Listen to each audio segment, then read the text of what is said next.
A fountain pen gets thrown at Lionel's face, with the nib flying straight to his face, cutting his cheek in the process. His friend has had enough of his nagging, claiming that no matter what he does, the former always has something to nag about. Just what the hell was his problem? Lionel tries to calm his friend Luke, reasoning that he's not always complaining about everything, but Luke can only see black. And what did Lionel mean he's not complaining? He's doing it right now. Despite being calm, Luke is not having it. Yeah, Lionel may be the vice leader of the Golden Silkwork Butterfly, but even Luke admits that the former's job is to give input on how to run the clan. But that doesn't mean he has the right to stick his nose in Luke's love life too. Luke said this too loudly, so the other clan members heard his claim. From the other side of the door, their subordinates can only feel troubled because Captain Luke is pissed again. The other guy only hopes that this fight doesn't turn into a mess like last time. But back to Lionel and Luke, the former calmly tells the clan leader that he's not telling him who to date. What he's trying to say is for Luke to keep his private life separate from work. Not to take sides, but Lionel has a point. But what exactly caused their fight anyway? To get a better understanding of what's happening, let's take it back to a month ago. The clan put up a recruitment notice, and not long after, a girl named Fina showed up. Luke was smitten, to say the least. The guy was head over heels in love, pronto. Lionel's not too surprised, and it's not strange for romance to spark between men and women. Maybe their romance would have been supported by the whole clan if only Luke hadn't given her special treatment. Can you imagine a brand new recruit instantly getting promoted to squad leader? Ridiculous. What's even worse is that Luke also paid her the same salary as their veteran officers. In a merit-based adventurer clan, nepotism is poison. Of course, you best believe the clan members were hounding Lionel to do something. The female members were this close to throwing hands, while the guys were grumbling non-stop. But even Lionel can see that they too are close to blowing up. They're demanding a pay raise because of what Luke is doing, dang it. No adventurer in their right mind would feel good about a fresh recruit, unproven in battle, who suddenly starts barking orders as squad leader. Naturally, the clan members came to Lionel because they'd had enough, even he thought it was dangerous too. Considering all things in mind, he told Lionel that if she's serious about the girl, then he should just marry her and retire. Upon hearing that, Luke blew a gasket. He told Lionel that he has no right to meddle in his private life, but the latter is only looking out for the good of the guild. Honestly speaking, he doesn't really care who his friend marries. In fact, he'll even be happy for him. But again, Lionel reiterates that Luke should separate his private matters from the job. This time, Luke is even angrier. Just what the hell is up with that tone Lionel is using? He was so enraged, shaking as he told the vice leader how he's always preaching down on him. Is he Luke's mother or something? Okay, that struck a nerve. This time it's Lionel's turn to lose it. Lionel lets him have it. First of all, they're the same age. And even if he had a son, he wouldn't be so dang stupid, unlike Luke, who is an octopus-headed bastard. The hell? Just who is he calling an octopus? That's it. Luke tells Lionel he's out of the guild. Get the hell out of Golden Silkworm Butterfly, he shouts at the ex-vice leader, throwing the documents in his face. Lionel was taken aback by the proclamation, but he quickly recovered. Before he marched off through the door, Lionel told Luke that this time he's never coming back. Lionel kicks the door open while Luke watches his ex-friend storm off. Just like that, this is how banishment number 2 happened. Actually, this wasn't Lionel and Luke's first fight. Golden Silkworm Butterfly was a clan that the two of them built over 10 years ago. They poured blood, sweat, and tears to make it grow. The two continued to face one peril after another side by side until one day, they finally became one of the leading adventure clans in the city. However, Lionel was kicked out of the clan for the first time. Similar to what happened just now, he called out Luke, but this time it's because of the latter's reckless spending. Once the clan grew, Luke picked up practically every vice known to man. Booze, gambling, women, and the like. He blew guild funds like there was no tomorrow. Of course, once Lionel pointed that out, Luke banished him in a heartbeat. Funnily enough, karma came back in the form of Luke, begging Lionel on his knees to come back to the guild, just 6 months after the latter's exile. Lionel had a lot of things to say, but when Luke told him that there's no vice leader like him with such a sorry look on his face, Lionel swallowed everything and came back. Well, it's because a part of him knew that his friend Luke may be a fool, but he's no villain. Our protagonist really believed that he could admit mistakes and change. From then on, they managed to scrape through other troubles before. But in the end, it made Lionel think that maybe he never really had a good eye for people. Lionel makes his way back to the guild, thinking about how he experienced bad bosses and poor judgment of comrades. Getting expelled twice is proof of that. If he keeps this up, then it will just happen again. Maybe it's time to put an end to his days as an adventurer and find another line of work. But fate has a different plan for our protagonist. No sooner had he stepped inside the guild headquarters than he was welcomed with the cries of 3 girls begging Jennifer, the guild rep, to give them one more chance. Huh? What the hell? The girls are already teary-eyed, begging to give them 3 more days. No, just a day is enough, just one more day, they'll even do anything.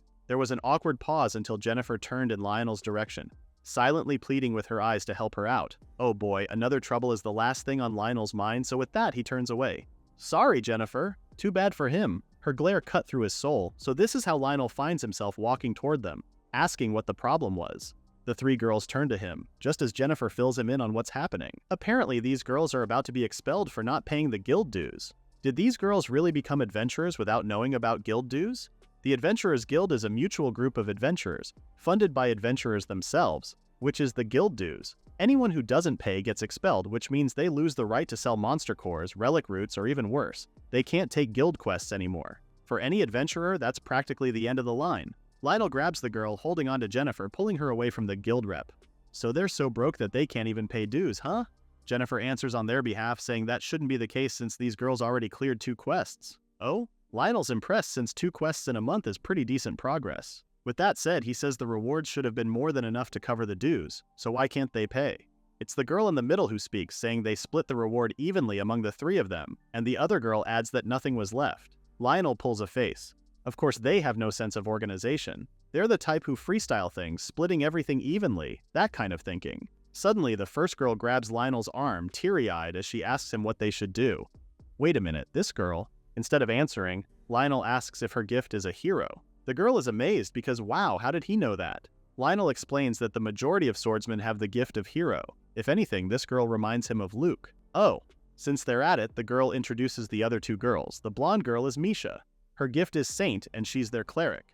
Meanwhile, the other girl is Milialia, their sage. She's their mage. Milialia calls out the hero girl, Asuka, saying this isn't the time for introductions. What about their guild dues? Upon remembering that, Asuka starts stressing again.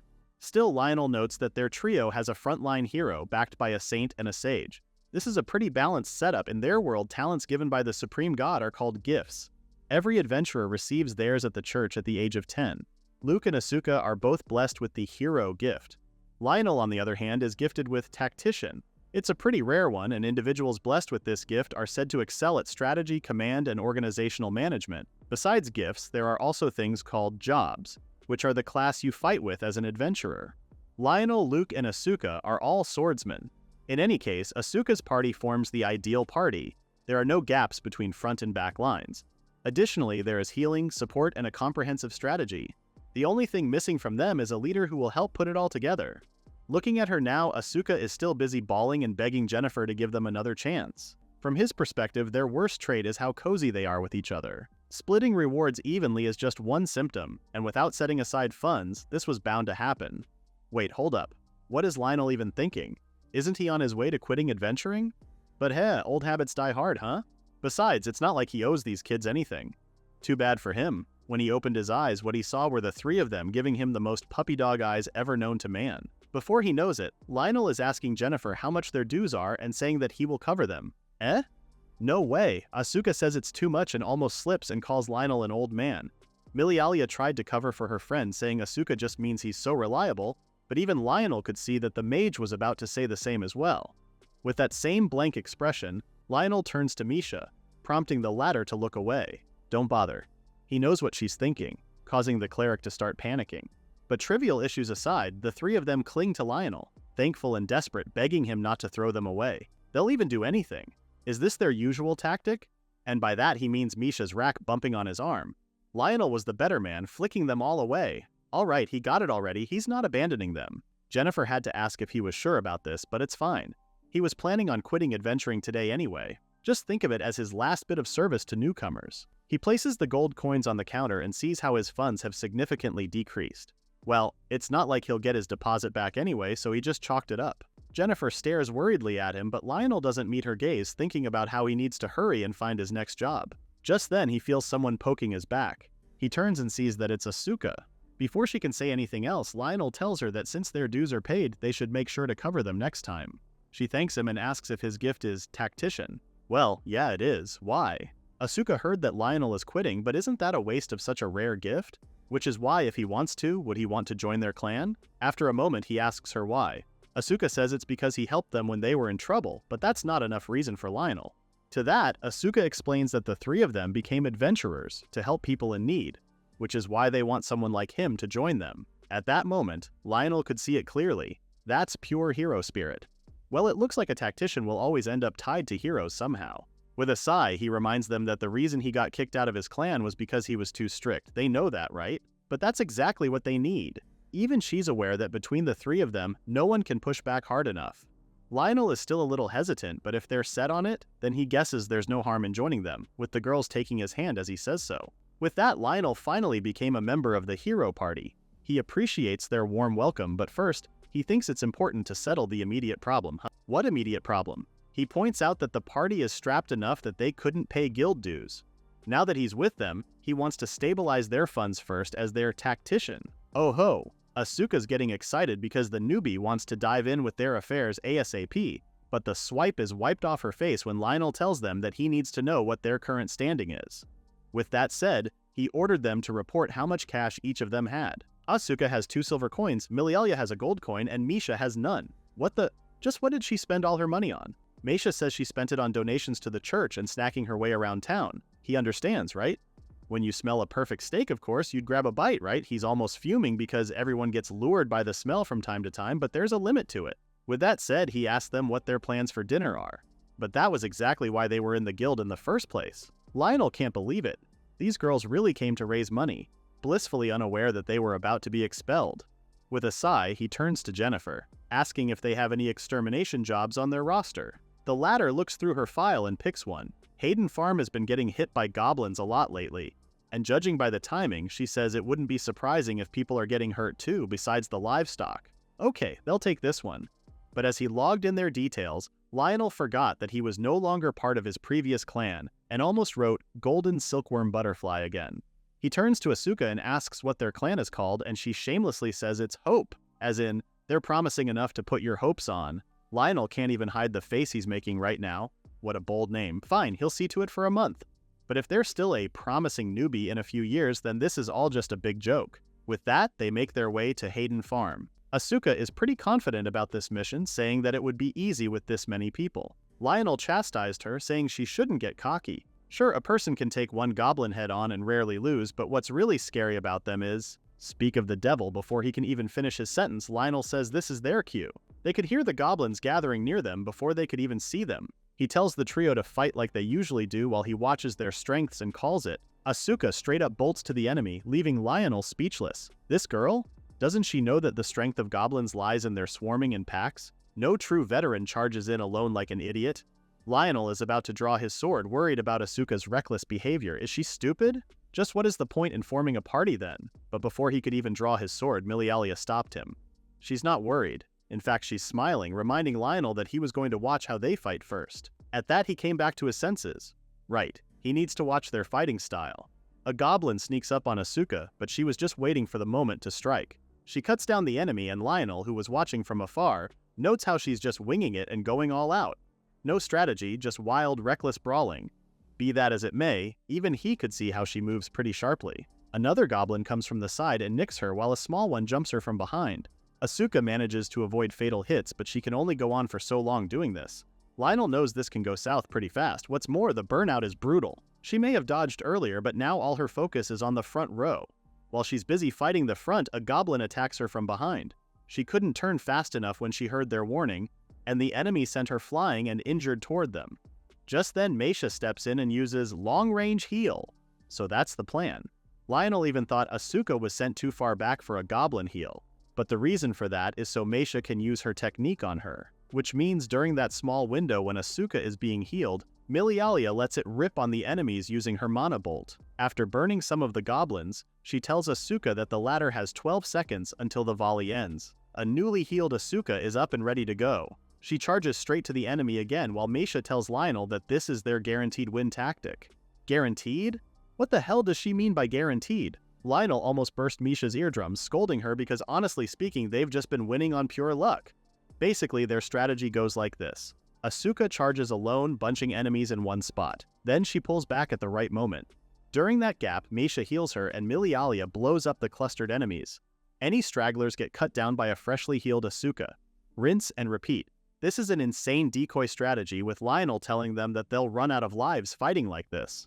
He joins the fray and cuts down the enemies, seeing how Asuka is also starting to struggle. A couple of goblins jump her at the same time, and since there's no time to put her guard up, she accepts her fate. But Lionel steps in and cuts down all of them, asking if she's still up. This time they're back to back as he tells her to keep her eyes up front and not overthink. She can't help but flash a grin at him. This feels like they're comrades, no. But Lionel is too busy fighting, so she should hurry up and do so too. While they're busy at the front, Lionel instructs Milialia to chase the goblins with magic since they're breaking up. The latter does as she is told, while Lionel tells Misha to guard Milialia since one or two will slip their way. The cleric takes down the stragglers while Asuka finally finishes the last goblin. Wait, what? How did that happen? Lionel just joined them and suddenly, they're done in just 30 seconds? The hero has a hard time processing it, but Lionel can only sigh and wonder when these promising newbies will become real hope. Meanwhile, at the Golden Silkworm Butterfly, Luke asks Fina if she wants to fill in and become the guild's vice leader. Is he serious? Does Luke think she can handle it? He assures her that she can.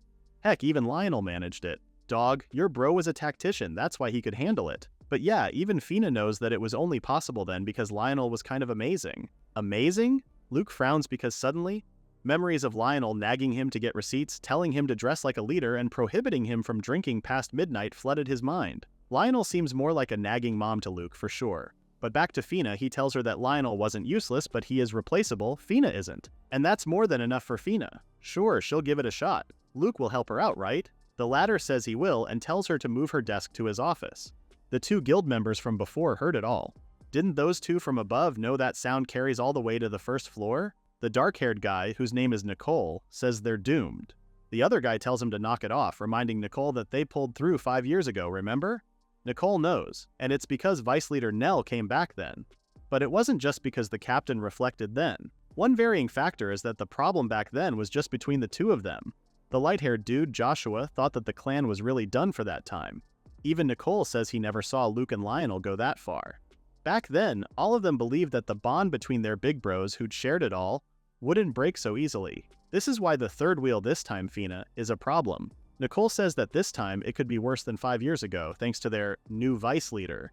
Joshua tells him to quit saying that, but man, does he wish that their captain would own up to it and apologize. Nicole knows that won't be for a while. Their captain is stubborn and hot-headed, which is why they needed someone like Vice Leader Nell.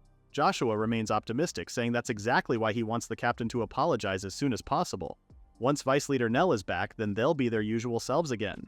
They still might make it in time, so in the meantime, Joshua suggests they keep grinding for quests until then. Nicole stops in his tracks, wondering if it really was that simple. Is Vice Leader Nell the kind of guy who'd come back just because they said they were sorry? A pot hangs over simmering in the makeshift stove while someone's hands are busy washing laundry. Yep, this someone is none other than Lionel, muttering about how nice the weather is today. Maybe it's also a good time to wash the sheets. Suddenly, the door to the ramshackle building behind him bursts open, and there's Asuka vying for his attention. "Look, Nelson!" she cries.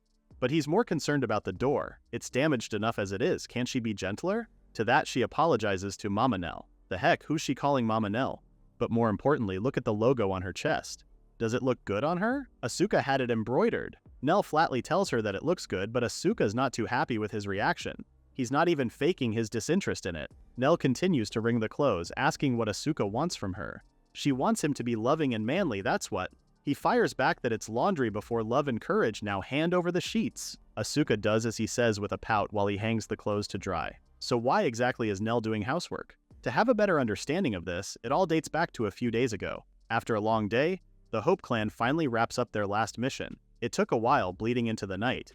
And it's the last one out of the back-to-back missions they took ever since Nell joined them. He points out that they don't have much choice, or else they'll fall behind on guild dues again. Mission and guild dues aside, aren't they too far out now? He asks if they're any closer to the House Clan yet. Asuka jogs ahead and tells him that they're almost there. It's just right by the river. Unknown to her, he's already making a mental note of how their location is pretty rough. But hey, at least having nearby water is a blessing. Asuka points to a building just a few feet ahead and welcomes Nell to Hope's clan house. Nell doesn't know what to expect, but it's certainly not this ramshackle shack. He was too shocked that the guy did astral projection, still processing whether this dilapidated building is really the clan house. The three of them start taking their clothes off, heading to the bath, but where would the bath even be inside this building when suddenly all three of them jumped into the river? While in their birthday suit, these girls even had the guts to ask if Nell wanted to join and bathe with them. Nell stood dumbfounded like a clothes rack while the girls enjoyed their bath. He starts folding their clothes and setting those aside while Asuka tells him that they have no kitchen. though they usually eat outside anyway. Plus, none of them can cook, even if they have their own kitchen. Nell sucks his breath before scolding them again. Don't they have an ounce of modesty in them? And so that's how Nell has been living for the past few days. First, he's set on making their lives livable. So far, he has built a laundry rack and a stove. He also discovered that the three of them grew up in an orphanage like Luke and him. So yeah, he gets that a roof and a place to lie down is enough mindset. But that's no way to live. These girls deserve better. He starts stirring the stew he's cooking, thinking about how the trio needs to eat and sleep well too. He does a little taste test, but the salt is a bit strong in this one. From the back, Meisha and Milialia arrive, rolling a giant cauldron. Meisha happily announces that they brought back what he asked for, but Milialia is not too happy because it's too heavy. Mages aren't built for heavy lifting, you know? Nell commends them for their good work. Misha, on the other hand, starts salivating with her eyes twinkling. Nell notices, asking what's up with her face, so she tells him that with a cauldron that big, she can't help but imagine just how much food they can cook at once. He hates to break it to her, but they're not going to use this cauldron for cooking. He starts stacking up stones and setting the stove on top. Now, they just need to burn firewood underneath and boom, they now have a nice hot bath. Oh, so from Milialia's understanding, they can now bathe together, right, huh? What the hell is she on? But wait, why is Misha fidgeting like that? She didn't expect him to call her out, so since she's caught, she tells him that she bought meat because she thought they were going to do hot pot in the big cauldron today. He can't believe it. She splurged again? Upon hearing that, Asuka chimes in that she does too. She spent a lot on the breast embroidery. Nell is just about fed up with their antics, but welp, guess they won't be back at the clan house for a while. Cut to the next scene, Milialia casts a mana bolt at an open field, while Asuka takes down several werewolves. The only thing is that she almost got caught in the fire, barely evading her friend's attacks. Nell tells her to be aware of Milialia's line of sight, and Asuka is quick to oblige. She charges straight at the enemy again, leaving the latter in a panic. Nell runs along with her, and together they surround the werewolves while Milialia uses her mana bolt on the clusters. The others start running away, breaking up the pack, which is their best chance at attack. Nell tells Asuka to keep pace with him, and he's pretty pleased with how they're adapting so well. It looks like the goblin fight the other day paid off, huh? If there's one thing Nell is bent on, it's to never run a decoy strategy that needs a sacrifice. Adventurers fight to keep everyone alive. Asuka takes down another werewolf just in time for Nell to call out to Milialia. Without him telling her anything, she knows what to do. She uses Mana Bolt on the clustered wolves fleeing the scene. A straggler sneaks up on Milialia, so Nell calls out to Meisha. The cleric is quick on her feet and smacks the wolf away from Milialia. Meisha prays over them because even if they're foul beasts, even the supreme god has mercy for them. After saying her prayers, Meisha uses her long-range heal on Asuka, which is right on time. Meisha checks if Milialia is uninjured, and the latter says she's good. Nell notes how Misha isn't as flashy, but she's the glue that holds the front and back lines together. If she could take command, then Nell could retire. Later that night, all four of them toast to a job well done. Asuka's glad that the meat May bought didn't go to waste, and Nell is quick to quip that they're broke, so there's no wasting ingredients in this house. But now that he thinks about it, Nell is curious why May doesn't gain any weight. Asuka quickly grabs the former's chest and says it's because all the fat goes to her boobs. Unbelievable. Just when Nell thinks that the three of them finally have their act together, they start acting like this. Milialia starts the conversation about how they can handle 30+ monsters now without breaking a sweat. Nell points out that it only works on favorable terrain because at the end of the day, they've been picking fights where the field favors them. It's way too early for them to get cocky. At what he said, all three girls stopped and stared at him. So Nell continues that today they won because it was in the middle of the day and out in the open. There are other things, but those two are the main factors. What makes monsters terrifying is the ambush. As if to prove a point, he quickly draws the stick forward. An ambush is like getting stabbed out of nowhere from the dark. That's the scary part. Lightning hits a nearby mountain, causing a landslide and blocking the road. A man calls out to Luke, pointing out that their path is blocked, so they need to take a detour. The clan leader asks if they can't do anything, but given the gravity of the situation, they can't. It won't budge, Luke calls it. They need to turn back since they have no choice. But in doing so, it'll cost them some time. That's when one of the guild members whispered how this wouldn't have happened if only Lionel were there with them. Luke stops dead in his tracks, then glares at the former. What the hell did he just say? The poor guy had to back up, and Luke warned him not to say stupid crap like that ever again. Fina, who's sitting pretty inside the carriage, saw all of this and worried about Luke, who had his fist balled in anger. Then we have Lionel, who's glaring at the request board in the guild. Jennifer stares at him worriedly. Nell continues to stare and groan for a while, so Jennifer has to tell him that his staring and groaning around the request board are bothering the other adventurers. Finally, he turns to her and asks if she knows any good requests. Good is a bit vague, so Nell had to specify that he's looking for something that will help them fix up the place before the winter, and enough to pay out to secure a proper roof over their heads. That look on his face is scaring her, so Jennifer flips through the request to see if there are any that tick those boxes. Well, how about charting the ruin they just discovered? Jennifer says the request is from a local landlord. Ha, atta girl, that's what he's talking about, he's in. Suddenly he's so suave, proclaiming his love to Jennifer. He says the next meal's on him, but Jennifer refused him. She knows he'll just drag her to Hope's shack for cheap barbecue. With a sigh, he clarifies that it's not cheap. It's poor. Jennifer can't help but chuckle. Isn't he the ex-vice leader of a proud clan of Galia? And here he is, reduced to this sorry state. But more importantly, has Nell heard of the rumor? Huh? What rumor? She starts whispering to him about how the golden silkworm butterfly failed a request. Word spread that they couldn't deliver supplies to the capital on time. After a pause, Nell asks how late they were, and she says about 3 days. He had to repeat her answer to be sure. So Jennifer added that the clan cites the cause of the delay as a landslide from heavy rains. That's no excuse. Nell knows firsthand that the golden silkworm butterfly was hauling cargo to the capital. Urgent cargo like military supplies. Seasonal rains should have been anticipated. The clan couldn't even handle that? Nell starts listing the things they should have done, starting with apologizing to the client and salvaging trust immediately. But wait, what the hell is he even saying? This is none of his business. Anyway, he checks the paper for the request earlier, asking Jennifer if those are all the signatures before walking away. Jennifer calls out to him, worried, but it was Nell who apologized. His usual meddling almost slipped out. Seriously, what the hell is he even thinking? He's got others to look after now. As he walks outside, some of the other adventurers recognize him. Isn't that the old vice leader of the golden silkworm butterfly? But the other adventurer points out that the clan has a woman as their vice leader now. What was her name again? Fee something? The two continue their conversation, talking about how there's a rumor of a rebellion happening. If that happens, what if the golden silkworm butterfly collapses? Well, it only means more work for small fry like them. Nell returns to the clan house, and the girls instantly crowd him, firing one question after another. What kind of request did he take? Dragon hunt? How much is the reward? Only Meisha is complaining about being hungry. The poor guy is plastered to the door, telling them to back up a bit, since if they crowd together, the floor will collapse. He tells them the next mission, and Asuka can't believe it. It's not a subjugation mission. Nell explains that for this one, they'll mostly do exploration. She starts to pout because mapping ruins is boring. Meanwhile, Nell continues to scour for supplies, telling her that, of course, it's going to be boring. It's a preliminary survey before the exploration begins, so it won't be flashy. Be that as it may, it pays well.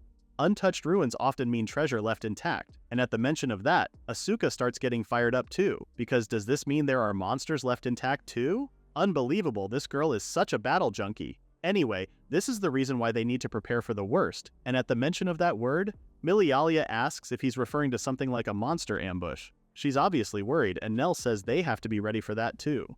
She turns away, and it makes Nell wonder if he scared her too much the other day. Their little clan made it to the site soon enough. Nell checks the urban ruins from where they stand, saying plenty could be living here. Asuka's all excited that her blades are itching. He tells them that more blind spots mean full surrounding vigilance. First, they need to form ranks, and Asuka's hand shoots up so fast claiming she'll take point.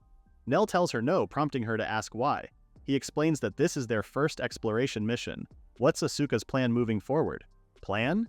She intends to just walk straight in. So he had to ask, what if there's a trap underfoot? Even he can't always predict what era's tech they'll find without looking inside.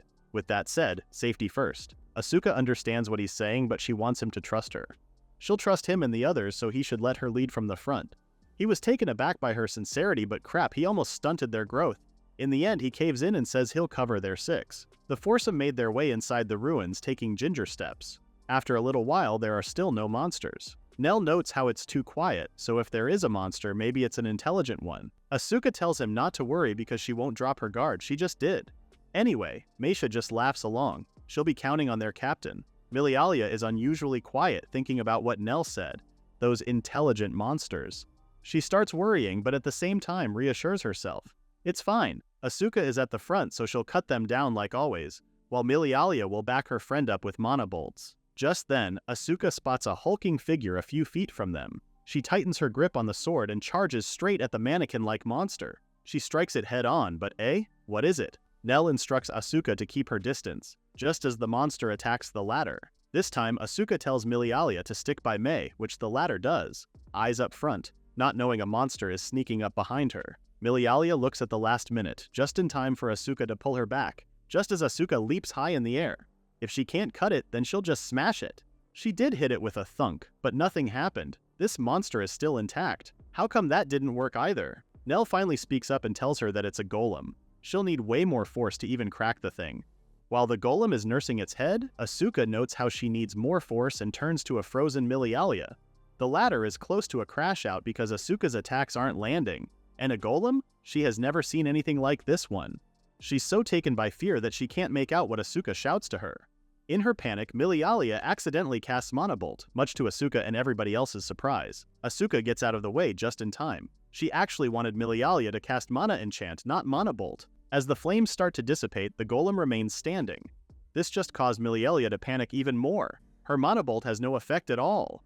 Nell grabs Milialia by the shoulder, causing the latter to turn to him with her staff up, ready for defense. He lowers her staff and tells her to calm down, then instructs Misha to buff Asuka. The cleric casts Holy Light Shine on their swordsman, signaling that she's good to go. Asuka thanks her, and this time she manages to cut the golem in half. It crumbles to the ground a moment later, with Asuka showing them a V sign for victory. Nell commends her for a job well done. Meanwhile, Milialia wordlessly watches them as she tries to calm herself. After a while, Nell approaches her, asking if she's feeling better now. Milialia says she's much calmer now and apologizes for what happened. She's always had a problem whenever things don't go exactly as she imagined and ends up freezing up, not knowing what to do. Admittedly, she can't react instantly like Asuka, nor can she look out for everyone else like Meisha, so what good is she to the team then? Nell pats her on the head and tells her not to worry about it. After all, no one is perfect when it comes to unexpected situations. He didn't judge her at all because, unlike swordsmen who train their bodies for reflex, mages must read the arena. They need to understand the situation and pick the right spell. So when it comes to an unknown monster, Milialia is up against her worst possible match. Nell continues to assure her, saying she'll get used to it. But until then, she can rely on him. She only giggles at him in reply, which made Nell wonder if he came off too pushy with what he said. Asuka comes running to them, calling out to him with urgency. It's Meisha! Their swordsman says the latter is hungry, with Meisha dramatically saying she can't hold out any longer. But being the prepared mother hen that he is, Nell hands her a pemmican sandwich. He warns her not to eat too much since it's made of pure fat. But that's more than enough for Meisha, thanking their Mama Nell and even saying she loves him so. Milialia watches them with a smile because Nell really is like their mom at this point. He may not show it honestly, but he's a little touched, though he said they could at least call him their older brother. While he's looking away, Meisha has already finished the pemmican sandwich and is asking for more. But Asuka is excited to get back to exploring since Milialia's fine now. But these girls, really, at least it's good to know Nell's current clan isn't short on personalities. The foursome resumed their exploration later on, and along the way they encountered more golems. This time, Milialia didn't freeze up. She took action and cast Mana Enchant on Asuka, allowing the latter to take down the golem. Looking at their fallen enemy, Milialia can't help but feel sad and wonder just who these golems were protecting the city from. What was the point of guarding it now? Nell replies that she can just look at it this way, because the golems held the line, the monsters didn't wipe out their party. Thousands of years later, they still have their culture and customs. That analogy prompted Milialia to ask if he's a secret romantic, but Nell says he's not. If anything, he's just grateful that because of the golems, it means the treasure's still lying around. Asuka has bigger problems than that, though. She finds the golems' movements too simple. If it were up to her, they would have more attack patterns. Like they should shoot beams from their eyes or something like that. Nell can only sigh because this girl really is a total battle junkie. Their exploration of the ruins wrapped up soon. After they returned to the guild, they all headed back to the Hope Shack. With the payout settled, Nell tells them that the clan's savings are off limits and that they shouldn't waste their shares. Since tomorrow is their rest day, he says they can use that time to recover or enjoy themselves, so they should use it well. Asuka turns to Mei with excitement, talking about tomorrow, but the latter turns her down since she needs to go to church. Asuka turns to Milialia, but the mage says she'll be at the library studying. With tears in her eyes, Asuka finally turns to Nell, and this time the latter agrees with a sigh. She beams because tomorrow they're going on a date. A date, huh? The next day, the two head to the city where Asuka waves him along to eat meat. What the? She's just like Meisha. That's because for Asuka, meat is just ice, or whatever that means. But more importantly, she's impressed by how the houses in the city are pretty huge. Nell says it's built that way so only the wealthy can safely live within the walls. Did he say safely? So does that mean they have no leaky roofs or rats running around? There's no waking up to squeaking at night. That's a pretty sad way of thinking now that he heard her say all these out loud. Okay, Nell has decided. they're going to get a cat. Instead of getting excited, Asuka is worried because Nell is not going to raise it for food, is he? The hell? Of course not. Just what does she take him for? The cat is for catching rats, of course. Sure, it's another mouth to feed, but with a cat in the house, there won't be any chewed-up supplies. So with that, they head to the pet shop. Just like that, the two spent the day leisurely, checking out new gear and eating good food. And Asuka even thought a maid outfit would look good on Nell. Finally, they went to the pet shop to pick their newest four-legged friend. But they ended up back in the guild's cafeteria. Why wouldn't they? Access to that place is a perk of being a registered adventurer. But to Asuka, that just translates to being the cheapest option. Right, Mom? Nell can't believe the nerve of this girl. Did she just call him a mom and stingy at the same time? He believes that the food at the guild cafeteria is genuinely good and not cheap.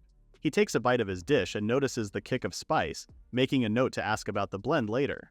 Nell thinks this could add more variety to their meal, while Asuka looks at him with a sheepish smile. This is exactly why Nell is their mom. But yeah, Asuka still prefers meat though, which made Nell comment on how all three of them are carnivores.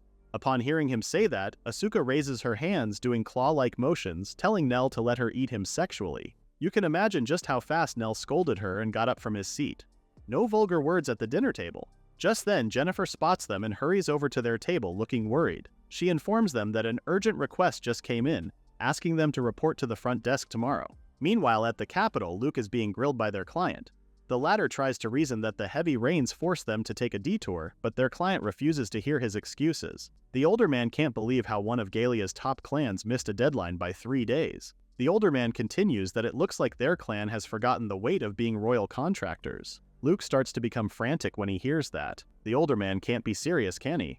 They were late for just 3 days, for goodness sake. He still doesn't get it, does he? This time, the older man raised his voice, stressing the fact that adventurers like them live freely in this kingdom, drinking and boasting, only because the royal knights shield them. Fools like them may not understand it, but in war, victory belongs to those who command time. Had they been able to strike first, then the royal knights would have already crushed the rebels by now. The older man has had enough. Clearly, this job was way too much for Luke and his clan to handle. With that said, the golden silkworm butterfly will never be seen in the capital again. Luke just felt the weight of the world cave in on him. Back at their headquarters, he slams his drink on the table, cursing because just remembering what transpired makes him sick. What's worse is that their client even slapped them with reparations. Fina approaches him, saying he shouldn't worry, this is just bad luck. She holds him in her chest, assuring him that things will work out somehow, while he clings to her tightly. Outside their office, Joshua and Nicole hang around, hearing the two's dialogue from the inside. For one, Joshua wants to believe that everything will turn out fine too. But seeing the captain like this, all they can do for now is apologize. If only Vice Captain Nell was still there with them, then he'd already be begging for forgiveness. And yet look at Fina. Just what the hell is she doing? Before he could lose it, Nicole tells him to drop it. After all, she became vice captain without knowing the first thing about leadership.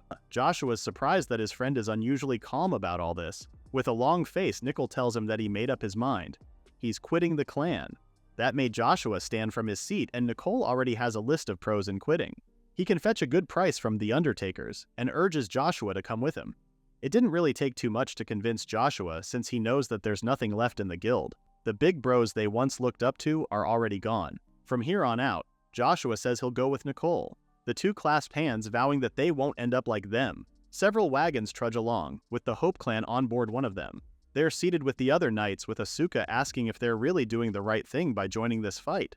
Both Milialia and Asuka are worried since they will be going up against people who oppose the royal family, isn't that right? Nell is also serious and tells her that it is as she said. Their mission is to hunt the rebels who fled into the mountains. Their target is indeed humans. Milialia got up from her seat with panic, correcting him. They're rebel creatures, not humans. She needed to brainwash herself into thinking like that, or else. So how exactly did they end up in this situation? Flashback to last night, Jennifer approached them with a royal request to suppress the rebels. From what she heard, there are fewer than 100, and about 500 adventurers and mercenaries will sweep the mountain. But Nell's not too sure. Is a small fry clan like them even supposed to be there? To that, Jennifer tells him that they specifically want Hope, adding that their performance in subjugation quests has been outstanding. She may say all that, but Nell knows that Jennifer must have pulled strings to get them in. After all, for royal orders, they'd normally recommend a big-name guild to boost the guild's clout. But he believes it's because of their good conduct, no? Does the guild think they felt grateful for Hope's shabby barbecue party?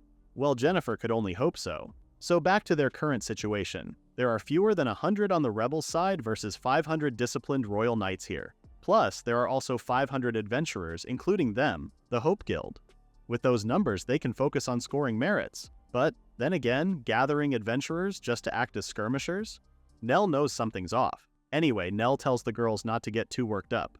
Instead of forcing some heavy resolve, he advises them just to clear their minds and drop their reasons for now. Because if they're not a little unhinged, then they won't be able to kill people. Everyone was quiet after what he said. Asuka breaks the silence, shakily saying that they fight with the intent to kill. That decides life and death, right? That's what Nell taught them. He's surprised that she still remembers that. Well, how could she not? Nell always tells them that after warning them not to let their guard down. Milialia slaps both of her cheeks, prompting Nell to ask if she's okay. Yes, she is. Her brainwash is complete. Nell looks at them fondly, seeing how these girls have gotten so strong.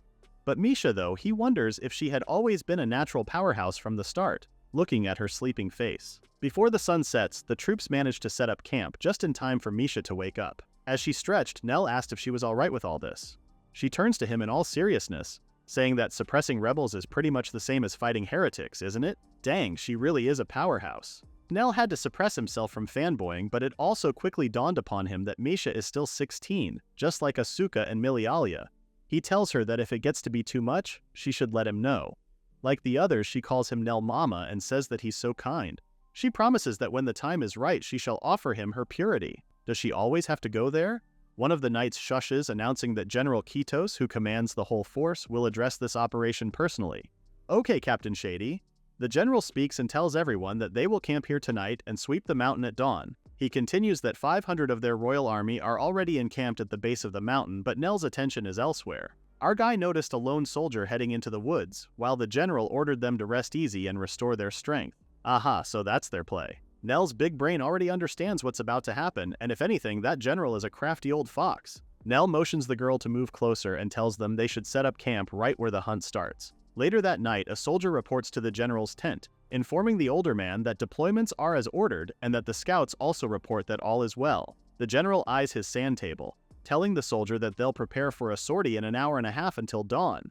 True enough, the tents start burning at the given time. Their camp is under attack. While many of the soldiers scramble to safety, Nell and the girls are safely tucked away in a different area. It's just like Nell said, they're attacking HQ and the supply train. Asuka doesn't understand why they're only attacking there and that spot precisely, so Nell explains it for her. It's the work of an informant. To deal with real damage, it's better to ambush HQ or supplies than the earnest vanguard doing the sweep. However, that's only on the premise that they know the exact locations. So what's this about an informant? Nell says that the informant is someone planted by General Kitos himself, which only means that the general never intended to do a real mountain sweep.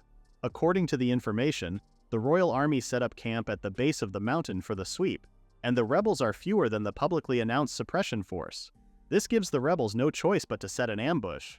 This is probably the general's information strategy to make them think like that. Asuka asks him what else they could do, but instead of answering them directly, he urges them to think about it. There's a whole mountain. Can a mere 1,000 troops fully surround it, especially with no blind spot? Not happening. If anything, they're the ones getting mobbed. Considering all these pieces of information, the publicized general numbers are to rattle them and steal their cool.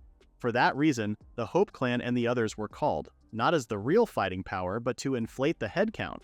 Asuka can't believe it, they're being used as bait. So does this mean that they never expected anything from them in the first place? Well, to put it bluntly, yes. On the bright side, General Kylos is not a flower-brained commander who builds a plan around hired thugs as a core strength. This still pisses off Asuka, but it's a good thing that Nell already has a safety plan in place. Of course, Nell already has a plan to earn credit from here. The question is, are they in? The rebels and the knights are going at it with full force, dead bodies everywhere. But the latter refuse to cower. On the other hand, the rebels are also set on taking as many of the king's dogs as they can. Kill them all, they said. The general, who has only been watching from the sidelines all this time, finally decides to join the fray. He cuts a few men down with one slash and starts ordering his men to hold the line. He claims these are dead men walking and tells his soldiers they shouldn't fight them head-on. Instead, they should surround, drive, and dogpile them. Suddenly, there was an explosion behind the general. He turned just in time to hear someone ask if he was all right. Of course, it's the adventurer clan Hope. They have come to back them up and are here to help the soldiers of the royal army. As expected, Asuka thrives on the battlefield, cutting down the rebels one after the other. Nell also fights alongside her, leaving the other soldiers in awe. They pierce armor like it's nothing, like an unbeatable hero. Well, that's what most people would see, but there's a trick behind this. Nell gets nicked in the arm, so what's the magic behind all this? First, their enemies have lost their cool, which means they're full of openings. Second, Nell's sword carries Meisha's holy light, while Asuka's blade is blessed with Milialia's magic. But that's not all there is to it. As if on cue, Meisha uses her long-range healing while Milialia uses her mana shot. Impeccable timing as always. The combo of Meisha's healing and mana shot is still going strong. The final ingredient to their formation is the magic support from a safe distance. Thanks to that, they can fight with peace of mind, and Meisha and Milialia are handling things just fine. General Kido saw how good they are and commended them for fighting well. Because of them, the general says he's still alive, so he won't forget this debt. Nell is honored by the general's words, but for now, he urges the older man to keep his eyes up front and escape the crisis before them. With that said, the worst should be behind them, and victory for the royal army is near. After the fight, the general asks for the names of the Hope clan members. Neil is quick to bow, introducing himself as Lionel, and explaining that they are adventurers from Galia. The girls follow his lead, bending the knee as he tells the older man that their names are Asuka, Meisha, and Milialia. The general personally praises Nell's command, saying his talent is wasted on a nameless stray. Okay, that's pretty rude. Like most greedy men, the general wants Nell on his side, so he's quick to invite our guy to serve under him. Nell knows that if he nods here, even a knight's title may no longer be just a pipe dream. Can you imagine an orphanage brat climbing that high? Well, that was always the dream he and Luke shared, or rather, was. The girls turn to Nell anxiously, just as Nell tells the general how much his words honor him. Be that as it may, Nell has taken it on himself to guide these three girls next to him. Until they're full-fledged, he has no intention of serving anyone else. With that, the general turns his back on them. So, Nell serves as their teacher, not their strategist. The general lets him off with a big smile. This general is more flexible than he thought. The general turns his attention to the girls, telling them they should be proud since they have a fine teacher. And they all gleefully say they are. After the whole fiasco, they return to the guild. There, Jennifer says a commendation arrived from General Kaitos, leaving Nell impressed. That man sure is dutiful considering they got paid enough already. Jennifer is even happier than they are, adding that this just shows how grateful the general was to them. After all, commendations to commoners are pretty rare. Nell feels a little pressure because it's way too much honor, and the letter is even addressed to him. Jennifer's excited because this one will definitely go down in history. Nell takes the letter gingerly and turns away, finding it hard that something like this is really happening. Jennifer also hands out the general's gifts to the girls. For Asuka, the general prepared a magic sword, while Meisha is gifted with an amulet that has defense enchantments. Lastly, Milialia is given a circlet that amplifies mana. The three of them are all giddy with the present, with Asuka naming her new weapon the Asuka Blade. For Meisha, it's Meisha's guard, and lastly, there's Milialia's talisman. Nell stares at them from a distance, and not to burst their bubble or anything, but if they sold all that, they could finally leave the shack life behind. Of course, the girls are totally against it and clutch their gifts tighter. Nell tries to reason with them, saying a dumpy shack doesn't suit them, and if the general saw it, he'd cry. While they were busy talking, they didn't notice the door to the guild open and someone enter. The girls continue to tell Nell that selling the items would make them cry. Nell is a monster. At the mention of his name, this figure who had entered uttered Nell's name. Did he hear them say, "Lionel?" Our guy suddenly feels all the blood drain from his face as he hears that familiar voice. It was Luke. The golden silkworm butterfly leader approaches Nell, then suddenly glares. Nell blocks him from the girls, and to their surprise, Luke drops to his knees and begs him. This is it, the exact same scenario from 5 years ago. Luke is begging Nell to come back to the golden silkworm butterfly again. Even back then, Nell hesitated, afraid that he'd repeat the same mistakes if he returned. Despite these doubts, he still went back because he wanted to trust the man he'd called his family. Nell really believed Luke would change, that things would get better, and that someday, he kept clinging to that someday, clinging to illusions about Luke. In reality, Nell was the fool. His common sense is working this time, and even though Luke threw himself on his feet, Nell doesn't feel anything. So what is this? Does Luke need money again? Before the latter could answer, our guy tells him to take the savings he left. Just call it hush money. Nell explicitly tells his ex-friend how he's not coming back. At this, Luke is quick to anger and he can't believe what he just heard. So, he won't return even if it's his sworn brother who bows his head to him? Bringing that up made Nell pull a face. He really had the balls to bring up about family now, huh? Speaking of family, Nell asks how Joshua, Nicole, and the old officers are doing. Again, before Luke can answer, Nell already knows that they all quit. He looks at Luke with disdain as he keeps on asking about the others. Oh wait, there are no others. Luke is left with only the vice captain, right? That's it. Luke has had enough of Nell's sharp tongue. He grabs his sword, angry at how cocky his ex-vice leader is getting. But no sooner than he did that than the girls inserted themselves between them, protecting Nell. Asuka tells him head-on that if he's going to draw his sword, then they're going to make this old man regret doing so. The girls position themselves between Nell and Luke, with the latter shell-shocked at the way they stood up for his ex-best friend. Asuka still has her arms out, asking Luke if he knows what will happen if he cuts someone down while inside the guild. Even he should know the repercussions of such actions, shouldn't he? From behind, Nell notices Asuka's whole body is shaking. But it's not just her. All three of them put their lives on the line. Then what does that say about him and Luke? Isn't it pathetic? Admittedly, Nell knows he and Luke are the ones who lost their cool. Just then, Jennifer calls one of the guards, and with gritted teeth, Luke turns and leaves. Nell tries to reach out to him while Asuka apologizes to him, thinking that she may have been too nosy. Nell pats her on the head. He assures her that she helped, and he's grateful for that. Asuka was about to ask about Luke, but Meisha held her back, urging their friend to wait for now. Their cleric had to remind Asuka that Nell was kicked out of his clan for being such a nag. But does she really think that issue alone is enough for Nell to pull a face like that? Asuka lowers her head upon realization, but Meisha thinks they'll just wait until he's ready to tell them someday. Meanwhile, there's Nell, who's busy apologizing to Jennifer for the commotion they caused.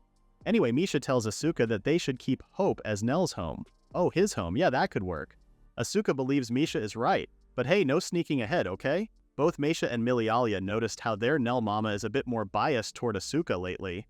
Obviously, the lady swordsman tries to brush it off in embarrassment. Just what the hell are these girls saying? Meanwhile, we have Luke, who walks with his head down in the streets. He's reminded of the last time the guild members begged him to bring Lionel back. Even they knew that they wouldn't be able to finish off the reparation fees for the kingdom. Luke suggests they sell off the furnishings just to get by, but that's exactly what they're doing right now. While the members are busy racking their brains, there's Fina, who stands quietly at the back.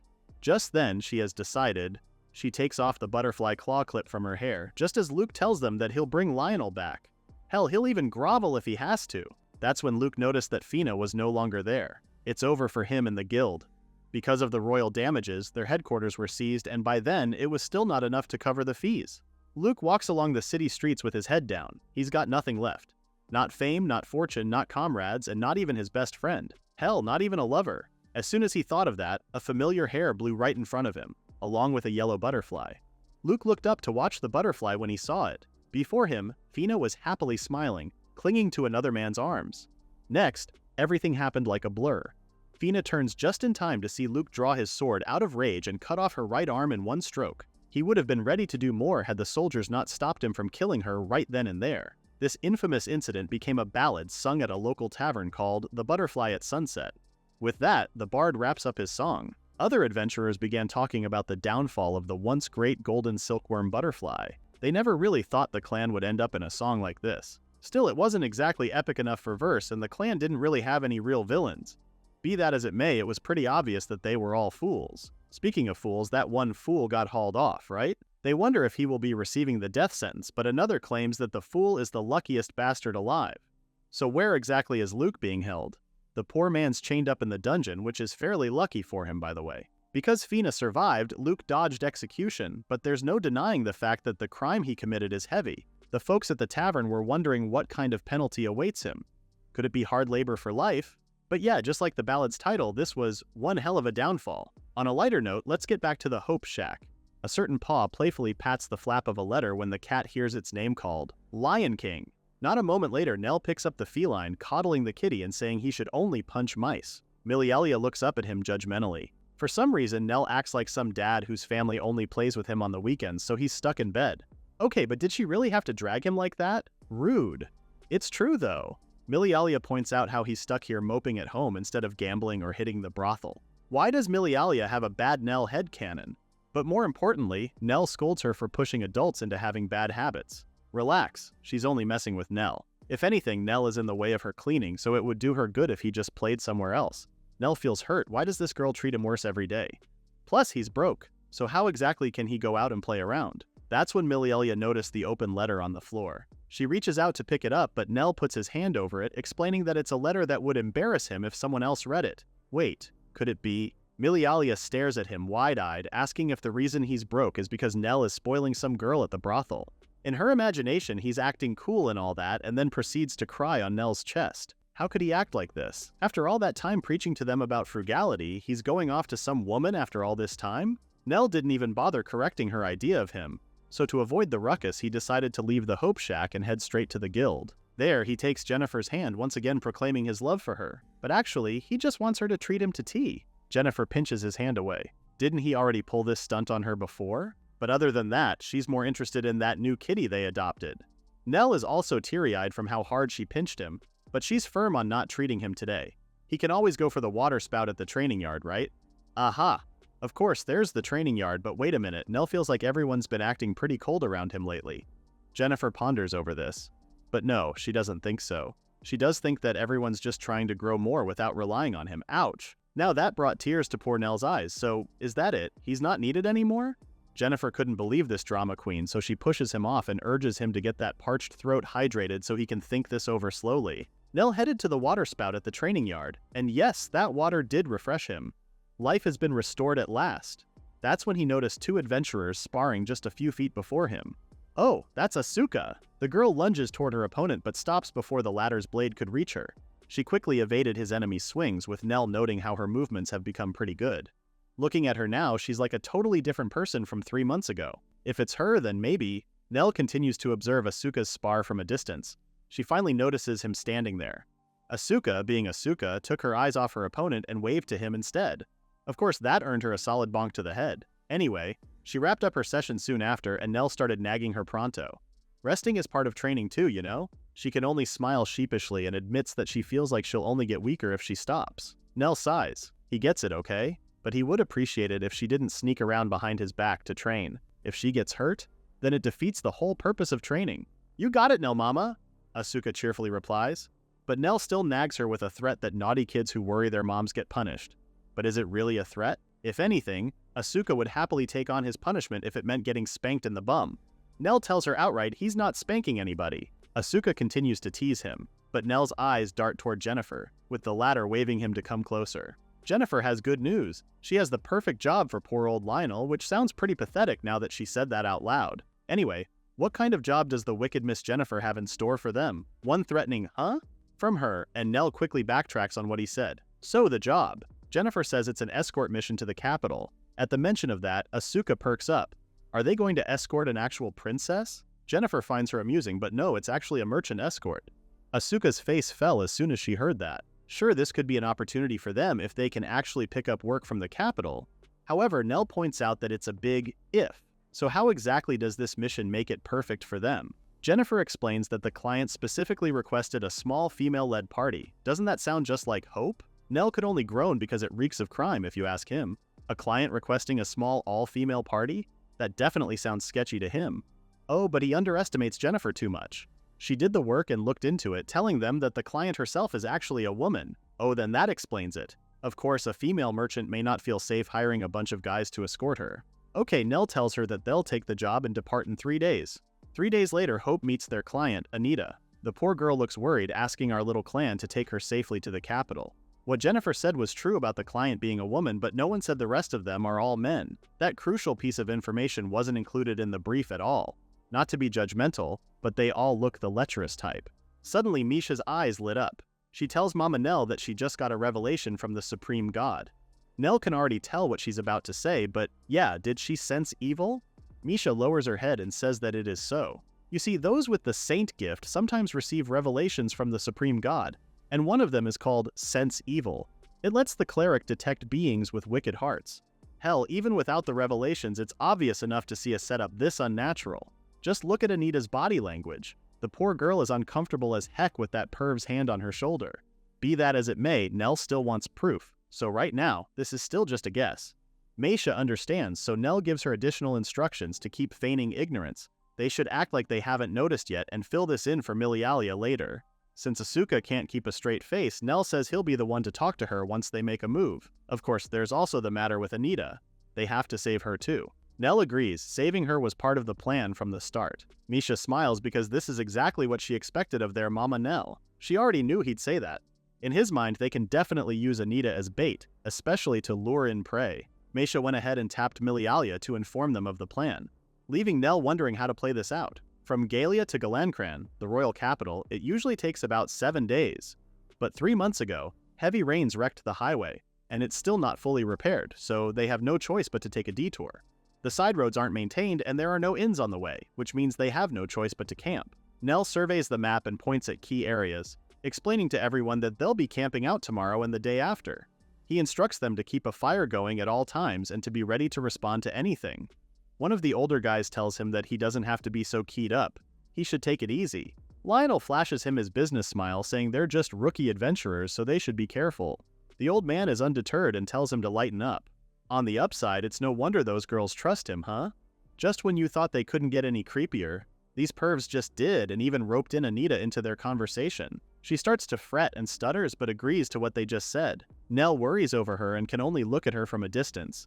But one of the men assured him that Anita's just shy. The older man adds that if they feel tired, they should tell them any time. Nell and the others smile and they'll do just that. It was obvious. These pervs plan to hit them during camp, presumably on day 2, when focus drops. Nell knows because that's when they've struck these past months. The women they attacked likely never reported that they've been assaulted by merchants for fear that they may be mocked for not fighting them off. What's even worse is when women adventurers vanish on the road and the authorities barely investigate it. The guild is not any better since they didn't even send any search teams. In a world like this, scum like them act brazenly. Nell keeps an eye out, noting that the next 2 or 3 days are the crux. He turns to Meisha, telepathically telling her that he's counting on her. Nell knows for sure that the first one they'll target will probably be her. I mean, just look at Meisha. If you need more proof, just look at the men salivating and ogling at her behind their backs. Later that night, they set up camp as expected.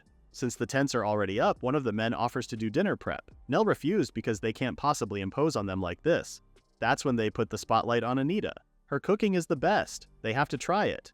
Anita looks uncomfortable as hell and wouldn't meet Nell's or the others' gaze. They pat her head until Anita finally looks up, distraught but smiling, as she tells Nell that she'll do her best. His heart almost broke seeing her like this. Cut to later. Dinner is already done. Asuka beams because it looks so delicious. She praises Anita for her cooking skills, but the latter remains modest. It's not much, but this is the least she could do to help. Nell only stares at her before he takes a seat and tells everyone to eat while it's still hot. Asuka takes the first bite and goes off about how delicious it tastes, with Misha chiming in about how the meat is just perfect. Of course, it had to be her who said that. It's always about meat when it comes to Meisha. Nell was just about to scold them not to talk with their mouths full, but he couldn't get the words out. He drops his spoon and starts shaking. Oh no, his body is... Nell sways from his seat and clutches his chest in pain before collapsing on the ground. The girls are now on their feet, panicking at what they had just witnessed. But before they can even reach out to him, Asuka and the others also collapse as they feel weakened. The creeps appear, grinning from ear to ear. Idiots, they say. Strategist or not, they can't believe Nell didn't even notice they slipped him a sedative. They approach him cautiously, rope in hand to tie him up. Just kidding, huh? Before they can even register who said that, Nell gives them a mighty roadhouse kick before getting up on his feet. He turns to the girls. Everyone, pin them now. Asuka easily tackled a couple of those pervs, with Nell keeping an eye on her. He didn't notice one of the dudes was creeping behind him until Anita bashed the guy's head. All of them turned to her. She just saved them. Let's take it back a few hours earlier. Anita was cooking dinner when Nell approached her. She quickly faces him, hiding the item she was holding behind her. Dinner's not ready yet, she says. But Nell didn't come because of that. He just thought he'd lend her a hand. He's the one who usually cooks for the girls, so doing nothing makes him antsy. Anita was about to say another excuse to drive him off, but Nell assures him she doesn't have to pretend anymore. She doesn't have to hurt anyone anymore or get hurt herself. She couldn't take it anymore. She broke down and cried. She can't believe it after all this time. Nell takes the potion from her hand, saying this time, it ends her. To do that, Nell is going to need her help. Which brings us back to the present. All the pervs are tied up now, cursing Anita for selling them out. The guilt trip her, saying she's just as guilty for tricking all those women. They turn their anger to Nell and the girls. Did they really think they could just lay their hands on merchants like them? Oh, but on the contrary, that's not what Nell is thinking though. He squats to level with them to reveal something they should know about adventurers.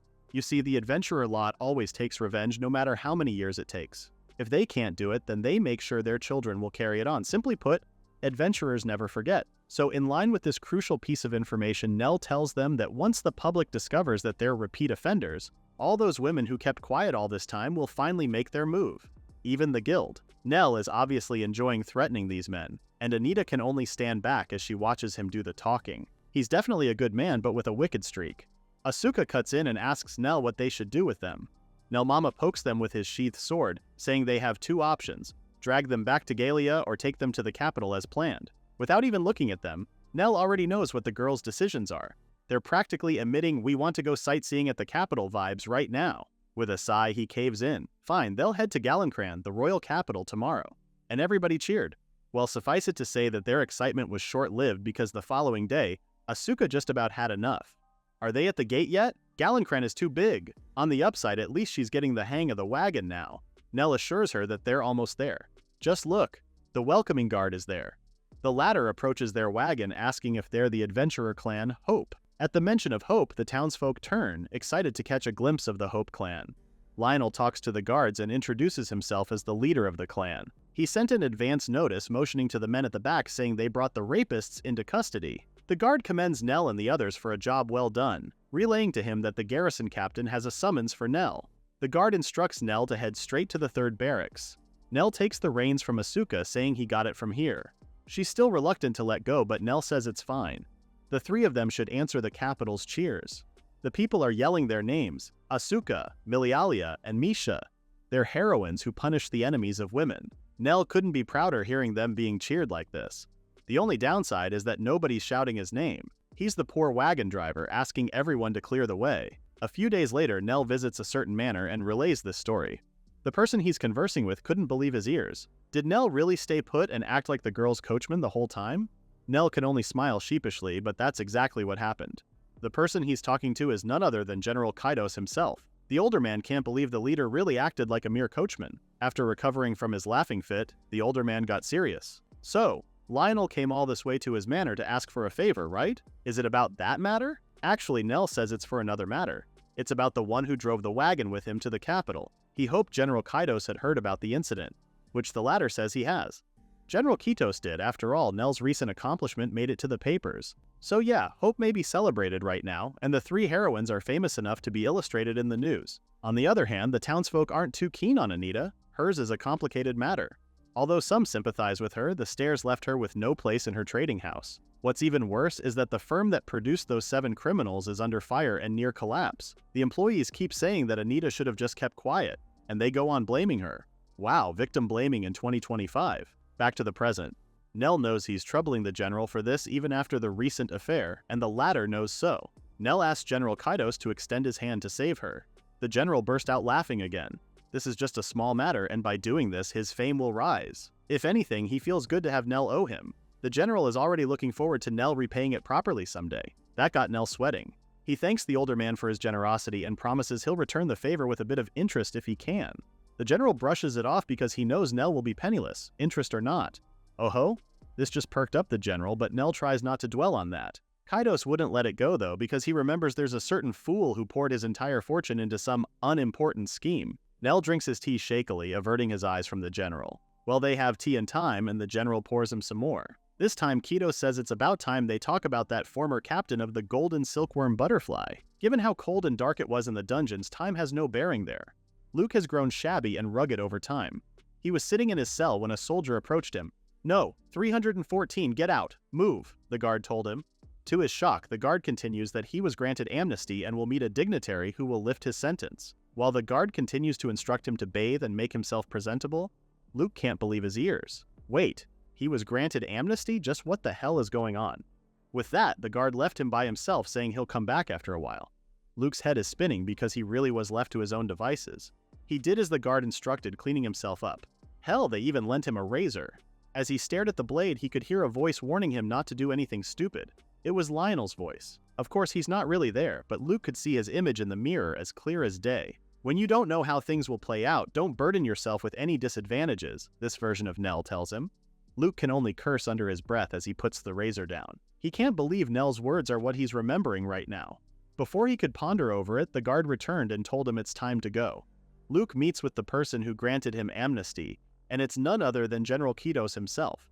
But first, the older man had to clarify if Luke was the same Luke from Golden Silkworm Butterfly.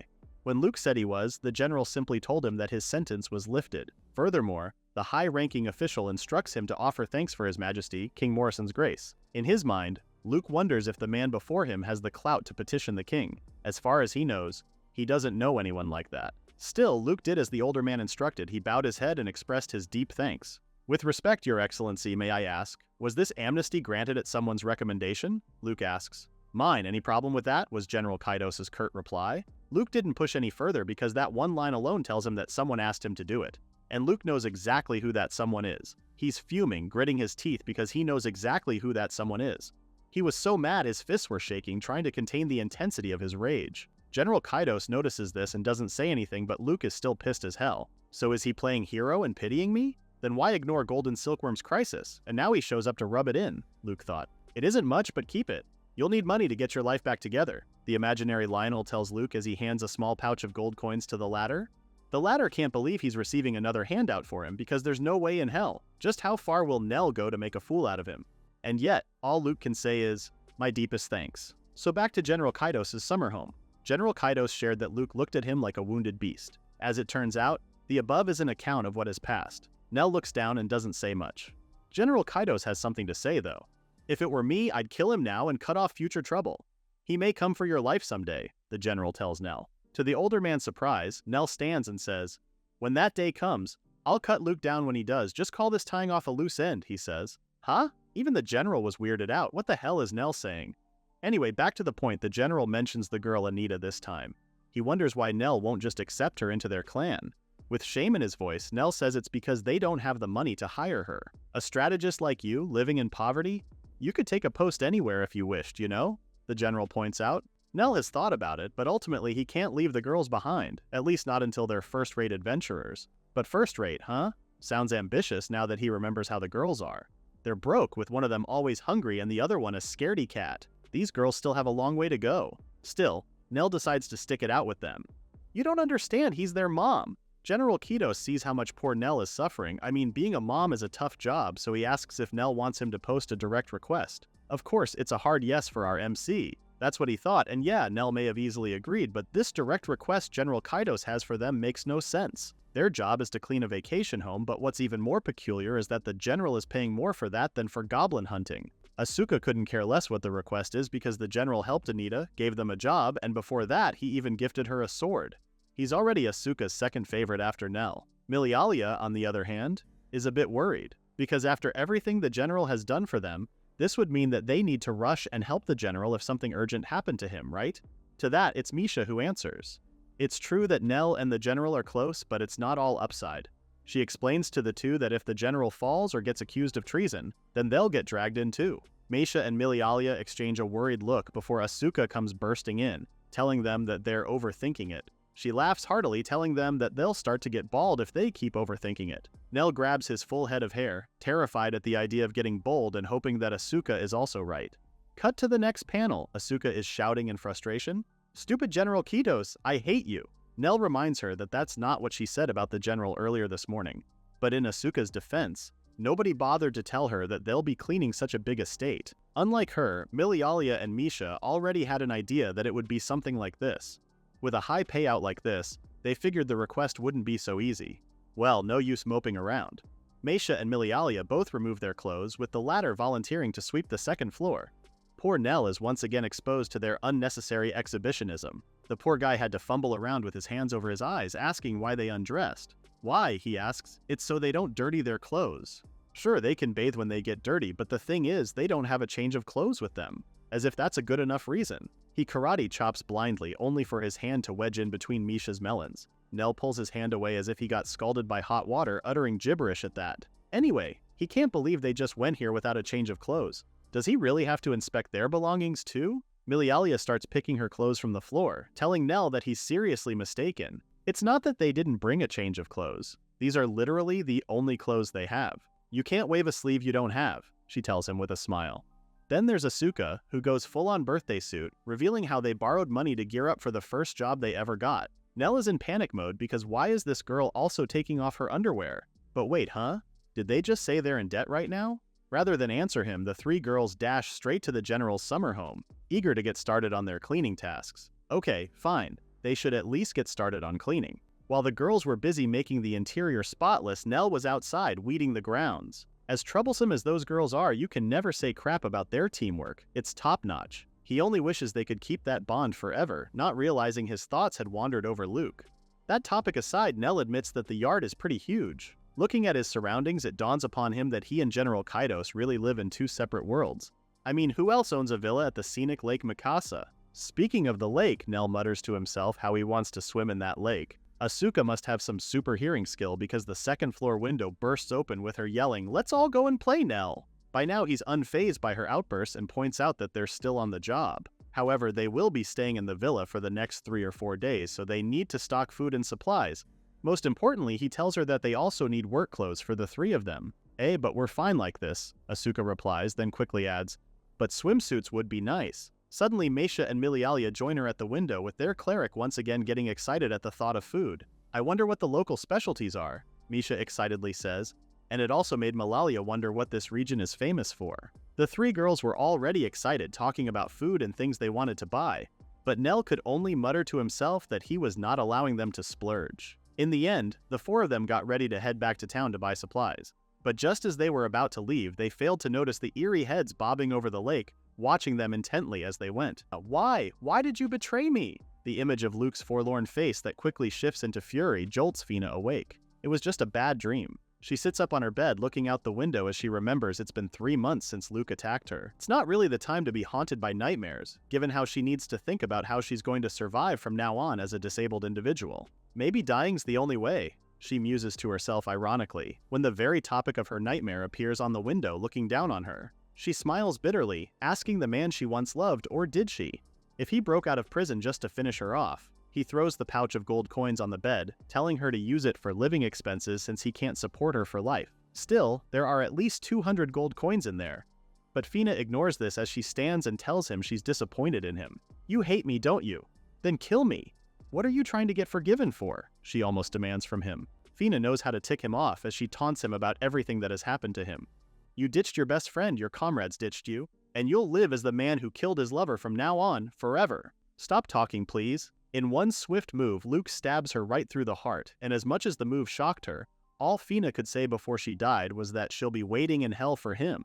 With her finally dead, Luke looks at her dead body and flashes a menacing grin, saying he'll be there soon. "But first, I've got to thank my dear best friend for his oh-so-gracious favor." And with that, he went out into the night. Meanwhile, his best friend is a bit confused at the moment. "A medal, sir?" he asks General Kaitos. The latter looks pleased as he explains that the mayor of Lake Mikasa insists the city's heroes receive a medal. Plus, the general doesn't see any reason why Nell and the others should reject it, insisting they accept it instead. This time, the girl chimed in and told the general that they hadn't finished cleaning the villa. Oh, that! The general has actually hired others to do that so the foursome can rest pretty easily. "After all, we can't have the city's heroes doing housework, can we?" General Kaitos said. There isn't much to contest for that, so General Kaitos stood and was about to leave. But not before informing them of the banquet that would also take place. He suggests that Nell and the girls should let loose for once. And with that, he left Nell and the girls to their own devices. A medal, huh? Asuka has mixed feelings about this, a sentiment Milialia shared, knowing how the town took a lot of damage. "Even so, we protected over 1,000 lives and livelihoods," Meisha adds, trying to turn their mood around. Rather than mourn those they couldn't save, Meisha believes it's more important to celebrate those they did. Nell notes how this is so very cleric-like, no, Meisha-like encouragement. Suddenly, she reverts to her eternally hungry self, excited at the thought of attending the banquet. It's a feast, and they're for sure going to eat meat. Nell had to remind her that they're not starved individuals.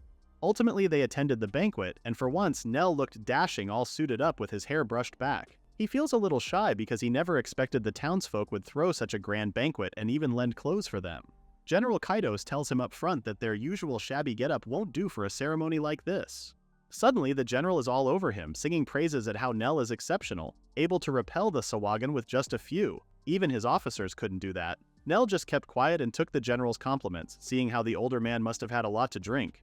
It had already been the 3rd time since he told Nell that. Still, at least the general also remembers the girls. Speaking of, where are they? Nell points to where the trio is, and just like him, they're all dressed to the nines. The general finds them all beautiful and sees how it's a good thing that they didn't refuse the dresses. Looking at them all dolled up, Nell can't help but get teary-eyed, because he feels like a mother watching her daughter on their wedding day. Lately, all they've been tackling are grim missions, so just for today, he wants them to act their age with kids their age. Suddenly, a bald man joins Nell and the general, asking the former if he wants to drink with him. But this bald man, who's actually the mayor, notices the general standing right there. Seeing the two are a bit tipsy, It dawned upon Nell how he's tasked with entertaining multiple drunk uncles tonight. Like the general, the mayor is really impressed with how Nell managed to beat the Sahuagin with just a few men. Our MC makes it clear this time that the biggest factor in their victory was that it was a defensive fight. The townsfolk who loved their home and fought to the very end also played a big factor, so Nell believes his contribution to the whole thing was pretty small. The mayor slaps his back for being so humble, making him spew his drink out. Well, in his mind, Nell's not really humble. He knows it's only natural to want to protect what you love. It's part of being human. Whether it's for the city or your family, even if you hate fighting, you go all in. Nell just made use of that human nature. Any capable office or staffer under General Kitos could have done the same. Crap. All this drinking just made Nell go into analysis mode. Fortunately, General Kaido speaks again and pulls him out of his thoughts, saying that it's because of Nell and those hero eggs that the trio get to grow free. The mayor noticed that Nell hasn't eaten anything yet, asking if he's not just going to spend the night drinking. Yes, I'll eat. With that, our MC hurries to the table, thinking about how he almost ended the night on booze alone. Rather than drinking, he was just holding a glass and greeting people. As soon as he takes a bite of the meat, his expression changes. This is delicious. This dish is not just quality meat, there's a tang in the sauce, and what's that? Onion and wine? This plate proves that the world runs on meat. He was shaking with excitement, thinking how he wished he could take it home. General Kaidos appears by his side, saying that once things settle, he should head back to Galia. There was seriousness in the older man's tone as he relayed to Nell that someone had broken into the guild infirmary and murdered a patient. The victim was a woman adventurer named Fina. Wait, did he just say Fina? Luke's Fina? With her body like that, she could never return to adventuring. Even normal life would be pretty hard on her. She'd paid more than enough already. Couldn't Luke even forgive her? Speaking of Luke, somewhere in the city, trouble is brewing in a guild elsewhere. What the hell did you just say? An intimidating guy asked the man who just stormed into their vicinity. I said, hand me the head seat of this bandit outfit, Luke demands. The other guys are starting to panic, but the bald man refuses to bend to his demands. And how dare this man come storming in here alone? He and a few others dash straight to Luke, but with just one swift motion, he cut the bald man's head off straight from his shoulders.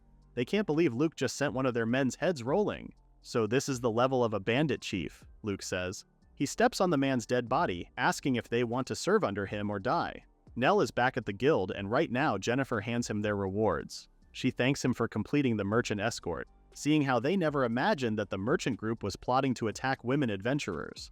With that said, Jennifer tells Nell that the guild accepts oversight responsibility this time, so on top of the fee, they also added additional money for damages. Through her smiling facade, Nell already knows she had this lined up. From the looks of it, Jennifer likely intended to smash those criminals from the start, and the victims must have come to her. But the thing is, the guild can't very well trap merchants on suspicion alone, so they put the arrow on them. Well, what choice did Nell have? So he decides to just go with the guild's storyline. But more importantly, there's something Nell wants to know. About Fina, was it Luke? She asks Jennifer in a quiet voice. Jennifer tells him that the culprit can't be stated for certain since there's no proof. However, the body suggests a highly skilled killer, and that there were no signs she resisted. Nell asks if there's any trail after, but Jennifer shakes her head no. However, she tells him there is one thing. There's a bandit organization that runs the underworld, whose boss was just replaced. Does Jennifer think that the new boss is Luke? What made her think that? Unfortunately, she doesn't have solid proof, just a woman's intuition. Intuition? But then again, when it's a saint's intuition, one simply does not shrug it off. With that said, Nell says he'll just keep that in mind as he joins the girls. Back at the Hope Shack, Nell looks at the unfamiliar face looking up to him. Do cats multiply? He asks rhetorically. Asuka grabs the new cat and says, this one is a girl. Nell actually knows it's a girl, so he grabs their own cat, scolding him for being such a lecherous Tom. With a roof over its head, food, and water, the Hope Shack is already a castle to this cat, and a castle's lonely just by being itself. Can we please keep her? The girls all turn to Nell with puppy dog eyes, and of course, how can he say no to that? All right, we won't kick her out. They can keep her as long as they tidy up around the house, making the girls groan. Cleaning again? Nell turns and tells them they should do it right while he's out. Huh? So where is he going then? Ned just tells her that he has something he needs to do. Are you covering those three's debts? Are you for real, kid? An intimidating man looms over Nell. The former explains that they lend at 10% monthly interest. If he can't keep up with that, he'll either be food in the sea or undergo forced labor underground.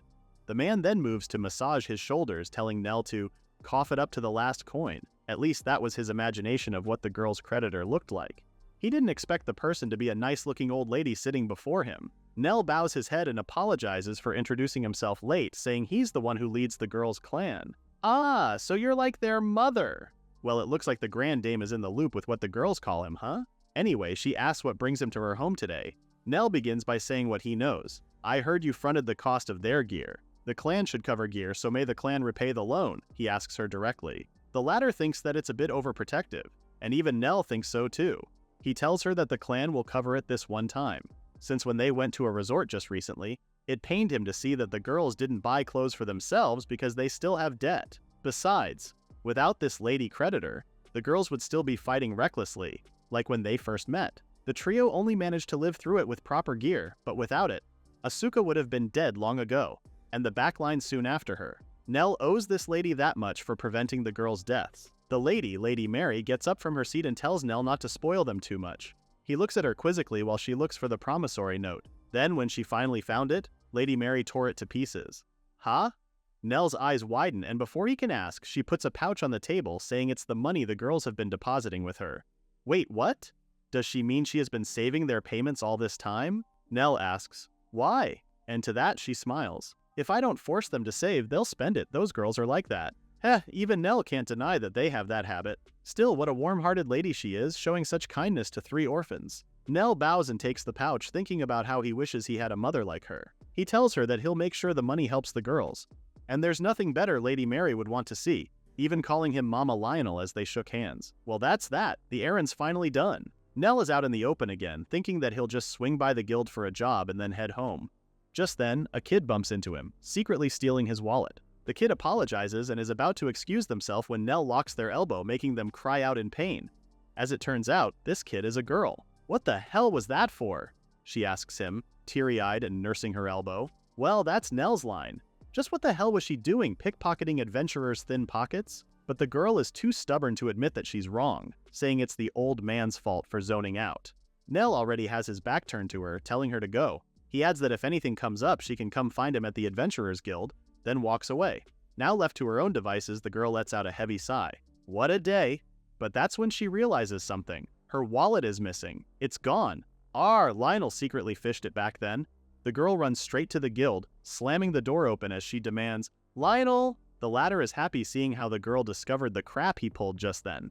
As if that's not bad enough, he starts to tease her, saying he'll buy her some tea. After all, he's got a little windfall right there, tossing the girl's wallet around, much to his annoyance. That's when Jennifer decides to step in, telling Nell not to tease her too much. Okay, fine till Nell gets serious. You did have business with me, right? Steal my wallet, return it, then ask for a favor. That was the plan, wasn't it? The girl is surprised while he continues that if she were just an ordinary pickpocket, she wouldn't go around carrying her own wallet. And even if she did, then the girl would give up if someone stole it, since coming to the guild to get it back risks getting hauled by the guard. And yet here she was, waltzing it, grabbing it back. And throughout the whole conversation, she's still here. This just means she's got business with Nell. Heck, she even knew his name. Well, of course she knows him. He's the rare strategist who took a 2-orphan startup and made it top tier in under 10 years. So it's already a given that it won't be easy to outfox him. Frankly, he wasn't prepared to receive such praise, saying, "You're overselling me," to the girl. That's when she uttered the name of the clan, Golden Silkworm Butterfly. She even called him of Golden Silkworm, before correcting herself and changing it into Lionel of Hope. She finally introduces herself as Meg, a member of the Thieves Guild. She also apologized for the stunt she pulled earlier, as she said, "The Thieves Guild, huh? They're not officially sanctioned, but they're viewed as a necessary evil that the authorities ignore. After all, the guild keeps petty crime from exploding and scoops street kids into pickpocketing or sex work. The latter may sound awful, but it's better than freezing to death in the gutter. Simply put, it's just another way to live, however twisted. In practice, they save more lives than a noble's whims. And this girl is one of the guild's members. You can beat him, right, Luke, the new boss of Hawkfang? She asks, making Nell's eyes widen with shock. Nell pales. Luke is a bandit now? And he's not just any bandit, he's also the boss of Hawkfang? Meg continues that their guild has been a mess ever since Luke took the throne. According to her, he's unilaterally waiving protection fees and wiping out prostitutes' debts on his own. Because of that, shops in Hawkfang Turf are undercutting prices. Customers all flock there, and other syndicate shops are ghost towns now.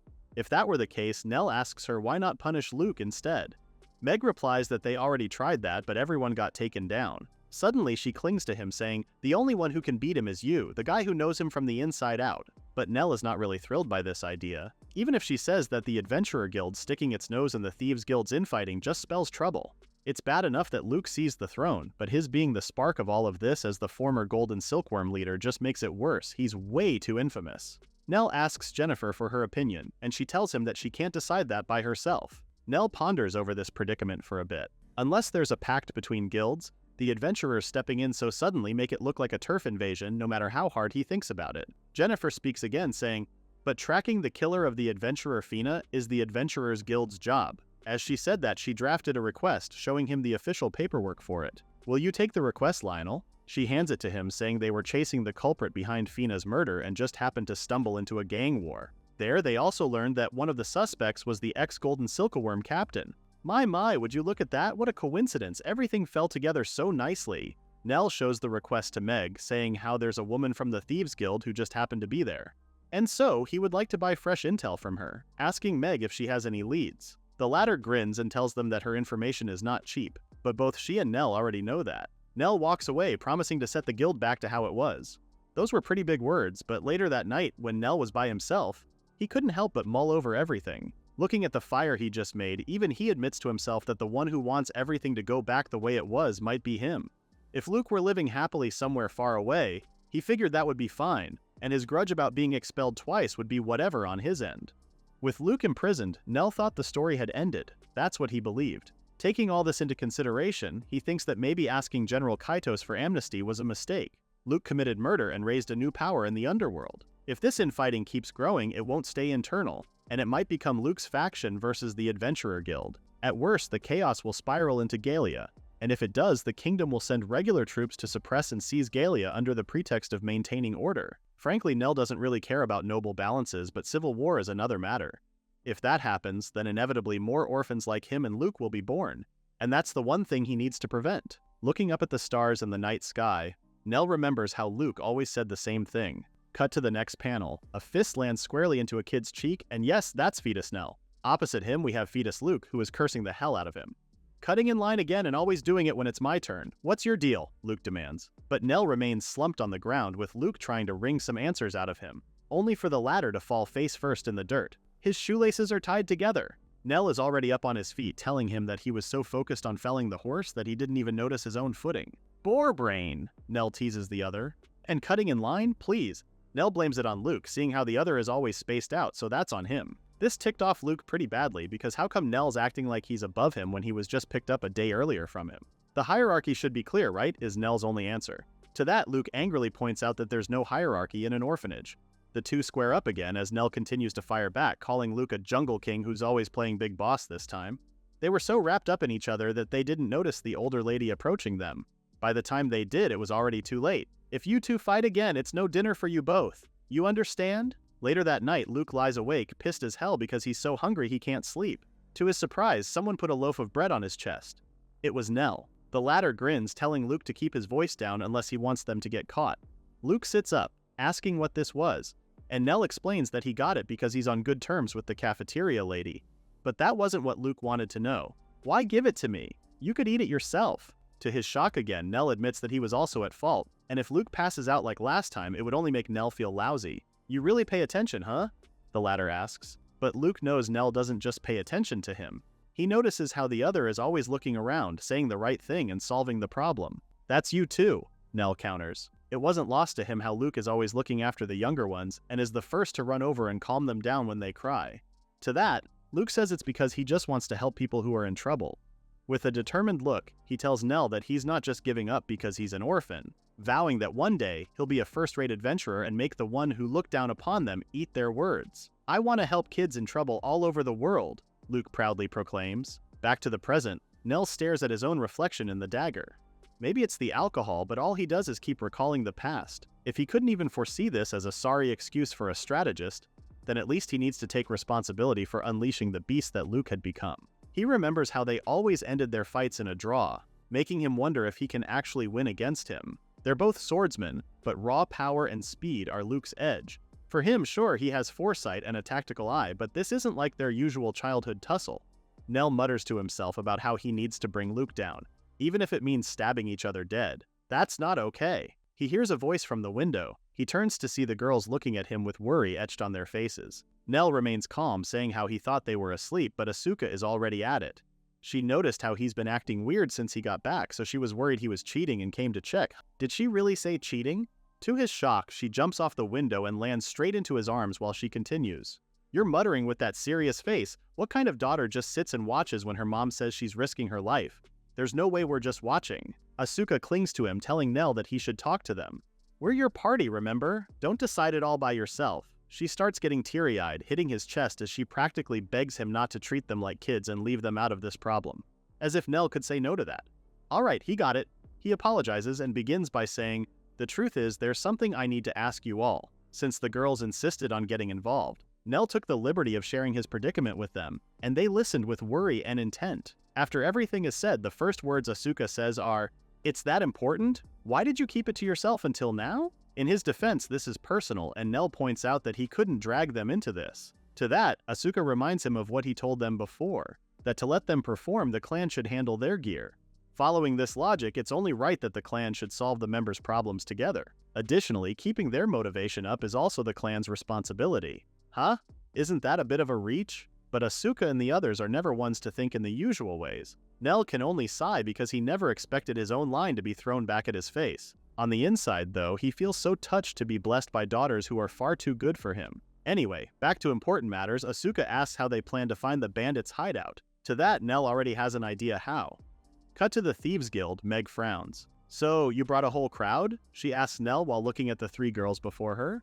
Despite her demeanor, the three girls went ahead and crowded Meg, introducing themselves at the same time, putting too much pressure on the former. Meg had to literally back them off, as she tells Nell that they have no idea how many are waiting. So yeah, the more heads the better, but the den is located deep in the slums. Walk in like it's a field trip, and you'll be ringed by assassins fast, she says. But Asuka and the others remain unfazed. They know, and that's exactly why they're making a big show of it. In the end, Meg can't help but also break out into a smile, saying, "You folks really fit the name Hope perfectly. Alright, now that everything is settled, Hope team, roll out." Later that night, Nell and Meg find themselves in front of an abandoned mansion. According to the latter, the place was supposedly a noble's manor ages ago, but it has now turned into a slum. Nell glances at the girls and they all nod in unison. He breaks the door down with a kick. "Pardon the intrusion," he tells his old friend, who only welcomes him, already standing and waiting for him. Nell warns the girls to keep their guard up, but Luke assures them that he's alone. Nell is puzzled by this, but he didn't have the time to ask, seeing how Luke already has his hand on his sword. The latter throws his scabbard away, telling Nell they should settle this right now. On the other hand, Asuka offers to hold Nell's scabbard for him, which he gratefully accepts. In the old Night Tales, it is said that the sword is life, and the scabbard is where life returns. So entrusting you with a scabbard means, I will surely come back. In contrast, Luke threw his scabbard away, meaning he abandoned his place to return to. An instep, and suddenly there was a loud clanging of swords as the two men exchanged blows. After the initial attack, both backed away, and Luke took this time to ask his friend a question. Why did Nell look so surprised when he walked in? Nell answers that it's because Luke didn't have an entourage and goes on to say how word got around that Luke seized a gang. Luke chuckles ironically because yeah, he did have some at first, but because they couldn't abide by his policy, they left. So that's what happened. Nell finally understood his friend's plan. Luke defied the Thieves Guild's line on purpose, stirred up trouble to clear the crowd, and got word to the well-informed guild so someone would call Nell. Even Nell has to admit that this was a nice setup done by his friend, and Luke is more than happy to receive such praise from a strategist. A strategist moves assuming the worst, isn't that what you said? Luke tells him. The latter goes on the offense while Nell evades his direct attack by leaping. Exactly, you went that far just to see me. Nell fires back and this time goes on the offense. But Luke steps aside, easily evading him as he continues that he did that out of love. Hard pass, was Nell's answer as their swords clashed again. Crap. This back and forth between them is getting ridiculous. He can feel the exhaustion creeping in, and as if on cue, Luke's thrust nicks Nell's arm. In turn, our hero swings his blade and cuts Luke's cheek to even it out. Flashback to when they were younger. Luke asks Nell what his gift was again. Strategist, the latter answers. Luke's not too surprised since a gift like that suits a brain-heavy guy like Nell. This time it was Nell's turn to ask what Luke's gift is, and that's when the latter answers that it's hero. They were quiet for a beat before Luke asked if the other remembered what Luke said before, about becoming first-rate someday. And of course Nell remembers. Let's be adventurers, Luke said. I'm no good with complicated stuff, so having someone like you would be solid. Let's fix the world together. At least that's what the past Luke said. Because now the two are busy swinging their swords. Just when Nell was about to land a clean hit, Luke kicks him in the stomach, causing the former to double over, coughing blood. You didn't expect a kick, did you? Luke asks before swinging his sword again at Nell. Our MC manages to get out of the way as he tells Luke that's not a swordsman's way. Says the strategist who doesn't pick his method? Luke claps back. He smiles, telling his old friend that he shouldn't start calling him dirty now. Nell, on the other hand, can barely stand, still trying to gain his footing from his ex-best friend's attack. I won't, was Nell's answer. He wipes the blood off his mouth, grinning as he tells Luke that he's the one who's way dirtier. Before he could finish his sentence, Misha cast long-range heal on him, followed by Milialia's magic imbue, instantly boosting Nell's HP and health. Luke grits his teeth. Filthy even, that's 3-on-1! But another voice joins the conversation. It's not 3-on-1, it's 4-on-1! Asuka comes in from behind with a swing, forcing Luke to block her attack. This time, both Nell and Asuka fight in tandem as Luke is left to deal with two opponents. Nell uses this chance to take a swing at him with more force than usual, sending him back as he could only curse their lot. But the girls firmly stand by Nell's side. If he's getting his hands dirty, we'll gladly get dirty too, because we're comrades. Flashback to the foursome's open forum a while earlier. Asuka asks if it's wrong to fight together. Well, what Nell had in mind was to have the girls clear the way for him and challenge Luke to a duel in the meantime. Before he could finish sharing his plan, Milialia suggested a better plan. We wipe out his goons and take Luke down together. Any problem with that? The way she said it so directly left Nell agreeing to her without room for argument. That's when Misha stepped in and told him he overthinks things. She takes his hand, telling him that they're comrades, 4 as 1. That encouraged him to be more open to them. Okay, so here's the plan. Nell will make it look like he's hung up on a duel to lower his enemy's guard, and then, on his signal, they dogpile him. That's it, back to the present. Nell and Asuka's dual swordsmanship continues to give Luke a hard time, leaving him with no choice but to defend and evade. He knows how restricting dodging indoors is, so the moment he notices the door, Luke bolts right through it. Nell didn't see this coming, instructing the girls to go after him because if Luke reaches the streets, then it's over. You're not getting away, Monobolt! Milialia fires her attack on Luke's thigh, causing him to slow down and hop in pain. This was the only chance Asuka needed as she cut off Luke's right arm in one fell swoop. As the latter sees his arm fall to the ground, he thinks about how he has seen this view before. He sees Nell hiding his face, thrusting his sword directly into Luke's body. Right, it's the same thing I did to Luke thought. Luke coughs up blood and slumps over Nell's shoulder, asking his ex-best friend where they went wrong. Nell, on the other hand, asks him what he should carve on his marker. Luke wobbles over, saying, I don't need one, a grave or whatever, finally collapsing on the ground with his eyes open. Dead. Nell reaches over and closes the latter's eyes and stares at the moon. The two were raised together almost from birth and have chased dreams with his one and only friend. Nell wonders if this is where it really ends, and like Luke, he also asks where they truly went wrong. He was muttering to himself, what am I even doing? When Asuka appeared and hugged him, assuring him that she was right there. She grounds him, calling his name aloud when they're suddenly joined by Milialia, and a moment after, Misha appears with a smile as well as she takes his hand. While the three of them are gathered over Nell, Meg awkwardly adds that she's also there for what it's worth. Unfortunately, the three girls dissed her, saying she's totally not involved. They were kidding, of course. They start laughing at how Meg starts to panic, and even Nell smiles at their antics. After a while, Nell suggests they head back now since they have to hand post-mission reports to the church and the guild. Back at the Adventurers Guild, Jennifer commends them for a job well done. That finally puts an end to Fina's killer. With that said, peace should hold, for now. Nell thinks so too, and they can probably take it easy with some routine hunts for a while. But his question is, why is Meg still at the Adventurers Guild? She laughs awkwardly because here's a funny story. I got kicked out of the guild, she says while scratching her head. The other three girls were shocked, asking why that happened. They only managed to beat Luke because of Meg after all, and that's where the trouble is actually. From their side, I borrowed the Adventurers Guild and settled it on my own, so the Thieves Guild lost major face, she explained. Nell finished the story, adding that the guild couldn't very well punish Meg, seeing how she helped fix the problem. You see, in the underworld, you never really get clean. And if someone with shadow intel bolts, assassins will be sent. Nell thinks that if Meg slipped out of that tangle with no strings, then maybe a Thieves Guild executive did her a kindness. Well, since Meg finally got out and she doesn't want to live a thief's life anymore, she shyly asks them to let her join Hope. Nell sees no problem with that, but first things first. What was her gift and job? Because if she's going to be an adventurer, she will need to register with the guild. Gift? What's that? She asks. The foursome could only give her a unified "ha?" In response, eyes wide with shock. Gift? Job? What even is that? Meg asks in confusion. Naturally, the girls blew up, especially Asuka. A job is that thing, you know?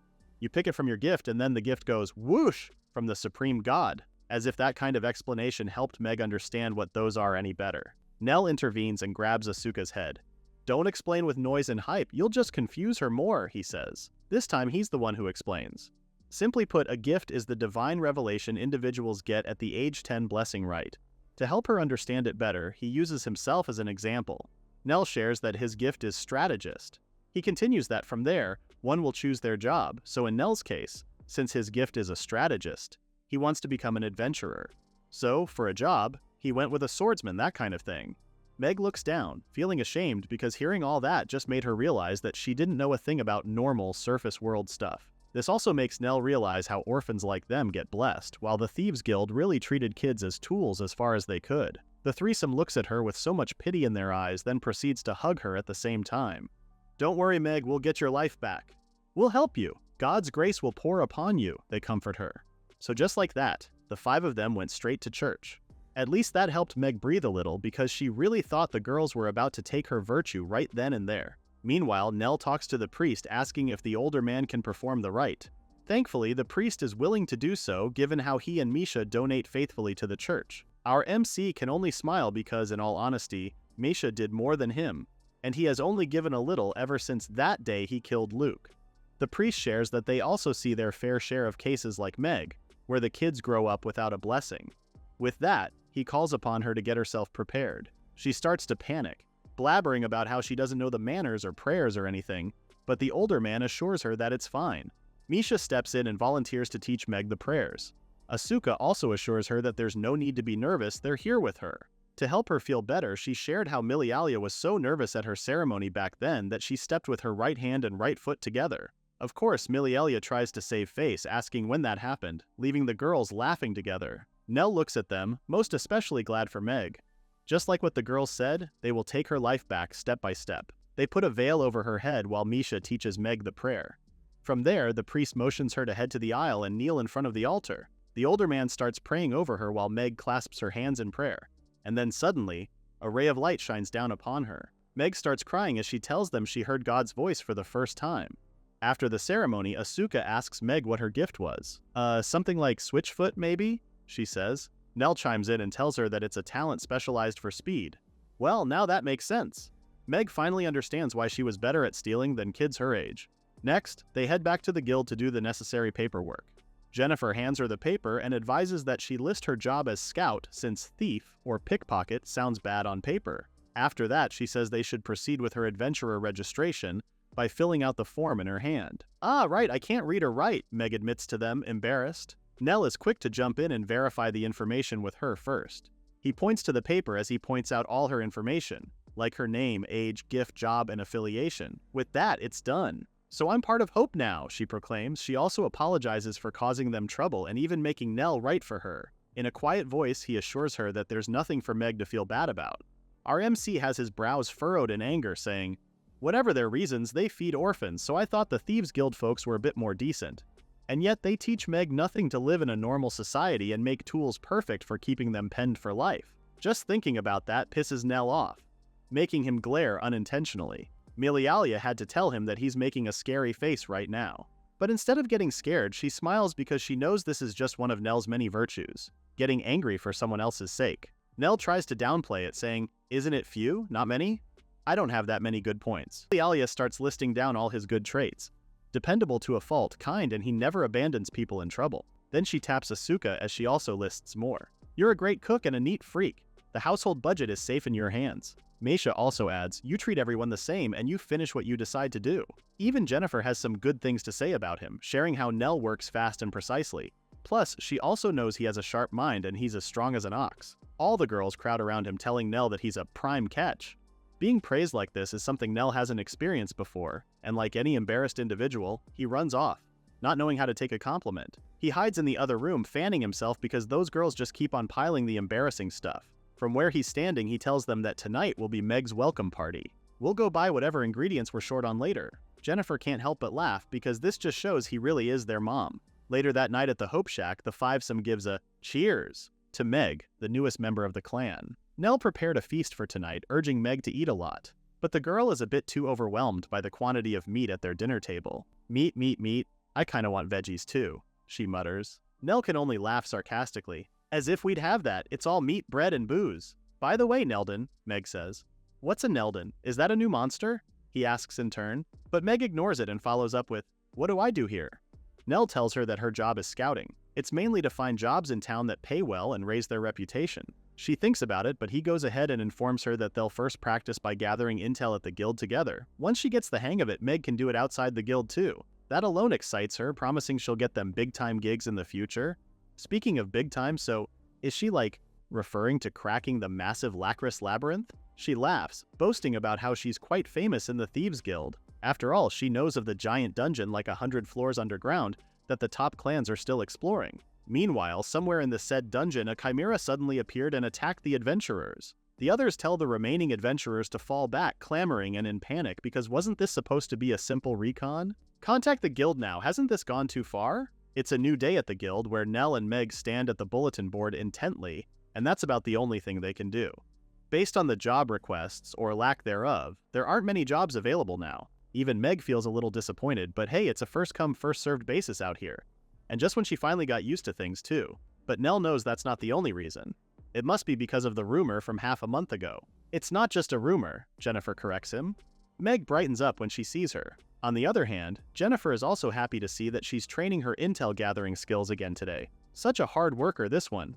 The two butter up to each other until Nell calls Meg.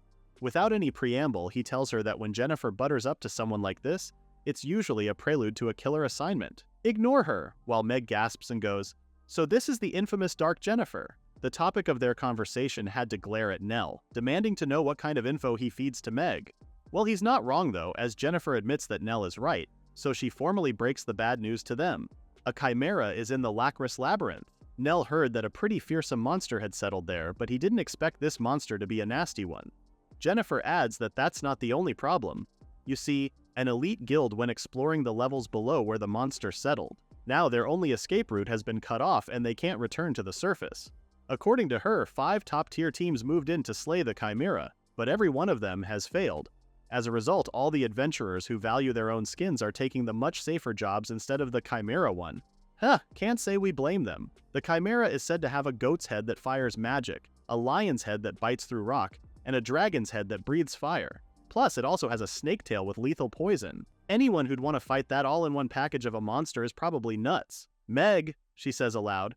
And that's exactly the brand of crazy Nell is, checking and signing the document, seeing that he filled out all the signatures. The jokes really do write themselves, no? Meg starts yelling at him, asking him how he can decide this on his own. "Are you trying to die?" But Nell has 4 daughters to feed, and the other jobs just won't cut it. Spoken like a true mom. The labyrinth has been sealed for half a month, and the trapped teams are weakening without resupply. But that doesn't mean Meg's out here to martyr herself on some dumb justice kick. Well, Nell thinks the same. Still, even when Jennifer pushes brutal gigs upon them, she gauges their skill and won't hand them what they can't clear. "Besides, I'm not alone, I've got 4 reliable partners," Nell says. With a smile, he adds how the 3 have grown remarkably, and there's also the promising new rookie with a lot of potential. That shut Meg up, leaving her blushing as she asks Jennifer if Nell is always like this. "He's a total gift charmer, huh?" Jennifer sighs because what makes this scary is that Nell doesn't even notice he's like this. Just like that, the 5-some head to Lacris labyrinth. Meg hides on the corner as a giant mutant rat stands on its hind legs on guard. She throws a ball-like item at it, then heads back to join the group. She informs them that there are 2 poison rats in the back room. "They didn't notice, so I rolled in poison bait." Nell turns to Milialia, instructing her to blanket the room with magic bolts and not to bother aiming. Soon the rats are on the ground, paralyzed. As Nell continues that after a 1-beat delay, he and Asuka will rush in. "Magic bolt," Milialia casts. The attack hits the rat head-on, with Nell moving in along with Asuka.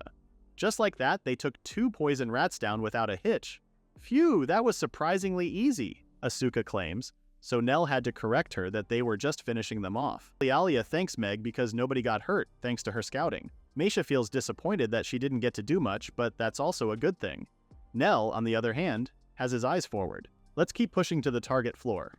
They do as he commanded, and fast forward later, Meg cuts off the mana stone of their nth poison rat. This has to be the 100th mana stone now. Still, do dungeons spawn this many mobs? Nell answers that this density is abnormal. He relays how he faced something like this during his golden silkworm days, but it wasn't this hard. But Meg's attention is on the mana stone she's holding. With how many stones are dropping, she had to admit that this might be more efficient than stealing after all. "That's right, war is super efficient, Meg," Asuka happily chirps. She goes on to add that if Meg works hard, she can get some neat goodies like this, her magic sword. Asuka proudly tells her that she got it from General Kaidos after crushing the rebels. This got Meg all fired up, wanting to have something like that too. "Nell, Mom, are we close?" Milialia asks. If memory serves him right, Nell thinks so, it's just a little farther ahead. They should be able to see the Grand Hall's doors soon. She asks if there are more monsters because of the Chimera, and he says he's not sure, but that seems logical. A powerhouse moved into the 10th floor, so that made the guys in the upper floors bolder. But something about that doesn't sit right, Nell adds. Meisha thinks that maybe the cause and effect are reversed, making both Milialia and Nell turn to her. Like a mother pushing a baby in a pram. How is that a sound explanation for all of this? So is she saying that if there are no parents, there won't be a baby? Milialia also had to clarify if this is like the effect coming before the cause or something. Like the chicken and egg situation, right? Nell Karate chops Meisha in the head and scolds her. This is no time for riddles.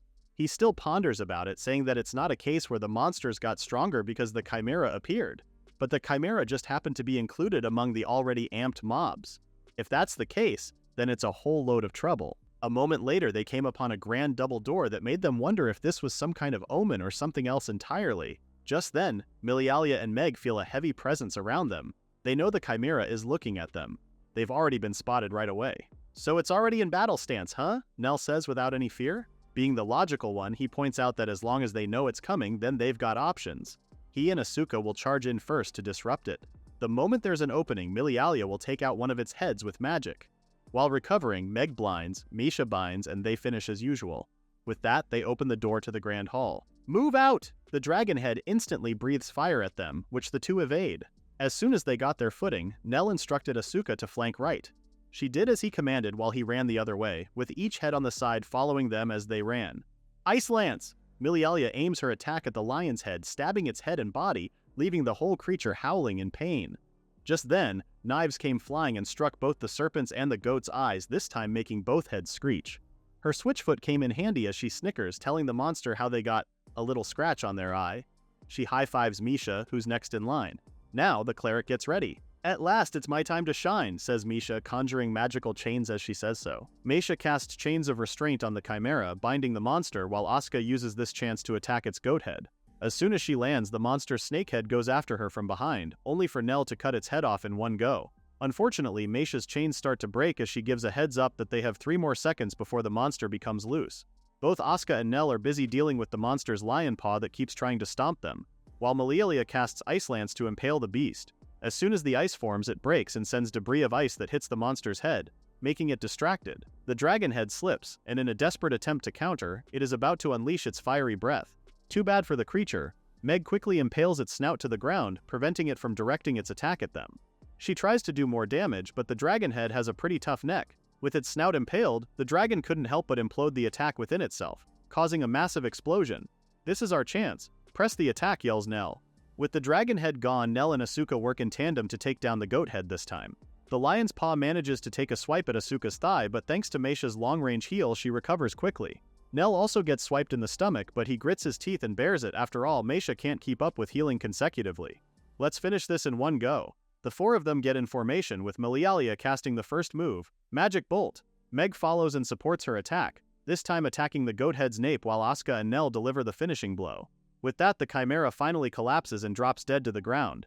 As soon as their kill is confirmed, Asuka turns to Jelly as she feels relieved that they actually won. She was so into the fight that she didn't realize she got nicked in the head. Meisha cradles her, applauding Asuka for a job well done. Beside them, Nell also slumps to the ground. Even he can't believe that they actually won against the Chimera. But wait, where's Meg? Mana Stone. Mana Stone. Meg proclaims excitedly as she slices through the Chimera's body. With a monster this big, the stone's gotta be huge. Too bad for her, it doesn't work like that. "Arg, what the hell is this?" she yells in frustration not a moment later while Nell and the others look on. It's no different from a small fry's Mana Stone, is it? The trio crowd around her, comforting the poor thief for her misconception. They feel bad for her for falling into the classic newbie adventurer thing, but at least they all look okay, no? Nell collapses on the ground again, too exhausted to move. "I don't think I'll be moving for a bit," he says, and both Asuka and Milialia share the same sentiment. Well, he actually wants to tell the folks down below that they're all good, but he thinks they should rest and recover for a bit first. To that, Meisha and Meg offer to do the honors, with Meg already planning to secure a promise of reward in place of the Mana Stone. Being the mother hen that he is, Nell had to dissuade her from doing that. Moments later, footsteps can be heard echoing throughout the dungeon, signaling that the rest of the adventurers are now free to go. You saved us, thanks. We thought we'd never see the sun again. They tell the Hope Party. Looking at their mass exodus, even Asuka is surprised that there really were a lot of people stuck in the dungeon. But if there were this many, couldn't they have just beaten the Chimera together? With this headcount, the room turns into a sardine can, Nell explains. It's the perfect scenario to get wiped in one sweep. As expected of my rival. Even winded, that head of yours is sharp, a voice says from the back. Nell turns, and what do you know, it's one of his buddies, Rhinos. Asuka, being the blunt person that she is, does her best to hold her tongue from calling the dude old man as she manages to say older brother at the last minute. Hey now, I'm not that old, so cut it out with the old man. Rhinos replies in good spirit, much to Nell's chagrin. Anyway, Rhinos is the leader of the hard-boiled guys party. He introduces himself to Asuka, then turns to Nell, fully intending on thanking the latter for saving his butt. Anything you want? Rhinos asks. To that, Nell looks up in a daze before snapping back to reality and answering, lumber. Huh? Lumber. To that, Nell explains that he wants to build a changing room. Oh, if he's doing renovation, Rhinos says he can just hire a carpenter instead. The hard-boiled guy's leader can arrange that for him. But with a bitter smile and a downcast look, Nell declines his offer. It doesn't work like that, given how those girls go full frontal each time. If I'm being picky, I'd like a bath where the sky isn't staring at us, Nell says with slumped shoulders, leaving Rhinos both worried and confused for his friend. Asuka, on the other hand, points out that she likes the open bath. It's nice. While they were chatting casually, their group was unaware that a creepy floating eye had been eyeing them all this time. No pun intended. Curse you humans. To think that you'd slay a chimera. A certain demon lord rages. Just you wait. I'll reclaim the ancestral lands you stole. Mama Nell, wake up. It's morning. Nell could hear someone whisper closely to him. He wakes up with a frown and the three girls half naked are leaning over him. Looks like we beat you today, Asuka happily proclaims. A loud scream follows, courtesy of Nell, who is by the way clutching his blanket over his body like some pure maiden. He still can't form a coherent sentence while Asuka tells him off that it's rude to scream in someone's face, you know? Why are you half naked? He manages to scream to his three troublesome chicks. To answer that, let's wind it back to a few days earlier, from when the Hope Shack finally had its own changing room. Rhinos is amazed because he didn't expect Nell to be such a handyman. The latter, on the other hand, claims it's easy work once you get used to it. Apart from the changing room, Nell also boasts of creating a cat tower in Meg's bed. Seeing him all giddy from his craftsmanship like this, Rhinos finally remembers that his buddy's talent was lumber master. Anyway, Nell is pretty thankful for Rhinos' help with this. You saved us, he tells Rhinos, but the hard-boiled guy's leader says it's the opposite. It's Nell's party who saved them. The three OG Hope Party members watch the two men interact, and it doesn't take long for Nell to spot them hiding behind a wall. You lot watching over there. From now on, get changed in the changing room like you should, shouts Nell from where he's standing, unaware that the girls are giving him blank stares. So now, cut to the present. Asuka claims to know that Nell only said that because Rhinos was there, but in reality she and the other girls think that Mama Nell must be lonely since he doesn't get to see them naked anymore. Underage girls in undies is a recipe for disaster or prison. There's no in between. So as any sane man, Nell quietly rises from his bed, opens the cabinet and puts all three girls in their respective camisoles in one go before they even have any chance to protest. There we go, he proclaims, proud of his work. Thus begins the girls' onslaught of complaints. If there's shade, you strip. Do you even know how old we are? All that ruckus is enough to wake Meg, who makes their way to the group. You don't have to push yourself, you know? Meisha tells Nell while the other two go, are you sick or something? Our nakedness is your emotional support, right, Mama Nell? What the hell is up with these girls? With him being cornered like this, Nell decides to shift his attention to Meg and was about to give her a slight scolding when the latter gave him a judgmental stare. Yikes, she mutters while keeping her distance from Nell. Of course, poor Nell had to clear his name. He tries to explain that she's misunderstanding something, but Meg wouldn't hear it. It's fine, Nell, Dad, she brushes him off. People have all kinds of tastes and hobbies, you know. Girl, please listen to the guy. That's it. Nell is done with this. He grabs their basket of breakfast and slams it on the table, saying he's leaving and heading to the guild. I'll be back by evening, so eat the pre-made stew for lunch. With that, he stomps off out of Hope Shack. As the girls eat their breakfast, they can't help but think of him as their mom. Now we cut to the guild. According to Jennifer, apparently monsters around Galia are increasing and getting stronger lately. Huh. Why did she use the term apparently? Nell finds the term a bit vague, but that's exactly what Jennifer means. She says they've been getting many such reports from adventurers, but from farming villages and such, there aren't any damage reports beyond the usual. Huh, now that she says it like that, Nell kind of understands what she's getting at. After all, those animals are living creatures too, so if the number of monsters rose, then it would only be natural that the creatures would raid the villages for food. In line with this, Jennifer asks if he has any idea about what's changing with the monsters lately. Well, the most recent monster Nell faced is the Chimera from the other day, and even that is way too good to be a simple mutation. Considering even monsters on other floors were markedly strengthened, I don't want to think it either. But it's a sign of the Demon King army incursion, Nell says. The last human-demon war was 500 years ago, and since then there haven't been any major conflicts up to now. Suffice it to say that what Nell had just said is a pretty big leap of speculation. Well, speculation or not, Jennifer pulls out a map and points to a certain location. It seems it's worth investigating here. He looks at the place and knows it. It's the ruined Piran Castle. Sure, demons built that fortress 500 years ago, but it was never used and left abandoned, right? He says. Plus, as strange as it is for him to say this, Nell would like to investigate with a bit more certainty. To that, Jennifer straight up tells him that they don't have proof, but what she does have is her woman's intuition. There it is, a woman's intuition. Nell doesn't say it out loud, but if Jennifer insists on that, then it's a bona fide saint talent revelation skill, the same as Meisha's. With that said, she issues a new request for the Hope Party. Investigate the increase in empowerment of monsters at Piran Fortress. And who is Nell to say no to that? Later that night, a shooting star illuminates the night sky. A star has fallen, an elder demon claims. Another one asks if this is an auspicious sign, to which the elder demon explains that it bodes ill will for humans. It means humans with the star of hero are fewer. The younger demon smiles because for them, it means it's a good omen. That is exactly so, Your Majesty, Demon King Ingrol, answers the elder demon. Somewhere else in the kingdom, legions of the undead rise as another demon summons a mighty entity. This time, do not fail, he tells the dark entity. Turn the humans into carrion, O Lich, king of the undead. As soon as Nell heads back to the Hope Shack, he informs their party of the new request. He tells them that it would take 12 days of travel on foot from Galia to their target location, the ruined Piran Castle. Meg takes note of this information, a little surprised that the location is quite far. The Galia region is that prosperous, and it's a vast territory, he explains. It's the domain of Margrave Dros, who guards the border with the Kingdom of Mazel. Wait, Kingdom of Mazel? Asuka knows that that's the demon nation, right? Mulialia clarifies and asks if the monster enhancement incident is probably a sign of an invasion from the demon army. That's what Nell initially thought as well, but if they think more simply, it could also be due to a magical item left in the Piran ruins that went berserk, thus causing the monster's increase in empowerment. Either way, we'll find out after this investigation. For now, let's move out. With that, the girls quickly obeyed their leader and made the long journey toward Piran Castle, with Nell leading the way. They gathered materials in the forest to cook their meat, and as night fell, the Hope Party checked in at a local inn. The three OG girls instantly doze off, while Nell lies awake in bed thinking about how those three are out cold in mere seconds. Suddenly, he feels something. He quickly draws his blade and points it, ready to attack. Who's there, he asks. It's me, Chill, was Meg's reply, her face mere inches away from the tip of Nell's sword. He sheathes his weapon and tells her that it's way too late for a night crawl, but Meg means business. She feels something strange. Not killing intent, but more like we're being watched, she says worriedly. Nell is already putting on his armor while asking her if she has already checked outside the window. Well, that's the thing. According to her, fog has settled in, so she can't see a darn thing. Wake Asaka and the others, gear up and regroup in this room, Nell instructs her. If he's acting like this, then this just means that they're dealing with an enemy, right? So who are we dealing with? Given that it's the middle of the night with a strange presence and a fog rolling in, Nell believes it's most likely the Lich. The Lich? You mean the Undead King? She echoes with a shock. Seeing how her nerves are getting the better of her, he calmly tells her that if they know it's approaching, then they can respond in many ways. It's all thanks to you, Meg, Neldad says, patting the top of her head for a job well done. Good work. After patting her, Meg bolts out of the room saying she'll get everyone. She's shy. But now that Nell is alone, it made him wonder if maybe he's treating her a bit too much like a kid, no? Anyway, the Lich. Nell looks out the window and sees that the fog is very much present outside, just like Meg said.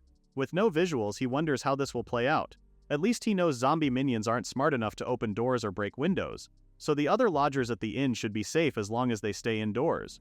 Outside, miasma grows thicker, and before long, the Legion of the Undead slowly comes into view. Alright, here it comes. Nell gives everyone a heads up. Meg feels a bit unsettled because of this feeling, which she can't exactly call hostility, and before she could find the right word for it, Meisha chimes in that it's actually envy toward the living. The latter explains that the undead will try to drag you into a cold, dark bog. There's no way in hell I'm dying to that. Let's roast 'em quick. Meg replies, a torch already lit in one hand and explosive powder in another. I second this. Asuka cries, they're filthy, they stink, and they don't even drop magic stones when you kill them. But before these two could launch the first attack, a hand blocked them from doing so. Mama Nell, requesting permission for the opening strike, Mulialia says, her staff ready to hit it. The Lich and his undead move closer, and Nell gives her the green light. Go for it. Spear of Fire. Mulialia casts, instantly torching several of the undead. Meg follows it up with an explosive, hitting the undead square in the head that sends it bursting into flames, dragging others along with it. As expected, fire is their weakness. Good for the party because they don't have to deal with magical counterattacks. Nell gives Meisha the signal, and the priestess does her thing. Sanctuary. She casts, instantly lighting a magic circle in the ground. All the undead within the circle are rendered immobile, so now Meisha puts them to rest. Sleep, ye undead. A bright light illuminates them, and not a moment later they disintegrate to nothingness. Both Nell and Asuka are wide-eyed, amazed at Meisha's skills. Heck, amazed isn't even enough to cut it. Using offensive and defensive magic together in perfect synergy, that's priest-class finesse. These words were barely out of Nell's mouth when Meisha collapses, her mana drained. Or is it hunger? Thankfully, Meg shoves a lollipop in her mouth, giving her that sugar rush. Nell still cheers her on for doing a great job. You three rest up. Mother and I will finish this in one go, Asuka proclaims as she and Nell dash straight to the enemy. With her impressive swordsmanship, Asuka easily takes down the undead, clearing a path for Mama Nell. She gives him the signal, with Nell thanking her for it. Asuka uses this chance to request something obscene. Pay me back with a hot kiss. Nell had to look away, embarrassed, but he still tells her that he'll do so when she's an adult. And that's more than enough for Asuka. Running into a hero right away. Talk about rotten luck, the Lich mutters as it comes face to face with Nell. Huh? What is the undead king talking about? That's when the Lich lets on that this town was meant to be their starting point for the invasion while adding Nell and the others to their army of corpses. Like hell we're letting you do that. Nell fires back, going on the offensive and taking a swing at the undead king. The moment his sword comes in contact with the latter, the Lich flinches as it feels something off. A holy weapon. Before it can defend itself, Nell goes for the kill and cuts it down squarely. How careless of me. If only my mana weren't spent, I wouldn't lose to some brat, were the Lich's last words. As he disintegrates to nothingness, an orb falls to the ground, the only thing that remains of what once was the undead king. Looking at the item, Nell can't help but wonder if it is a coincidence that the Lich's mana had run dry, that they blunted their invasion from the get-go. After their encounter with the Lich, the Hope Party continues to their target destination. Soon they reach the outskirts of the ruined Piran Castle.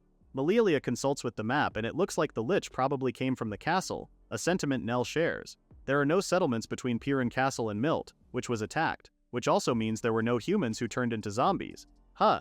So this just means it had to resort to summoning magic, no? Nell deduced. Melialia thinks so, since the Lich's mana was bone dry during their encounter. The Lich and its army of the undead were probably trying to recover by feeding on fear and other negative emotions, eyeing a mere post town as their first victim. Still, it's scary to think what would have happened if they ever reached Galia. And by chance, at this backwater inn town of Milt, there happened to be skilled adventurers, so the army of the undead was stopped. By chance? Melialia echoes. Well, if they call this by chance, then life would be so easy, no? Just look at how carefree Asuka is. Well, there's no point in overthinking it, she says, they can just chalk it up to being lucky. Meisha thinks so too, adding that it isn't complicated at all. Lady Jennifer must have received a revelation as well, she adds. Well, if Meisha says it like that, then there's no room for debate. Back to the current situation. Now that they're here, what now? If they're going to infiltrate, Meg offers to be their scout. As she was about to head off, Neldad dissuaded her from doing so. Infiltration is not feasible, we don't know the layout inside or how many are hiding there, he explains. We don't even know who controls the castle in the first place. With that said, the only way for them to go is to go through the front, boldly. Solo charge. Asuka cries out, but Nell Mama quickly shuts her down, saying that's not what he meant. Melialia questions his plan of action, and if anything, going through the front is more of a plan Asuka would do. Well, it's the lost traveler's tactic. Nell explains. If the Lord is decent, they won't abandon people in need. If they occupy it for evil ends, they won't just let witnesses walk away. With that said, whether the intent is welcome or assassination, they'll have no choice but to bring the Hope Party inside the castle either way. Oh well, if that's the case, Asuka has one concern: does their outfit make them look suspicious?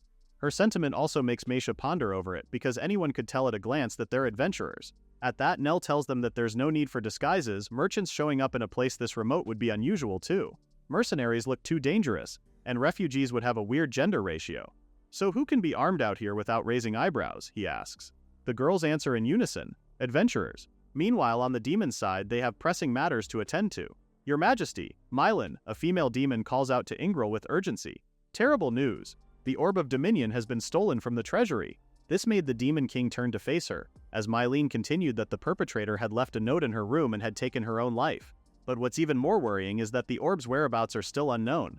Hearing such a report, the Elder Demon wonders if the Warhawk noble houses have grown impatient. The late Demon King and his predecessor both always kept their fangs bared ready to invade, the Elder Demon says. Now is the moment to reclaim our forefathers' lands taken by the humans. Furthermore, she thinks that the situation just means that many demons frown upon Ingril's moderation. Do not forget that, she warns him. Ingril, on the other hand, just about had enough. Here we go again with Granny's scolding, he thinks. Bro is so done. Honestly, he thinks his dad and grandpa never even meant to fight humans, they just struck a will fight pose, and the humans misunderstood that. Plus, he doubts many are unhappy with their lives now, and compared to the lands they lived in over 500 years ago, it's much warmer and crops grow better now. What's the point of invading poor cold human countries if they're going to throw that life away? Ingral dissociated so hard that his grandma had to shout to get his attention. Are you listening? The elder demon yaps. Yeah, I'm listening. Ingral gently nudges his grandma out of the room, reminding her that her blood pressure will spike again, so it's best to call it a day. And whose fault is that? She barks, but Ingral gets rid of her all the same with a snicker. If you tease her too much, she might really drop dead, you know? A voice tells His Majesty it was Mylene. Well, in Ingral's defense, his grandma and the others just won't shut up about taking back the so-called holy ancestral lands, which kind of makes him snide about it. Mylene understands where he's coming from. After all, their warless generation can't really feel hatred for humans. Even Ingral can see that the elder still thinks the war hasn't ended and that the older folks still bear the grudge of losing land and culture. Because of that, the orb was stolen, but since that happened, even Ingral can't stay moderate now. The Demon King is curious about the perpetrator Mylene mentioned earlier, and she fills him in, saying the girl was from a humble house. They don't even know if calling it suicide is true or not. Ingral promises to make sure the girl's family lacks for nothing, and urges Mylene to continue with the investigation and to do it quickly, since the spark must be snuffed out at once. Mylene vows happy to oblige His Majesty since that's what they're for after all. We made you king and we're the fire brigade, Ingral, she tells him as more demons suddenly appear from behind her out of nowhere. Watch out for any strange movements near the Lintlight border, especially the Galia frontier, she commands. And if a commotion starts, it won't be in the capital. The brigade heeded her command and left just as quickly. With them gone, Ingral tells her that he's glad he made her the leader, especially since things like these must be done by the book. At that, she offers that she could also be as ruthless as the former leader. The mood was set, but it was shattered by just a few words. Excuse me, Lady Mylene. A female demon cuts in. When I give the go signal, please disappear. Mylene chews her out. If you just linger, it's super awkward, Salieri. The demon Salieri fires back at how Mylene likes to utter cool lines just so she can bask in herself, making Mylene shy. Anyway, what did Salieri want anyway? Mylene has already issued orders, so Salieri is free to act at her own discretion. Well, Salieri thinks they should infiltrate Lintlight, adding that if trouble starts, it won't be on this side of the border but over there. Mylene narrows her eyes, asking why Salieri thinks such. With a smile, the latter claims it's just a gut feeling. There was a pause before Mylene finally relented. Fine, you've always been oddly sharp, the fire brigade leader says. Permission granted to operate abroad, go investigate. However, even if you find someone suspicious, don't act on your own. With that, Salieri salutes and says she'll do as her leader wishes. The Hope Party waltzes right into Piran Castle's front door, where they are stopped by the station demon guard. Halt! Who goes there? The latter asks. Nell starts his Oscar-worthy act, claiming they're adventurers who lost their way. The demon guard glares at them, and why wouldn't he? Demons are the mortal enemies of humans. Yet the only ones who truly believe that are the comfortable folks living in the royal capital. Galia is different. Its economy thrives on covert trade with Massel, the demon nation. As a condition of that smuggling, the demons made a pledge to Count Dros to provide ample education and aid to orphanages and relief houses. And yeah, this makes Galia's orphanage industry booming because proper orphanages receive lots of subsidies. However, some gather children just for money and operate the institution poorly. Others, like Meg, get scooped up by the Thieves Guild. And some other orphans even die. Suffice it to say, Galia is no paradise, but it does reap benefits, so there aren't many who recoil just because someone's a demon. Now back to the standstill between the Hope Party and the Demon Guard. Nell thinks it won't hurt to be cautious, so here goes. Could you grant us lodging and a meal for just one night? He politely asks the already glaring Demon Guard. No sooner had he said that than the guard grinned and beamed. Well, you've had a rough time. We can't offer much, but you can rest here. Huh, well that turned out better than expected. At least it's going just as Nell planned. The guard opens the gate and ushers them inside while Nell thanks him for the hospitality. I'll show you to the guest room, so come along. Milialia whispers to their mama Nell, pleased at how they were let in just like how he predicted. But this is just where the problem starts. Still, Nell says they would just adjust their response depending on how the demons move. The thing about castle-holding nobles is that they usually have a great pride. They'll typically at least offer shelter to lost travelers, but you can never know until you're in it, right? Now that they have the room all to themselves, Nell starts giving them orders. Meg, pretend you need to use the toilet and scout the interior, he says. To Meisha, he tells her to ask to pray and memorize the route to the chapel, with Asuka tagging along with her. Nell then asks Milialia if she could help him draft a plan together. They only have about half an hour until then, so they should return in 15 minutes at the latest. The girls went to work quickly and instantly bumped into another demon on their way out. Of course, the three overwhelmed the poor guy with their requests all at once, so the poor guard had no choice but to accommodate them. Looking at what had just happened, it made Nell realize that humans and demons are both suckers for pretty girls' requests, no? Which means I'm lacking in charm, so I'm the one left behind. Malialia adds from behind. I see how it is. Oh crap, he didn't mean to offend her like this. With his hands up, Nell tells her that he's counting on her brains. But it's too late, the damage is done. Malialia turns away from him, saying, "Don't look at me, I'm just a kid, remember. I don't have any brains." Nell tries to butter her up, saying she's plenty grown up. Upon hearing the term, she asks if he would want to share a bed with her. Desperate to appease her, Nell says something dangerous. Maybe when you're an adult, age-wise. With that, she smiles sweetly. I have your statement on the record. Ugh, now Nell feels he just really said something dangerous. 15 minutes later, the other girls return. Nell holds them off from reporting and asks them to stand by since he believes they're about to be summoned based on the footsteps in the hall. So did something happen? Asuka asks Malialia coyly. I got a verbal commitment, was the other's proud answer. Nice, now it's Meisha's turn next. At the mention of her name, their priestess friend just tells them that everything is by the supreme God's will. I shall slip into his bed, was her bold proclamation. So much for God's will, huh? Even Meg can't help but comment on how hardcore that idea is. The girls were already chatting about seeing them like that, and Nell has a hunch that they may be plotting something again. Dinner is prepared. A voice from the other side of the door informs them. Lord Zakrant awaits your arrival.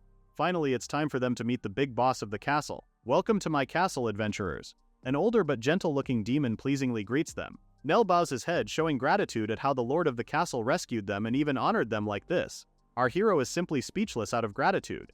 Lord Zakrant smiles and says a little trouble is most welcome at the palace, given how life is pretty dull there. The lord of the castle looks nice enough, so for now, Nell thinks they could let up for a bit. Our hero bows, introducing himself as Lionel from the Hope clan, and proceeds to introduce Asuka, Meisha, Meg, and Malialia. The demon lord reciprocates the gesture and introduces himself as well. I am Zakrant. I've been entrusted with this castle by the demon king. The elder demon says, I'm a descendant of the demons. Nell's ears perked at that, echoing, descendants, so the former explains that his father was charged with guarding the castle 500 years ago. Whew, 500 years? That's some loyalty Zakrant's father has right there. From a stranger's perspective, they must see it as loyalty, but Zakrant admits that they're actually the descendants of demons who fled because they hated the war. With that said, he proceeds to tell Nell and the others the history of what happened between the humans and the demons. 500 years ago, the demon army and humans decided to struggle at the Battle of Summel Plains. Back then, Paran wasn't a main battlefield, deserters expecting defeat flocked here, he relays. My father, the previous lord of Paran, harbored those deserters and spared needless bloodshed. Later, the demon army lost, moved south, and founded a nation. Humans suffered heavy losses and couldn't pursue them, hence why Paran was left behind. Supposedly, they meant to rejoin once things cooled down. But the demon king died of war wounds, and a succession followed. From there, Zakrant says the humans fought among themselves and partitioned the lands, and before they knew it, a century had passed with no chance to offer fealty. In time, the humans' fear of demons waned, and the demon kingdom forgot those deserters from a century ago. As a result, they just stayed in Piran. They could obtain what they couldn't produce via trade, and around 80 years ago, the current demon king took the throne and started covert trade with Galia. Because of that, the nearby humans know Zakrant and the other demons live in the castle and choose not to make a fuss. Huh? So does that mean the Lich didn't come from this castle? Asuka asks up front. Nell panics a bit because his girl is way too blunt. Huh? Those guys? Zakrant says they were headed towards the human town, and that a while back a certain someone visited them. Now is the time, the Darth Maul-looking demon from a few chapters ago exclaims.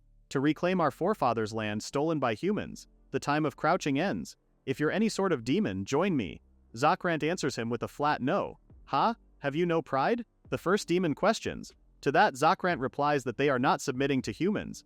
After all, they've already chosen to put their roots down at the castle, and with that said, he asks the first demon to leave.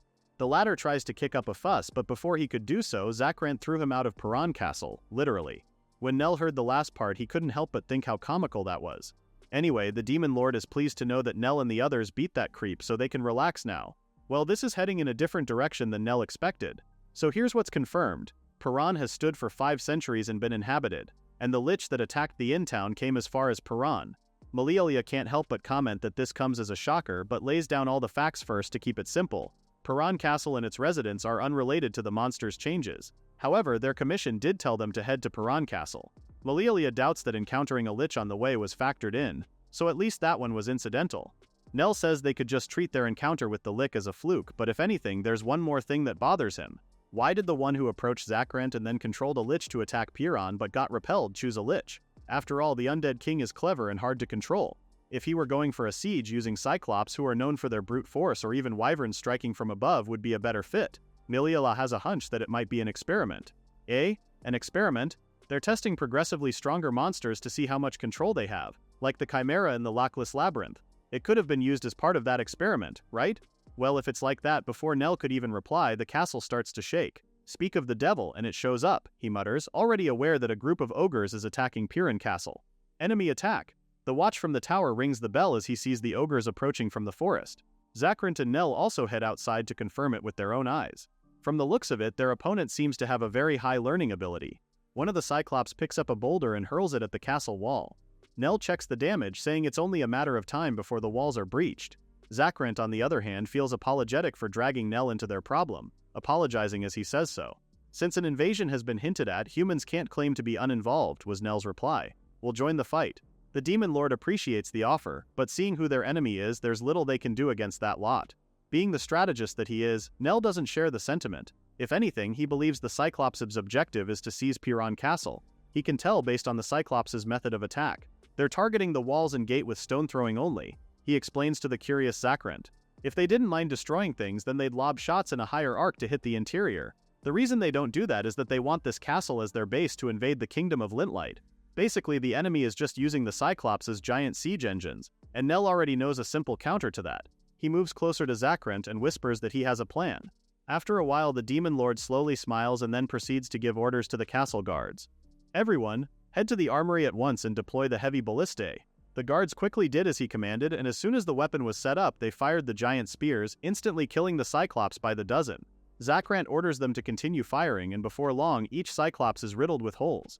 Don't relax yet, prepare for the next Cyclops. Zakrant barks. But Nell stops him, saying no more Cyclops are coming unless, of course, wild Cyclops are just swarming around the area. With that said, there's no benefit to feeding in forces piecemeal, so you could say those 4 Cyclops are all they have. Their magical asset, the Lich, failed and the brute Cyclops force failed too, Nell mutters. So the enemy has relearned that there are no clever tricks in a siege. Zakrant then asks him how their enemy will respond this time. Nell smiles. With an orthodox approach, pour in masses of infantry, break the gate, flood in at once and seize the defensive points. The usual method. But the thing about sieges is that they cost attackers heavily, and any competent commander would avoid them if possible. But see here, the enemy doesn't need to care about losses. Zakrant finally follows his logic and continues what Nell is saying. Their troops are monsters. Suffice it to say, hundreds of monsters dying won't hurt the enemy. This now poses a threat to the castle because if the enemy attacks in numbers, Piran will eventually fall, and if it drags on, then their stores won't last. Zakrant thinks long and hard, wondering what the weakness of a siege defense is. But unlike him, Nell is not too worried. The esteemed strategist believes it won't drag on, and when the Demon Lord asks him, Nell says, it's still a secret. Stringing it out a bit makes it feel more valuable. The way he withholds information for excitement elicits a laugh from Zakrant. The latter even starts hitting his back. There it is, the old "you'll see when the time comes" line. What a classic strategist. Anyway, Nell suggests they start repairing the gate. Below, the demon foot soldiers are quick to patch the holes, hammering and sealing the holes with lumber. Suddenly, they hear deafening screeches coming from the forest. Goblins. The demon soldiers urge their fellow demons to fall back inside and evacuate at once. No sooner had the first goblin entered the threshold than it was cut down in two, thanks to Asuka's swift movements. Make way for Lady Asuka. From above, Zakrant finally understands Nell's strategy. By deliberately narrowing the repair point, you funnel the horde into a single path and destroy them piecemeal. Well, Nell had a hunch that the enemy had no monsters suited for aerial recon, given how they only used Cyclops for the surprise attack. Following that logic, their enemy can only gather flat ground-level intel. So if only the main gate were open, they'd see a trap, but a hole we're desperately patching won't look like one. Back to the battle below, one of the demon soldiers gets slashed by a soldier, but the pain only lasts for a second before he is instantly healed. Of course, this is thanks to Meisha's long-range heal. Everyone, we the priest squad will tend to your wounds, she shouts from above, so fight without worry. They were all so smitten by her that a lone goblin managed to move past their defenses and sneak inside. Too bad for the creature, because as soon as he entered, his head started to roll. The poor little guy didn't even know what hit him. And it's all thanks to Meg. That should be the last straggler, yeah. From above, Nell tells them that the enemy should be pulling back right about now and tells them to keep watch on the north gate. At the east gate, there's Malialia, leading the magic unit. Magic Bolt. Malialia casts, followed by an explosion that left many goblins heavily wounded. Still, the creatures make a break for it and head straight to the forest. Nell already foresaw that a few of them would get away, but before he could ponder over it, Zakrant's voice pulled him back to reality. Tacticians are fearsome things, the Demon Lord quips, to turn enemy after enemy back on themselves. But Nell is too humble to accept such praise. After all, he says he only demonstrated basic tactics, and given the chance, anyone versed in strategy could do it. But Zakrant knows our hero is the real deal. As for me, you're the only able strategist who can say that. If the Demon Lord puts it that way, Nell also gives credit to the demon soldiers. It's pretty rare for him to see well-coordinated troops like these. They instantly grasped their commander's intent. It made Nell a little thankful that their host was not the enemy. Anyway, Nell wants to know more about the enemy commander. He called himself Genoe, supposedly one of the kingdom's elders, Zakrant says. Wait, he's an elder? At that, Zakrant's actually not so sure about that fact. Nell can't blame the guy, they've been cut off from the demon nation for 500 years after all. Anyway, the Demon Lord continues that despite Genunai's talk of demon pride, the latter showed no royal edict at all, prompting Zakrant to turn him away. This makes Nell ponder everything even more. Zakrant was right to kick Genai out since there's no duty to obey without the Demon King's writ. With all things considered, Nell believes that since Genai is acting on his own, this makes his title as elder as questionable. Plus, if it wasn't an edict ordering a muster, then there should be a warrant for his arrest, right? No known magic can command monsters like that. So Nell believes it's likely Genuni is using National Treasure class ancient sorcery. Zakrant tells him that he's correct on that assumption, with Nell explaining further that the attack on Piran Castle wasn't just a springboard to invade the kingdom of Lintlight. Rather, it's meant as a bastion against pursuers from Mazel as well, which is pretty reasonable on his end. So yeah, those are all of Nell's assumptions, but of course he's quick to put on a disclaimer that these are all just conjectures. Now that they're done speculating, Nell's immediate concern is the risk of another assault. Since they only have one stronghold, reinforcements won't come. All will be lost if stragglers raid the towns, just like what the Lich told him before. That's why Nell decided that they'll sally forth and cut down this Genai guy. Asuka's happy to get back in action, but Milialia, ever the brains of the group, has one valid concern. If we leave the castle, won't they pounce on us? That's a pretty solid question, but Nell believes their lot will be fine. So far the enemy has failed twice already, and one of those times they lured the enemy into a trap and thrashed them. If we show them an opening, they'll suspect a trap, Nell explains. Humans and demons think alike in that regard. This also gives Nell and the others room to lay one more trap. He asks Zakrant if they could borrow a few warriors and scouts from the Demon Lord, and the latter is more than happy to oblige. Zakrant is curious to know what the plan is. But don't tell me, is it a secret again? The Demon Lord quips in good humor. Yeah, something like that was Nell's only response. Later that night, the Hope clan, along with a few demon warriors and scouts, set out for the forest. Meisha notices something and tells Nell that the enemy has taken the bait. Nell and the others quickly move away from the path and hide among the trees as the surviving goblins from the lot they mauled from their last trap appear from the bushes. Our hero keeps an eye out for them, noting that these goblins would have been written off as combat ineffective by now. This prompts Meg to ask if their enemy is also laying a trap for them. But no, Nell doesn't think so. The ones before them are actually expendable pawns. These lots are used to wear down Nell and the others with numbers, then push fresh units in. At least that's what he's read on their assault pattern so far. Meg frowns at that. So what do we do, she asks. Leave such rabble be, Nell says firmly. What matters is where they came from. Pointing to a nearby cave. The routed goblins fled that same way, so no doubt the main camp lies ahead. The routed goblins felt that same way, so there's no doubt the main camp lies ahead. They have to move fast. Nell instructs everyone that they just need to bypass the decoy and advance, leading the party in discretion as they do so. Push through at once, he commands as the goblin noises start to become louder. Asuka looks behind and sees the goblins tailing after them. They've noticed us, but they can't keep up, she says cheekily. Nell warns her not to get careless because once they slip past the decoys, the next is, yep, ogres. Speak of the devil and they shall appear.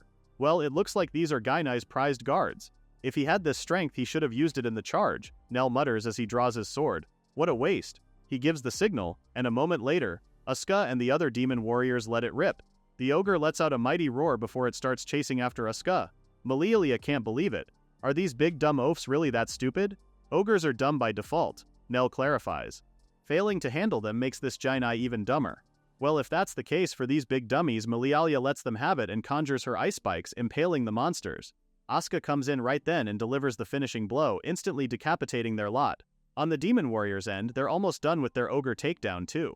Unlike them who are seeing all the action, Meisha is left on the sidelines worrying that she won't get a turn. Well, not necessarily, Nell chimes, and just like clockwork, Asuka slips and falls. See? Meisha heals her friend, while all Nell could think of is, that's what you get for showboating. Well, now that all the ogres are wiped out, Nay says it's time for them to find their commander. No need, Meg cuts in, appearing out of the blue. Over there, she motions just behind her. What the hell? It's Janai, collapsed on the ground. Nell's eyes widen in shock as he asks if Meg killed him. Nah, it's just a paralytic, their thief answers. According to her, she found him yelling at the ogres the whole time, so he didn't notice Meg coming up from behind. Nell and the others look at Janoi, full of judgment. Is this guy an idiot? Even Meg wondered if the old fart was setting up a trap. Anyway, Nell thinks it's best to just haul him off to the castle, then contact the Mazel Kingdom. No sooner had the words gotten out of his mouth than Nell felt a presence from behind. He quickly whips his head around. More enemies? I'm not an enemy, the unexpected figure proclaims. Call me Salieri. I'm here to nab the guy lying there. What's more, she urges them to just think of her as a hound of the Mazel Kingdom. Here's a little something about Salieri. This dark elf girl was often misunderstood since she was a child. This was mostly because she always looked terribly sleepy. Stand up straight, don't space out. The adults would often proclaim, nagging her over and over again. Despite her looks, Salieri excelled in both studies and combat and was on par with her peers. And yet her evaluations never improved. There came a point when Salieri even started to hate her own face. But then one day, a sudden realization hit her. This came in the form of a colleague asking to swap his farm inspection assignment for her border security one, citing that the former is peaceful and boring. It's perfect for you since you're always zoned out, right? The other guy claims. From here, Salieri changed her thinking. Her sleepy look is a weapon. Now back to the present. Everyone's back at Piran Castle, including Salieri. Right now, she had just finished introducing herself again as part of the Mazel Kingdom's special unit, the Firebreakers. We handle anything from assassination to reconnaissance, you know, she happily divulges, leaving Asuka so impressed with them. Meg, on the other hand, is feeling iffy. Isn't it careless to blab about that? Are you really one of those Firebreakers? Rather than answer her, Salieri just smiles. Acting dopey lowers people's guards. That's the method, right? Nell says, seeing through the Dark Elf's act. Nell can't help but be wary of her. After all, she might also be plotting something else. Salieri steps into his personal space right then. Fewer than 10 people spot that on their first meeting with me, she claims. You look fun to be around. Suddenly, a hand bars her from moving any closer to Nell. It was Asaska's. From Nell's back, Meisha wraps his arm around him in a possessive manner while Milialia takes his hand in hers. What are you guys doing? Our poor hero asks, confused at what was happening. From behind the door, Zakran chimes in saying, that's my line, Lionel. Of course, Nell is quick to explain that this is just their usual playful fit. The demon shouldn't mind them at all. More importantly, he's curious where Janai is. The latter informs him that Janai is safely confined in the dungeons, while Salieri quickly cuts in, asking the demon lord to help her with drafting the report to the royal government. First, the events leading up to the battle, and keep it as detailed as possible, please, she requests. Nell and Zakrant exchange looks before our hero gives him an approving nod. From there, Zakrant laid everything out to Salieri while the latter jotted it all down, including this incident. From Zakrant's side, Nell eyes her warily. So it's about Piran Castle's continued existence and the 500-year blank, he thought to himself. It's hard to imagine they'll pass any judgment now. Salieri notices Nell looking at her, then lightheartedly tells him to knock it off. Nell did as she told, apologizing as he did, as he added that he had always had a harsh look. Hearing him say that makes Salieri pleased, because this just shows they're more alike than they seem. Anyway, back to business. She has no authority by herself, so she'll just lightly note Piran Castle's existence and its lord in the report. After, she summons a winged carrier to send the report to the border fort. As she attaches the message to the creature, Asuka can't help but fawn over it. Like, honestly, same. How can you not? It's literally so cool. As soon as it flew away, Nell asked her how long it takes for them to receive a reply. It can fly to the border fort in 2 hours, but from there it goes by relay horse. So let's say about 5 days, Salieri says. Ooh, Asuka continues fawning over her, amazed that the border is much closer than she thought. Unlike her, Nell pales. No, this is not right. He fears for Salieri for a bit because who goes around stating distances? She shouldn't have done that, not in front of them, humans. Still, he's unsure if she's being careless or if she's calculating. With a sigh, he only prays that the Demon King is wise. Salieri assures him that it's fine. What's more, her cousin is the Demon King's secretary. Meanwhile, at the Demon Kingdom, Mylene heads to Ingril's chambers, bearing news that a report from Salieri has arrived. Oh, the Demon King didn't expect that it would arrive so soon. Mylene huffs, proudly telling His Majesty that her cousin may look like that, but she gets things done. Ingril reads the report, and the more he does, the deeper his brows furrow. That's when he reveals to her the contents of the report. Even Mylene frowns at the idea of meeting the Lord of Piran. The peculiarities of the report go on because it's also stated there that the one who's responsible for the capture of Ginuni was actually a human adventurer. What's more, Salieri suggests that they should invite the Lord of Piran Castle and the human adventurers to the palace to present thanks. This is really quite the whirlwind for Ingril. Mylene reads the letter herself, noting its orderly fashion, but there's no doubt about it, this is Salieri's work. Still, what is that girl thinking? Don't ask me. She's your cousin, Ingril laments. With a straight face, Mylene replies that Salieri is actually their child. Yours and mine, Your Majesty, she says. Huh? For real? I'm joking, she replies with a straight face. Thought it might lighten up the mood a little. Ingril is stressed enough, his heart can't take that. Anyway, to more important matters, Mylene asks how they should proceed with this. Even Ingril himself mulls over this. In his mind, it's as Salieri says they must honor those who rendered service, which means inviting the humans and Lord Piran to court, holding a ceremony and granting rewards. But the thing is, the former are humans of the enemy Lintlight Kingdom. As for Piran inviting in effect the head of an independent city-state, they can't just do that lightly. The adventurers we can invite as individuals apart from any nation, Mylene chimes. This really just confirms that this is their only option, as Ingril has feared. But the main issue is the Lord of Piran. Their response will heavily depend on how the latter views future ties with the Mazal Kingdom. Ordinarily, Ingril and the others would plan carefully by council, but unfortunately Salieri already stepped in. Negotiation is beyond her, I presume. Ingril says. Sure, she's excellent as a firebreaker, but negotiation and such isn't her forte. One of Ingril's advisors, who we didn't even know was there, chimes in that if they send the wrong minister while humans are present, it could get messy. That leaves them with no choice. Mylene volunteers that she shall go herself. Ingril's mood instantly lifts. My soul friend, he cries. She corrected him, saying that she's his lover, not a friend. At that, Ingril becomes stressed, reminding her not to go as a lover. She should go as a secretary. Mylene already knows that herself. Ingril worries too much. She makes her way to the door while Ingril trails worriedly behind her. Don't try to make it interesting, okay? Honestly, what does His Majesty take her for? Did he already forget the joke she made about their secret child? Poor Ingril is distressed as hell, and it's evident on his face. Anyway, he tells her that she's the most trusted subordinate he has and how it feels wrong when she's not there. I'm counting on you, Mylene, he says. Hearing that made her smile, telling Ingril not to worry and leave it to her. While waiting for His Majesty's reply, Nell decided to use their time productively by patching what they could at Piran's castle. It will take days to repair the walls damaged in just a few hours of battle, he says with a sigh. We need not only time but money. Seriously, war is good for nothing. Money can be earned again, Zakrant says, suddenly appearing behind him. Goods can be reproduced or bought again, but lives aren't like that. He continues that in every respect humans and demons alike cannot be replaced so long as blood runs in them. To this, Nell adds that they must treasure people even if they pay a vast price to raise them. Now the only thing that puzzles Zakrant is why the strategist grumbles over something like repair costs if he understands something fundamental like that. Because I'm poor, was the latter's solid answer. The demon lord can't exactly help with that, so just like in any awkward situation he decides to reroute the topic. The envoy from Mazal should be arriving soon. At least that much is true since it's been 15 days since they sent the report. And oh, speak of the devil, they see two figures approaching from a distance. A pleasure to make your acquaintance. The dark elf bows. I am Mylene, secretary to His Majesty, the Demon King Ingril. Zakrat and Nell also introduce themselves shortly, and our hero is quick to discern that this is the cousin Salieri was talking about. Mylene doesn't beat around the bush and goes straight to business. She tells them that the Demon King is undecided regarding Lord Piran and the disposition of this land. But first she tells them His Majesty would like to learn their wishes. Well, wishes or not, Zakrant wants to confirm something. His Majesty wishes to officially treat Piran as a vassal, yes?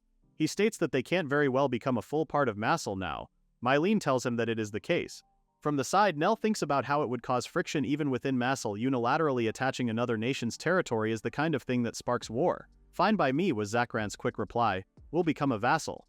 Was Nell, Salieri and Mylene's unified answer. I said we'll become a vassal, Zakrant reiterates with a smile. While we're at it, let's decide the tax rate as well. Nell can't believe this guy. This isn't something one should decide so casually. Zakrant continues that their forebears merely stayed to avoid a useless war. If the current Demon King wishes for peace with humans, I want to support that, he adds while looking at Nell. For Zakrant, it's only proper to submit. There isn't anything wrong with his logic, is there? No, your wise judgment merits our deepest thanks, Mylene says with a bow. Looking at Zakrant like this, Nell's pretty impressed. For one, he knew the Demon Lord wasn't just easygoing. He was not one for petty bargaining tricks, and was a bold and very straightforward man. His loyalty hinges on coexistence with humans, so if the Demon King betrays that, then Zakrant will defect without hesitation. Nell knows the Demon Lord will take each issue on its merit, hard and unshakable as granite. Looking at Mylene, Nell thinks that she must have sensed that too. Speaking of Mylene, she informs them that she came to arrange their invitation to the capital, but now, setting aside that premise, she personally wishes to present Zakrant to His Majesty Ingril. Now Mylene is pretty sure that they can both clasp hands and weave the future as friends. With that, she goes down on one knee and respectfully invites Zakrant to the Mazal Kingdom. The Demon Lord tells her that there's no need for such courtesy given how he's just a country lord. Then to Nell, he tells the strategist to come along too. Our hero can only sigh once again at the development of these things. Later that night, Asuka is a bouncing ball of energy. We're off to Mazal starting tomorrow, she exclaims excitedly. Then there's Meisha, who's already drooling while thinking about the delicious foods they have at Mazel. Unlike them, Meg's a little regretful, thinking that she should have brought more pocket money. We can't exactly earn along the road by pickpocketing anymore, she sighs. To that, Asuka suggests they hit some bandit gangs. Those dudes might be hoarding treasure, right? Looking at Asuka and Misha, who are both raring to go, Nell had to remind them that they're not going to Mazel for fun. Plus, why are they all on his bed? Anyway, where were they? He was still busy talking to Milialia. Piran Castle predates the founding of the Lintlight Kingdom, which makes things complicated, she tells him. Right. So demons originally built a castle on land that belonged to no nation and lived there. Then the humans founded a nation without noticing.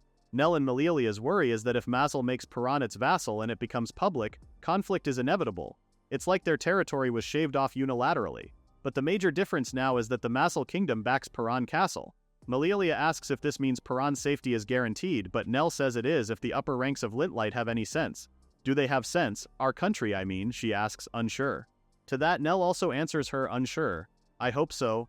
In his mind, he knows that the reality of the situation is that rebellions are spreading everywhere, which seems to prove otherwise. But there are fine men like General Kaitos at the core, so a swift overthrow shouldn't happen, hopefully, right? All this hard talk is boring. Asaka springs up from behind Nell, but he easily ducks, making her land on her face. If you're bored, then head back to your room, he answers stiffly. It's bedtime for good girls. Instead of following, both Meisha and Asaka start to gang up on him, claiming they're good girls who can't sleep unless they're with Nell. Enough. Our hero throws all four of them out of his room, slamming the door shut as he bids them good night. The next day, as they were about to depart, Nell had his hesitations. Looking at Zakrent, who has no escort, he asks the Demon Lord if he's really okay to head to Mazel without any. It's on foot to the border, you know, Nell reminds him. But Zakrent is confident since he has Nell, and that's plenty enough for him. Salieri chimes in, reassuring Nell that she's coming too so he can ease up a little. Even Asuka vouches for Sally's strength, knowing she's pretty strong because they sparred. Wait, Sally? He can't believe Salieri and Asuka are hitting it off pretty well. Admittedly, he was suspicious at first, but it seems that the Dark Elf girl was just acting per her profession. But wait, speaking of profession, Salier's gift is hero, and her job is magic swordsman, if he remembers correctly, right? This pleases Nell because it widens their strategic options. She and Asaka could form a two-top with Nell focusing on command in the center, or they can run a double caster formation with Milialia or pair with Meta to field two skirmishes. Just thinking about it is enough to get Nell humming, while Meisha moves closer to him. And what about me? She asks with a pout. Your position is fixed since you're the linchpin. And that was more than enough to send Meisha beaming. Well, with their numbers, Nell finds it hard to settle down since he can't help but think in terms of big battles. Meanwhile, somewhere else in the kingdom, General Kaitos cuts down his enemy with no mercy. Don't let up the attack, those who betray the state, cut them all down, he commands. At his feet, he notices an adventurer who joined that recent mountain sweep. He finds it foolish that the lad decided to join the rebel army. No, perhaps the truly foolish one is our nation, he thinks, standing tall as he did so. Asuka sighs contentedly with a smile. She always wondered what it's like to bathe in a place like this given how they only bathed outdoors.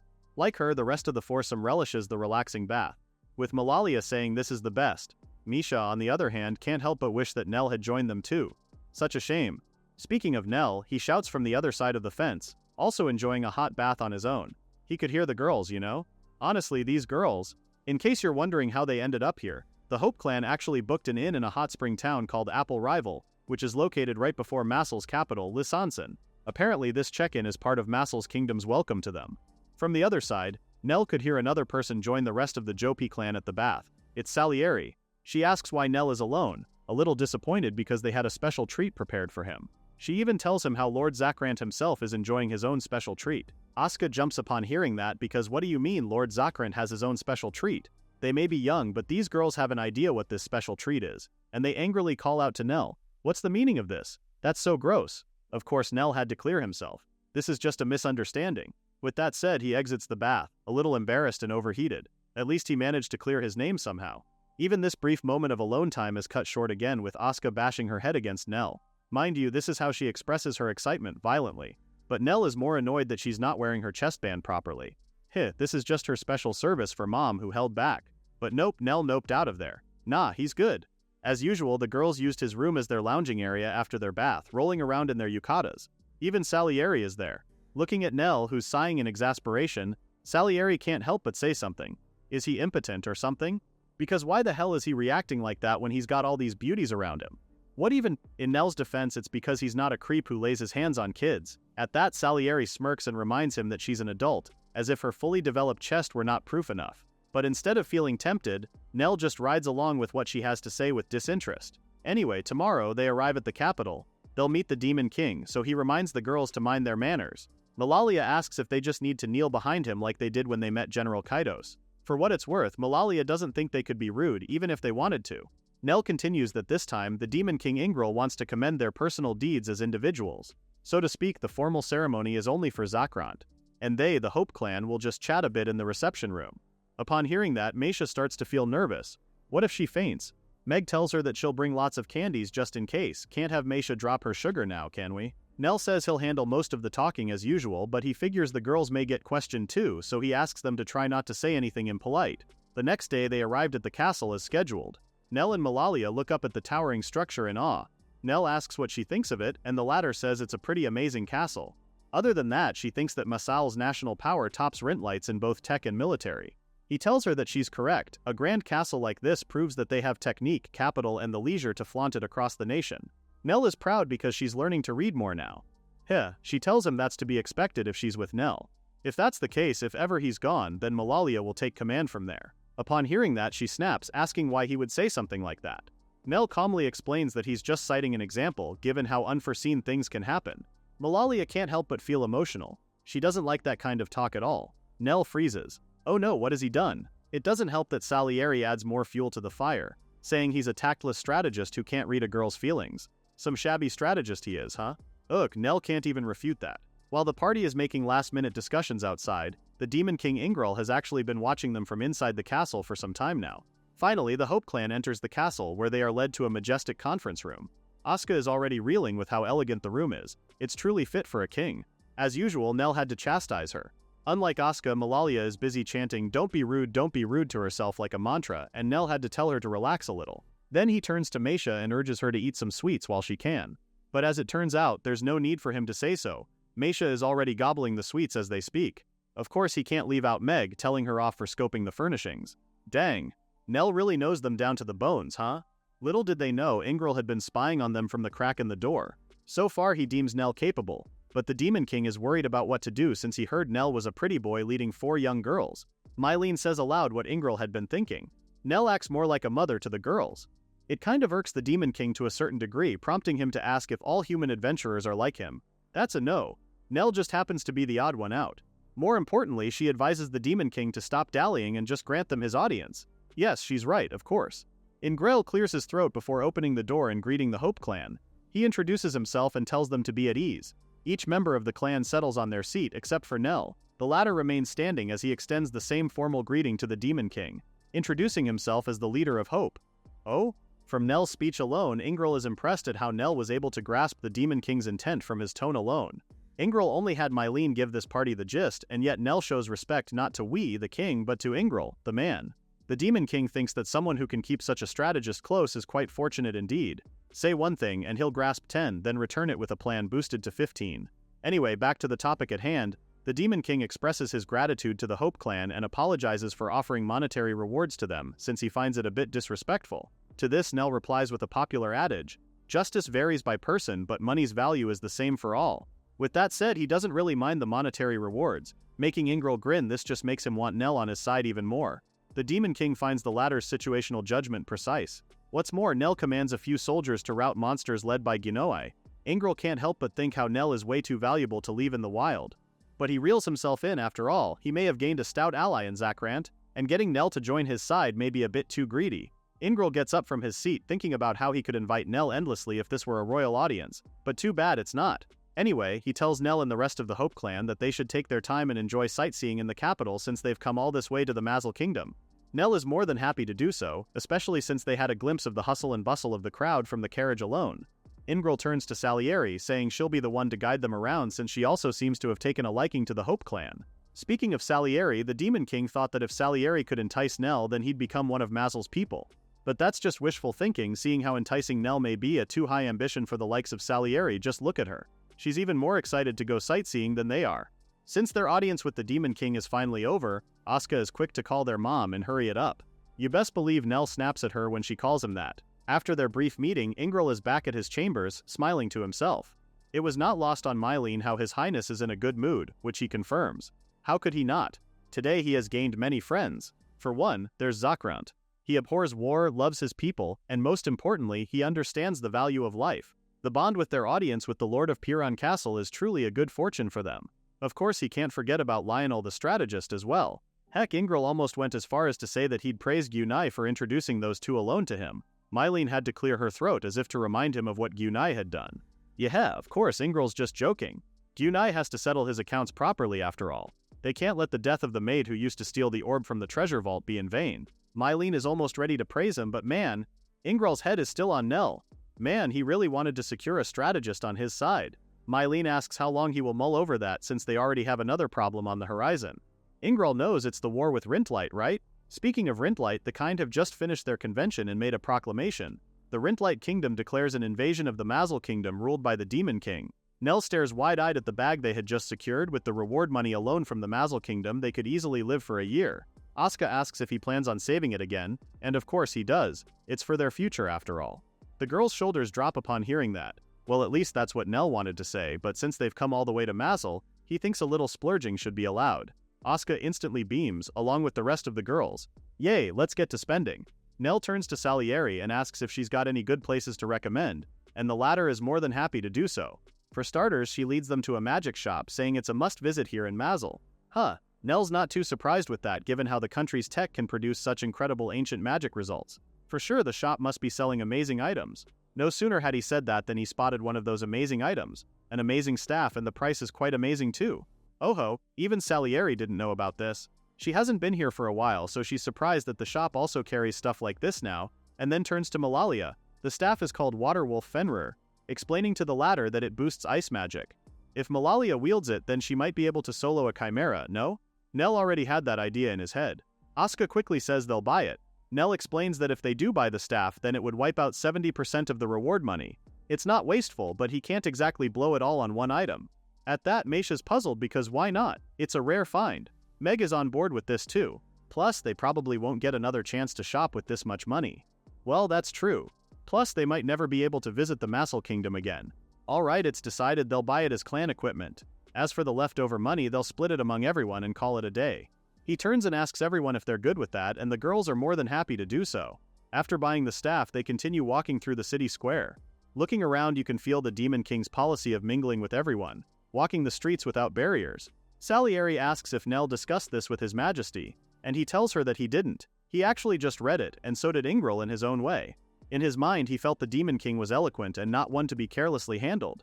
He probably figured if Nell couldn't read between the lines, that was that. Salieri replies that she doesn't get it, or does she? And Nell still can't get a read on her. But whatever. All this hard talk makes one hungry. Meisha in particular. Yeah. Nell had a feeling she was going to say that. And speaking of food, Salieri's got a place to recommend. That night the Hope clan plus Salieri lounge in bed with a contented sigh in their underwear. Actually, they're dang near getting a stomachache from how much they ate. But the place is not bad, right? Nell says it is quite good, and he's not going to comment on this ridiculous setup they have right now. Asuka, for one, has always wanted to get full-on cake alone, and it looks like her dream came true. Even Meg taps out, she's good without sweets for a while. Unlike them, Meisha is reeling because that was pure bliss. It's like the kingdom of God was right there. Nell had to tell her to mind her words since the supreme god's going to smite her for what she just said. Just then they hear a knock on their door. Nell gets up and grabs his sword as he answers the door. The demon messenger apologizes for interrupting them, embarrassed for doing so, but since this concerns the state, with that said, he really had to deliver this piece of urgent news even if Nell and the others are in the middle of intimacy. Nell doesn't even bother clearing his name and just gives the messenger a blank stare before taking the letter. Our hero reads through it quickly and tells the girls to get ready at once. The letter is an urgent summons from Demon King Ingrel himself. The Hope clan quickly meets His Highness, with the latter already expecting them. He thanks the party for their quick response to his call as he reveals to them that during yesterday's council, King Morrison of Rintlight decided to invade the Mazel Kingdom. The girls are shocked, and Nell could only narrow his eyes. To make up for political failures with the military, they'll invade the Mazel Kingdom and distribute its wealth to try to quell the Lord's discontent. Of course, Nell doesn't really believe that this would truly end the rebellions. Even Ingrel is aware that the king's goal is to distract the populace from the frequent uprisings. On top of that, they're probably also aiming to sap the power of disgruntled lords by forcing them to send troops, meaning the first to be thrown in will be Lord Tros, the Garia Margrave. Nell adds that Lord Tros would have to brush off the sparks that fall upon him, and many soldiers will die.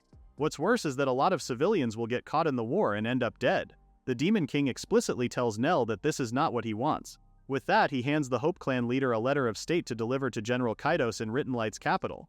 Huh? How did General Kaitos factor in this? Did he hear that right? The Demon King just mentioned General Kaitos' name, right? Why did the general's name come up? In this latter state, does that mean it's a royal edict? Finally, Nell pieced it together. General Kaitos is in contact with Mosul. While all of these thoughts run through Nell's head, it was pretty obvious based on the look on his face that the former is well acquainted with the general, as observed by the Demon King. To that, Nell only says that he and the general have history, and then turns to look at Salieri. Sensing his wariness, Ingril assures him that the news didn't come from the general this time. But this time even Nell is impressed because Masel clearly has the upper hand here. The said kingdom is already aware of the capital's events the next day, even though they're over a month away from the place on foot. Anyway, back to more important matters. Ingril asks Nell if he's up to the task. The latter turns to the girls, and they're already smiling and nodding. With their blessings, Nell humbly accepts the Demon King's task. Well, now that's settled, Ingril tells them he'll have a ship prepared at once, and calls Mylene. He didn't need to instruct her since she already knew what to do. At the mention of the ship, Nell frowns. Won't traveling by sea take longer? Ingril only smirks and crosses his arms, saying Nell will understand once he sees the ship. Okay? The party leader then tells His Majesty that they'll return to the inn and pack in the meantime. But before that, he has to ask Ingril something. Where did His Majesty meet General Kaitos? Ingril recalls the first time he met Kaitos was back during a skirmish, dating 30 years ago. Back then, a much younger Kaitos fought Ingril and lost, his sword breaking in half. He admits defeat. He offers his head for the Demon King's taking. But to his shock, Ingril restores Kaitos' sword instead and hands the weapon back to him. Kaitos is apprehensive and angry. Why? Is his life not worth taking? The Demon King says that's not it. He was just impressed by Kaitos' martial valor for taking a head-on fight in this situation. With that said, he asked the young Kaitos what future he carries and if he would show it to the Demon King. From there, Ingril and Kaitos hit it off, talking about the future, and began corresponding since then. In his mind, Nell almost found this story cool, but then Ingril undercut it. It makes him wonder if it's a demon folk thing. Just then, Nell's eyes were set on something past the Demon King as they heard something approaching. Well, would you look at that? It seems the ship has been arranged. Nell stares wide-eyed because he didn't expect an airship at all. Ingril boasts that it's built with the finest magitech the Mazel Kingdom possesses, the sky-sailing Crystalmancer. Given the urgency of the matter, the Hope Clan boarded the Crystalmancer and were sent on their way to the Rintlight Kingdom. The ship's captain announces that after an hour of travel from the capital, they're about to enter the Rintlight Kingdom's territory. Nell finds their travel unbelievable, and yet at the same time it worries him, because who would have thought it's possible to travel from Mazel Kingdom's capital, Lisansen, to Rintlight Kingdom's capital, Galangren, in just an hour? Normally it would take a month's journey on foot to reach the place. The Demon King said he doesn't plan to use this tech for war, but there's a chance other nations could steal this technology. Should that happen, everything they know about war will change. Malalia asks if there is no way to prevent this technology from leaking at all. To that, Nell says the best option is to avoid fighting and not to get involved at all. Unfortunately, they're already in too deep, seeing how they share a border, and the bureaus are thriving. Nell is already thinking about the worst-case scenario. If war breaks out, each side's tactics and technologies will be leaked. Like how an archaeologist studies an entire era from a single ancient manuscript. Strategists and staff officers can infer many things from tiny bits of information and use them in the next battle.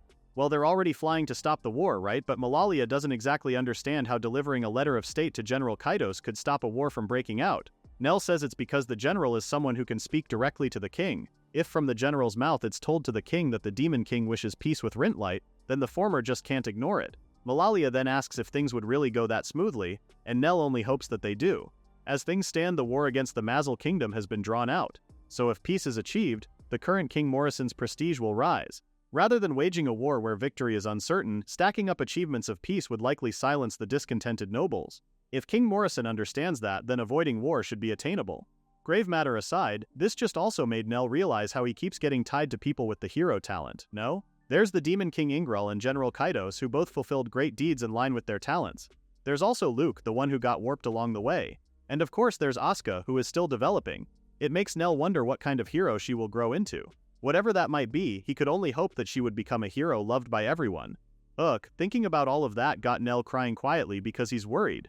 Malalia, who's on his side, thought that he was moved to tears thanks to the view from the sky. Anyway, they reach the city by nightfall. The captain of Crystalmancer tells them that they'll splash down on Lake Misakas under the cover of night. Thankfully, the captain handled the landing with practiced ease, but now things are starting to make sense to him. Didn't the general tell him before that he chose this villa because it has a scenic spot? But judging from recent events, it made Nell think there might be more to that, huh? Anyway, Nell thanks the captain for the help and the latter cheers them on. Alrighty then, head count. Nell counts 1, 2, 3, 4, 5. 5, huh? Why is Salieri also lined up along with the girls? What is she doing here? Actually, she hasn't gotten any new orders yet, which is why she decided just to stick around and look after everyone. This works for her because it means she won't get scolded if she plays around with Hope Clan for a little while longer. Nell has his suspicions, though he does fully believe that what she meant by play is to help them out. Just then, Asuka grabs Salieri's arm, adding that it would be great if Sally came along. Now that someone's on her side, Salieri turns to Mama Nell. He heard her, right? What choice does Nell have but to allow it? Fine, he'll allow her to work with the team for a little while longer. With that, they move straight out to the capital. Come morning, the Hope Clan arrives at the capital's entry. From the outside, Meg can't help but comment on how everything looks pretty normal. It's pretty much like an everyday scene at Galia. Nell replies that this is because the capital hasn't started the war's prep phase yet.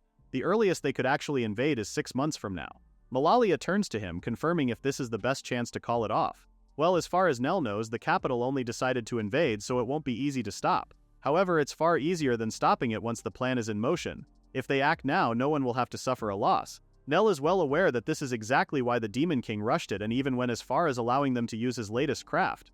Just then the entry guard calls, "Next," meaning it's Nell's and his party's turn. The former spots them as adventurers and asks their purpose of visit. Nell hesitates for a bit, thinking about how he doesn't want his pockets probed right now, but on the other hand, acting too wary will just make them suspicious of him. Ultimately, he sticks with introducing himself as an honor guard of Mikasa Lakeside City and the leader of Hope. He explains that they had just come from a job nearby and decided to drop by the capital to pay their respects to General Kaitos. With that, he asks the entry guard for permission to enter. With that, Nell waits with bated breath, thinking about how grateful he is that he has an official title he can state, even if it's just an honorary position with no real authority. The eyes of the entry guard twinkled because he's face to face with the hero of Mikasa. Word has reached his ears of the tale of how the 4 heroes of Hope fought off 100 Sahuagin. Plus, he also knows Sir Lionel in the famous butterfly dancing in the sunset. Upon hearing that, Nell winced, but he brushed it off, seeing how the guard ushered them to enter, excited to welcome a hero visiting the city. From the back, Asuka asks Malalia what the guard meant when he said butterfly dancing in the sunset, and the latter shares that they must be referring to the popular ballad by the bards. From what she heard, it's a tale about the fall of the golden silkworm butterfly that their mama Nell once belonged to. From ahead, Nell could hear their conversation, and in his mind, Malalia is correct, though he finds the story outrageous. It's the story of how Vice Captain Lionel gives up on Luke, the enfeebled leader, and leaves him, taking many comrades upon his exit. That's weird. Nell's pretty sure that in his memory, he's exiled alone. But speaking of comrades, 2 officers were always worried about him and Luke until the end, Joshua and Nickel. Nell wonders if they're doing well, but figures they both would be fine without him, so he didn't think much of them. Well, maybe he ought to ask about the 2 to Jennifer once they get back to Galia. Cut to the next scene. General Kaitos happily greets Nell. He's even more pleased to see that the girls are doing well too, extending his welcome to the whole Hope Clan. Nell quickly talks business and informs the general that he came bearing a letter of state as an envoy from the Demon King Ingril. Upon hearing that, the general became serious, remembering how the Demon King was quite the character. He takes the letter from Nell and breezes through it, eyes wide at the content of the letter. But the general's not too surprised since he expected that much from Ingril, and the letter is very much like him. General Kaitos rolls up the letter, saying if the Demon King is willing to concede this much, then talks might be easier to advance. Nell has no idea of the contents of the letter but figures the terms are favorable to Rintlight. No? The older man wouldn't necessarily call the condition favorable, but more like equal. He hands the letter to Nell, the latter a little wary at how the general would have him look at the letter. But after reading the letter, even Nell is surprised. The letter contains ample sincerity for walking into the future together as equals.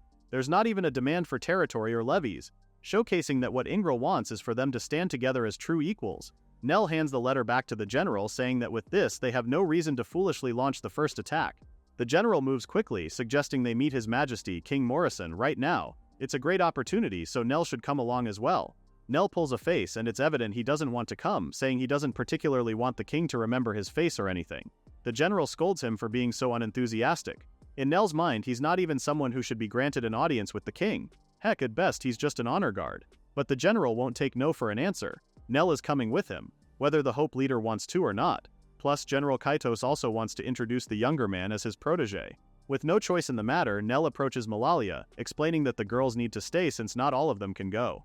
The general offers the girl lodgings at his manor, and before Nell could refuse, the older man won't take no for an answer. Besides, it's too luxurious to turn down.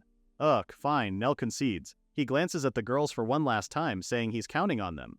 As Nell and the general finally meet the king, General Kaitos and Nell bow before King Morrison. Nell introduces himself, saying he's an adventurer based in Gallia and that it's the highest honor to be granted an audience with His Majesty. The king frowns, because why an adventurer? Instead of asking Nell, one of the king's advisors asks General Kaitos why he brought the likes of an adventurer given how they're busy preparing for the upcoming war. General Kaitos replies that he's well aware of the situation. However, he stresses that Nell is the one who brought the good news, which Kaitos is about to deliver, which is why he also brought along Nell to introduce to the king. At the mention of good news, the king cocks his head. The general in turn hands the letter of state to one of the advisors. The latter reads the content, saying how it proposes an unparalleled peace treaty from the Demon King. Again, the king cocks his head and parrots from the Demon King as the general states that there is benefit and no room for the kingdom to suffer any loss. And with that, the king snaps. He went ballistic, calling the general a traitor. His Majesty is angry upon knowing that the general has been dealing with the Demon King. What's more, the king questions how the general wishes for peace even before they fight. These are not words he expected from General Kaitos, famed for his fearless valor. Now the king suspects that the latter has taken a bribe from the Demon King. Of course, General Kaitos responded defensively. He can't believe the king is saying such things. Moreover, he stresses how a brave knight is not merely one who charges into danger, and that it's the same for how a nation should be. His response angered the advisors. They could not stand such insolence before His Majesty. Is it true then? Is General Kaitos swayed by the demon's wicked ways? Not a moment later, they called for the guards and immediately seized both the general and Nell, subduing them at a moment's notice. Although the king indeed sounds emotional, it also holds that what His Majesty had just said is also completely logical. Crap, this is over. So just like that, General Kaitos and Nell are both bound and thrown into the dungeon. The former apologizes to Nell, but Nell says he shouldn't do so. After all, they already discussed the possibility, but no one could have predicted it would really end up like this. The general only stares at him before looking away, cast down. So even the great general is disheartened by the situation, huh? From the looks of it, even the former didn't expect the king to explode flat out like that. When the general speaks again, he says that their view was too narrow, a sentiment Nell agrees with. King Morrison and the others refuse to accept change. They're unable to update the old belief that demons are mortal enemies. Nell can only sigh because they failed to fully account for the rigid old guard mindset of the people. General Kaitos adds that that's not all, they too were too narrow in their view regarding their values about the demons. That's true, even Nell admits that the demon folk is formidable by every measure, but to take that alone as monstrous otherness is pretty shallow. The demon's thoughts and way of life are no different from those of humans. To that, the general actually corrects him, saying he and Nell think like that because both of them deepened their understanding as they came to know Demon King Ingrel and the Massal Kingdom. Simply put, they forgot that among humans, both of them are a special case. When the realization hits, Nell hangs his head. Ugh. He can't believe he let emotions color his words, prompting the older man to laugh about it. It just goes to show that Nell is still quite young, with him promising to do better next time. Anyway, that's enough soul-searching. The general turns to him with a grin, saying that he remembers Nell saying he couldn't predict that this would happen, but for sure Nell has surely laid some plans already, right? At that, Nell smiles. It's true he's got a few lines, but it's a gamble which way it breaks. Plus, he for one knows that the general must have also made his moves, correct? From the looks of it, they both seem to have shouldered a hefty wager with this. Meanwhile, back at the general's manor, Malialia worriedly looks out the window, waiting for Nell's return. It's already sunset. Nell and the general set off in the morning, so no matter how long they drag it out, both of them should have been back by now, right? Salieri agrees because those two would refuse normal hospitality anyway. This means that some things must have happened, as the two predicted. Nell's last words echo in Malialia's head, remembering how he told her that they should escape the nightfall if they hadn't returned by nightfall. If Nell and the general are really captured, then it's only a matter of time before the general's family here in the manor is also. It won't take long before the royal army surrounds this place. That's when Salieri steps in and reminds her how Nell told Milaria to escape. If he had said if you like, then it's a no-brainer that the girls would choose to save Nell, right? Milalia says that since it's possible at this stage, Nell made sure she wouldn't realize that. Hey, so he deliberately removed the option to go save them, prompting Milalia to wonder if Nell did that on purpose. Salieri looks at the other girls and says it's because Nell hates it when everyone does dangerous things, which is pretty motherly love he's showing for all of them. Meisha speaks for the girls, saying that's just needless overthinking, with Asuka adding that it's a choice they'd make. So it's decided. Milalia says they're going to save that dummy mama of theirs. Just then another voice asks about the details of their plan to save him. The girls are rattled and shocked to see there's a man at the door, Asuka even more so than the others. Milalia had to tell her to calm down. It's Lord Kirill, the general's right hand. Oh, Asuka perks up because this man is a strategist like their mom. Kirill frowns, thinking she's referring to Lord Lionel, right? Anyway, Kirill says that as much as he admired their loyalty, he can't have them acting out on their own. Meisha promises they won't cause any trouble. They just want to save Nell. To that, Kirill then asks her how she would rescue them without grasping the castle's layout or troop placements. Malialia answers him instead, saying that's where he comes in because that's why they need him for that. For sure Kirill knows it all, right? The latter holds her gaze, asking Malalia if she really thinks he would help the likes of them mere adventurers. Malalia thinks that Kirill must have also received orders to flee with the general's wife and his family, should anything unforeseen befall General Kaidos. But considering an unknown number of pursuers, a safe escape is difficult. With that said, Malalia proposes they cause a stir in the castle, play decoy like mere adventurers, and rescue the general along with them. Again, Kirill questions her, this time asking if she really thinks they alone can play decoy. This made Malalia doubt herself, but Asuka placed her hand on the former's shoulder. Just who does Kirill think he's talking to? They're the super strong Hope clan. The ones who drove off 100 Sahu again, the heroes of Mikasa. Asuka has a determined look in her eyes, claiming that even bundled soldiers won't beat them, and that they will definitely save both Nell and General Kaitos. Meg and Meisha echo the same sentiments, while Kirill falls silent. So this must be what the general meant. He sighs and reveals how the general told him to brace himself for something beyond common sense to happen. Alright, he acknowledges their resolve, and Milialia couldn't be thankful enough. However, Kirill tells her that they're not going for decoys. There's a better plan. Later that night, the Hope clan and Kirill decide to take action. Milialia tells the latter that they'll count on him for the rest, with Kirill replying that they'll rendezvous at the usual place. She then turns to Salieri and asks the latter to do her thing. The tip of Salieri's index finger lights up as she casts an invisibility spell over everyone. Amazing! Asuka was so shocked she couldn't contain her excitement. Meg had to tell her to pipe down since she was ruining the point of the spell. Oops, sorry. Cloaked in invisibility, the five of them walk past the castle guards, with Meg picking the lock on the gate. They head to where the water supply is located and pour a certain kind of power, while the two guards sit unaware of their presence. Before long, both men were knocked out. Back to Nell and the general. Nell thinks that it must be around dusk by now, but his train of thought gets disrupted when he hears an unfamiliar noise, followed by their guard collapsing before him. Huh? What the? Both Nell and the general stare as the portcullis opens by itself, and before Nell realizes, all five girls cheerfully land before him with a thud. Wah! He's alive! Nell calls them idiots, as he couldn't believe what they had just done. Didn't he tell them to run? The girls can only laugh, because doesn't he know them by now? For sure. Nell knows they wouldn't do that right. If anything, they're just happy that both men are alright. They proceed to cut through Nell and the general's binds, with the latter proclaiming how the girls always save them. Malalia informs him that Kirill prepared their escape, so they should hurry. The general breaks into a huge laugh because even Kirill couldn't best the girls, huh? Speaking of Kirill, Malalia hands a few small bags to Nell, saying the former also gave them a bunch of stuff to carry. Nell checks them out and realizes that the content of one bag is the reason they were able to put the guard to sleep, while the other one is a laxative. He turns to Salieri then and asks she cast the same invisibility spell from before. She easily does this, so now everyone's invisible. Nell says there's a popular saying that goes, a departing bird leaves no trace, but the bird called Hope doesn't do that. So he suggests they dirty the place up and stride out the front. Nell pours the contents of the bag into the castle's water supply, and from there all hell breaks loose at the castle. One of the guards ran up to his superior reporting that there had been an issue.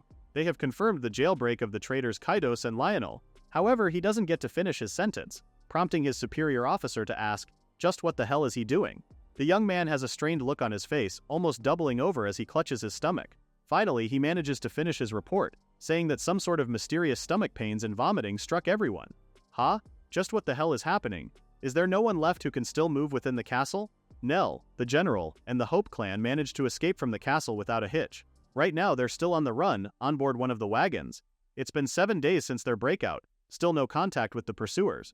It seems the laxative they dumped into the well during their escape did the trick. No? However, Kirill clarifies that its effect lasts at best for a single bout, so it's a little more than a stopgap. They scattered sky carriages in all directions and spread false sightings, but he also thinks they should assume they'll catch up soon. Nell doesn't reply and only looks away. The general grins at him, he knows that look on Nell's face. Nell must be plotting something again, right? Well, he admits that it's nothing grand. Before Nell could even say it out loud, the general granted him permission. He knows that must be why Nell hesitates, which is why he urges the adventurer to use his talents to the fullest. Despite the general's green light, Nell is still hesitant and turns to Kirill, but the latter has no objections since the general has spoken. Nell sighs in relief and the general is more than eager to know what he's thinking. It's most likely that the royal army, thrown off by Kirill's diversion, has lost track of them and scattered units in all directions. Ahead, the forest becomes dense and the routes narrow, which naturally funnels the pursuers to the road. The general asks if Nell wants them to smash them here all at once.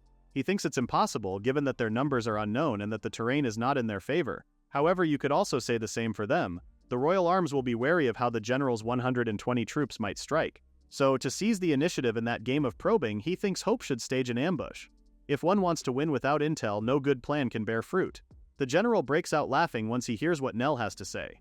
So that's what the Hope clan leader is aiming for. The boldness of seeking victory and not flight. Hey, if anything, this just made the general like Nell even more. Nell low-key regrets it. He can't believe he just said something belligerent without thinking. He turns to Asuka in horror, wondering if she had just rubbed herself on him. Anyway, the general goes along with Nell's plan, which is to proceed on horseback while also praying for Nell's success. Cut to the next scene. A bird flies over the troops on horses and Salieri says she found them. The bird, who turns out to be one of her familiars, informs Nell that 10 riders are incoming. 10? So it's a scouting party. Milialia asks him what they will do next, but he throws the question back to her. What does she think is the best course of action now? She tells him that if they leave them alone, obviously they'll find Hope and report to the main force. With that said, she believes they should crush them here and now to delay the enemy's advances. Nell says she is current. Furthermore, he adds that there is no need to let them carry back a report. If the 10 scouts don't return, the main force will hesitate, which would buy them ample time. Even Nell finds that a good idea. Without further ado, Nell turns to Meg, and the latter is already on it before he can even issue orders. As for the troops, their leader instructs the men to find them, even if they have to comb every blade of grass. They rush headlong, unaware of what's waiting ahead of them. Just then, one of the horses tripped into the trap, causing its rider and a few others to collapse. What the? Who goes there? One of the riders asks. To that, Nell replies that it's his one-way ticket to the afterlife. As he and Asuka spring up from behind, Asuka apologizes to the horses in advance for what she's about to do. She cuts them down, forcing the rider to fall to the ground. But before he could get up, Meg stabbed him to death. The remaining army members have their swords unsheathed, calling the Hope clan minions of the traitor Kaitos. But the three of them were no match for Milialia's three-way ice lance and Salieri's salamander tongue, a fire and ice combo. Next panel, we see Meisha is busy healing one of the horses, commending her party mates for a job well done. Milialia sighs, a bit pleased that they won without a scratch, but Asika finds them boring. The royal army is too weak. Nell tells her not to be careless, seeing how the men they fought were just scouts, and stronger ones are bound to show up. He asks Meisha about the horses' conditions, and she's happy to report that they've all fully recovered. Asuka pets the animal's nuzzle, apologizing for what she did earlier to them. The horses are the only ones spared from death, with Milialia saying animals aren't at fault. What she said is true, but Nell has ulterior motives. Captured horses are valuable not just as transport but in many useful ways. Like, if they're sold, they'd fetch a pretty good price too. There it is, Nell's greedy side. But Meg can't blame him because she gets it. In his defense, he's also desperate in his own ways too, Salieri intervenes and suggests they wrap it up and hurry to catch up to the general. They do as she suggested, with Nell returning to report Hope's operations to General Kaitos. The latter commends them for a job well done, and Kirill quickly moves over to the map to show them that they'll most likely be caught in a certain spot. According to the intel he just received from Nell, the latter looks over the map and knows the place. It's about a day from the Gairia towns and the furthest point from which they can still initiate. Under Count Dross's protection, Nell knows that even the royal army can't act easily. At that, Milialia cuts in, worried, and tells him that there's no guarantee the Count will help General Kaitos. Oh, he will help all right. Nell is pretty sure, glancing at the general who's also smiling. That's because they're accomplices. The Count runs an illicit trade with the Massal Kingdom, and the general corresponds directly with the Demon King. If they say that, then the Count won't have a choice. So if the general is captured, the smuggling comes to light and the Count gets hailed in with him. Plus, Nell says they'll want to weaken Gairia's power base. Simply put, a mighty regional lord is nothing but a nuisance. However, Count Dross lacks the force to oppose the kingdom outright, and Milialia finishes the rest. She understands that this is why they want General Kaitos. Conversely, the royal army will try at all costs to take him down before he reaches Gairia, which makes the next move to throw all forces at the last possible point. Nell says that's standard play and could only sigh, because they too would love to have reinforcements. Kirill shares in his lament, though he did send a fast rider to the Count yesterday.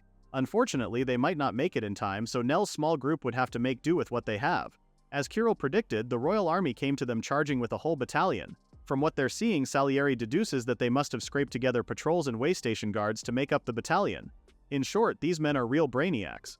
Nell may be smiling, but he's wary. A rough count of their opponents is around 240, that's twice their number. So what's the next move here?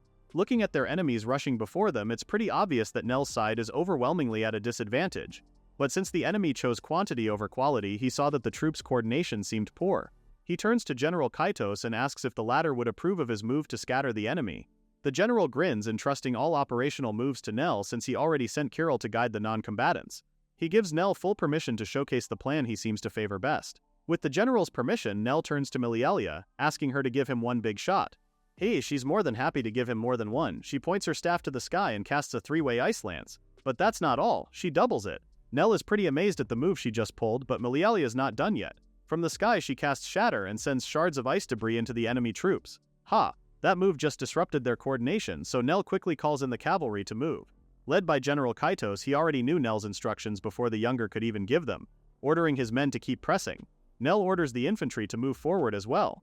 If they go straight, routed enemies driven by the general will flee toward them. Charge! Asuka and Salieri are at the front, rushing headfirst into the battle. As they ran, Asuka told her that once they reached the town, the loser with the lowest kill score was buying. Salieri's pretty confident of her win, apologizing to Asuka for making her treat her. As for the mage unit, Nell instructs them to keep up the long-range spellfire. For the cleric unit, he issues an order to focus on long-distance healing and minimize friendly losses.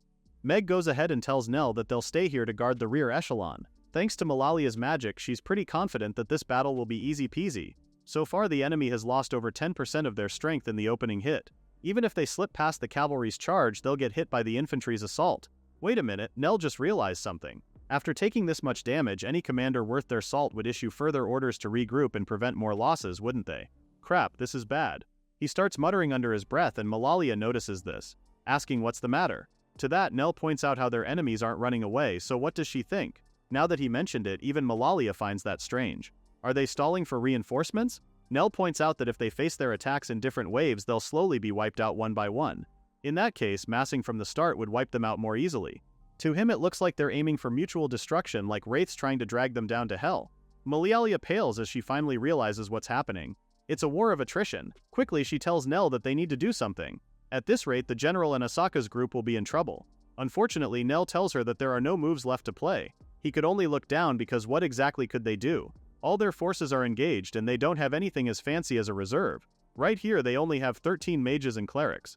Plus he and Meg are the only ones suited for close combat. Nell balls his fist harder as he can't help but wish that they had more troops. Like 50, no, even 30 would do. As fate would have it, the supreme god must have heard his wish because from the back a voice tells him that he's in luck. Those very 30 have just arrived. It's Josh and Nickel. The two were happy to see them, with Nickel proclaiming how they're here to help. According to the other, they ran without sleep, so everyone's kind of high and can't handle complicated orders. Nell can't believe the two are here, while another man appears and tells Nell that he has been working these men hard under the clan Undertakers. Nell's eyes widen in shock because it's Nazar, but more importantly, why the Undertakers? Nazar says he'll talk later. For now, he asks Nell, the master strategist, for orders. Right, they're in the middle of a battle. Nell's order is a simple one. Charge and trample the enemy. Nazar acknowledges the order and in turn tells his men to move out. In the midst of the battle, Asuka sees that reinforcements are here. The faces of the general's men light up, with Asuka telling them that they shouldn't let the reinforcements outdo them. Meanwhile, Salieri points her to a certain man who looks to be the commander of the enemy troops. Oho, that guy. Salieri says she'll handle things on this end while Asuka makes a beeline toward the enemy's commander. But her path isn't clear. A couple of enemy soldiers block her way, even proclaiming how they've got an idiot before them who's charging in alone. They thrust their lance at Asuka, but she jumps high and uses the tip of their weapon as her footing. She pulls her sword back, ready to strike, saying she's got no time to waste on small fry. With one swift move, she cuts them down in one go.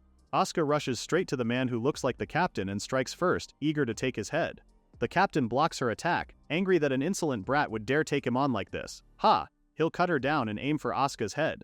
She easily evades, bending backward as he thrusts his lance at her.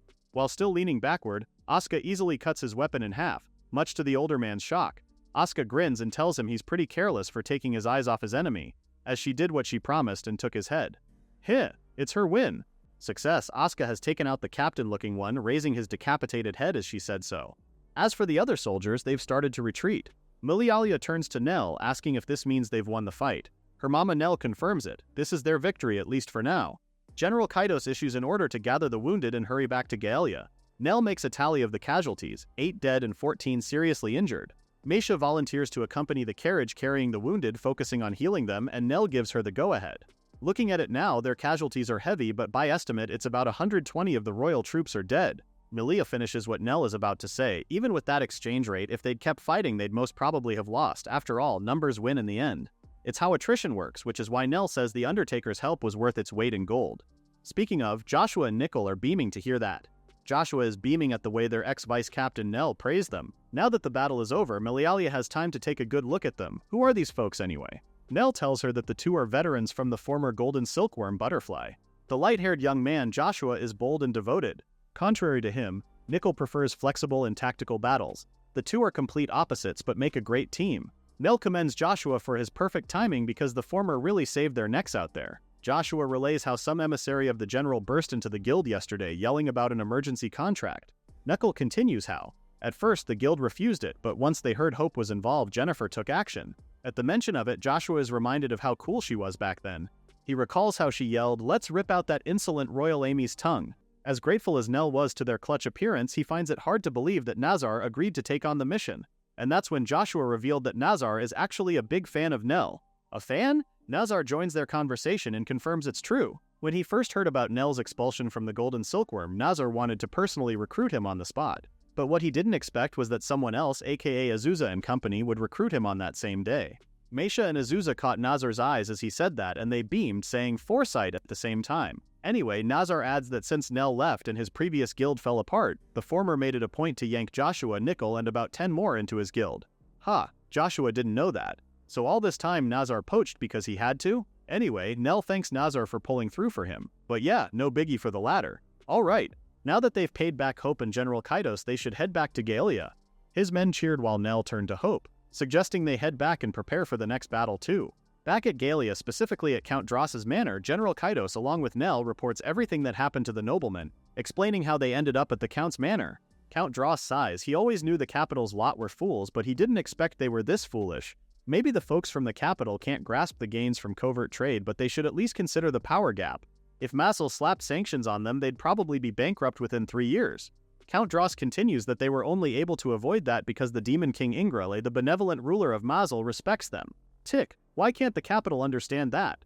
Plus, where will they find military forces and provisions? Galia supported the capital even against rebels.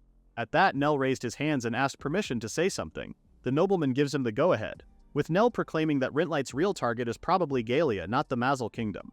Both the general and the count were shocked to hear that. What did Nell mean by that? Nell begins by saying how he has started to wonder about the royal army's clumsiness since they fled the capital. Sure, Hope and General Kaitos' troops were efficient, but the problem lies in what came after. Nell cites that the first oddity is when the enemy scattered pursuit units in all directions. At that, General Kaitos is a little puzzled at Nell's observation, because wasn't that due to Kirill's decoys? Nell says that even if that may be so, the royal troops suspected that General Kaitos had ties with Mazel, thus it was expected that he'd feel towards Mazel, which makes passing through Galia inevitable. They could have committed, say, 1 battalion, which is easily around 5,000 troops. But dribbling out 100-odd soldiers against 100 of Kaidos' elites is absurd. With that, the crown's aim becomes clear. They wanted General Kaidos and Count Dross to meet. Kaidos, colluding with Mazel, flees the royal army and turns to Count Dross. As such, this would make the nobleman a traitor too. This logic gives them a pretext to invade Galia. To that, General Kaidos points out again how their pursuers genuinely tried to kill them, didn't they? Neck continued that the sticking point in his theory was this. If contact were the goal, then a half-hearted chase would do, but he reconsidered. That decision was the captain's personal call. He was rallying nearby units. Honestly, his actions didn't align. From Nell's perspective, the captain was rushing to achieve glory, and he probably wasn't a key figure who'd know the higher-ups' plan. With all that said, the formalities are set, and Nell believes they'll attack soon. 20% of the land, 10% of the people, over 30% of production. They mean to seize all Galia, whose hoard may be half of the treasury. The count sighs. So Rintlight has come to the point of eating its own leg to live, huh? The general suggests they cut off the head so it cannot eat, which the count agrees with. Count Dross entrusts the whole matter to Nell. He wants Nell to gather 1,000 people, mainly adventurers and volunteer soldiers, and lead them. The older nobleman is aware that it's a heavy burden, but he stresses that they need the same strength that brought the general here. Nell accepts, vowing to hold this land. Much later, Nell meets up with Salieri. She informs him that she has already asked Moss for aid. Nell commends her for a good job. Now it's safest to assume it will take 30 days for troops to arrive from Mazel's capital. Count Dross's guards, volunteers, and garrison are their main force on 3 fronts, but only half of them are truly usable. Meanwhile, the royal army will muster 50 to 80,000. Milialia is worried because no matter how you put it, they're outnumbered. So she asks Mama Nell what the plan is. He replies that if the enemy troops leverage their numbers properly, then they've got no chance. On the other hand, he points out that not all 100,000 can't fight at once, so early on it will be skirmishing with smaller units.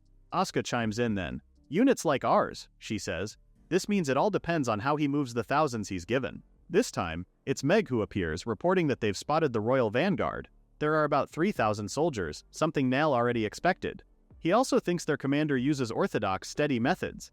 They are too many to ambush with a small force, but if they move enough to match that number, then they'll be spotted. If they want certainty, the only effective method is to put Galia's main force, led by General Kaitos, against them. Malilia's not too keen on that idea, like they're burning the Kaitos main force card right away. Nell points out that's the exact issue, doing that tells the enemy that they've got no reserves. Then they'll force a war of attrition. So Nell suggests they handle the 3,000 themselves. Asuka's on board with that, preemptive strike, but then again they'll be facing an enemy 3 times their size. Anyway, Nell already has something in mind, but before sharing what it is, he gives everyone a heads up that it's a dirty tactic. Later that night at a local roadside inn near Galia, a soldier calls out to the server boy, raising his mug for more booze. At that, the latter approaches them, surprised to see that they're esteemed soldiers. Like any good server, he asks the soldiers if they're enjoying themselves, and they say they do. The server is glad to hear it, given how he stocked good liquor after hearing they were off to slay traitors. The soldiers weren't even fully able to grasp what he said as they started yawning and snoring not a second later. The server grins, and the next panel shows that the signal fire is up. It's time to commence the raid. At the north we have Nazar Company, Joshua Company at the east, Nickel Company at the west, and Salieri Company at the south. Let's wind it back a few hours earlier. Nell finally reveals his plan, only for Joshua to call him out for it as sneaky tricks. In defense, Nell did tell them beforehand that it's dirty, right? Anyway, a host that size can't all stay at inns, only the officers can. This means the regular soldiers will pitch tents along a certain stretch of the road considering the recon team's info and terrain. Seeing the location, Asuka points out that their location is far from town, which is perfect for a sweep. Malilia is worried because those officers will have some guards, right? Well, that's what one would think, right? But Nell points out that the troops are trained knights. They're good at coordinated battles but not sudden ones. Plus, the officers who'll organize them will be drunk at the tavern. Detachments not in the north, east, west, or south, companies will evacuate townsfolk and serve the officers booze laced with sleeping drugs.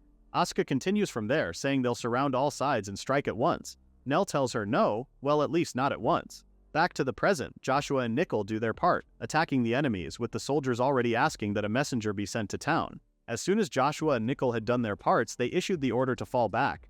As they gave their retreat signal, it was Nazar's company's and Salieri's company's turn.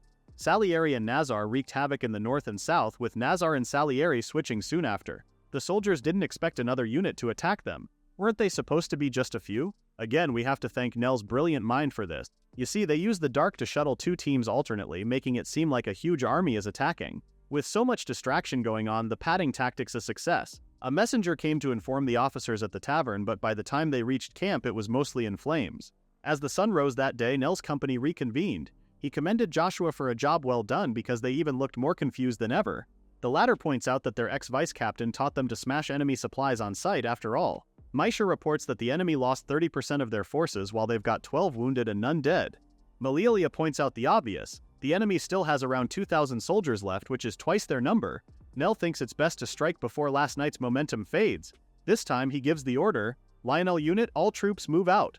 In front of the impressive battalion before them, Nell orders the mage unit to use a triple volley and use maximum firepower as Malialia readies to rain it down on their enemies. As soon as Nell gave the order, the mage unit rained a mix of fire and ice power on their enemies, leaving an explosive mess where many of their enemy forces were mortally wounded. As their pained cries echo through the battlefield, Nell gives the go signal for his battalion to attack. He greenlights Asuka, who's more than happy to cut down the enemy. From there, the outcome was decided quickly. They returned to Galia in triumph, receiving a hero's welcome, but they also had their casualties. 16 of their troops died, while 8 are gravely wounded.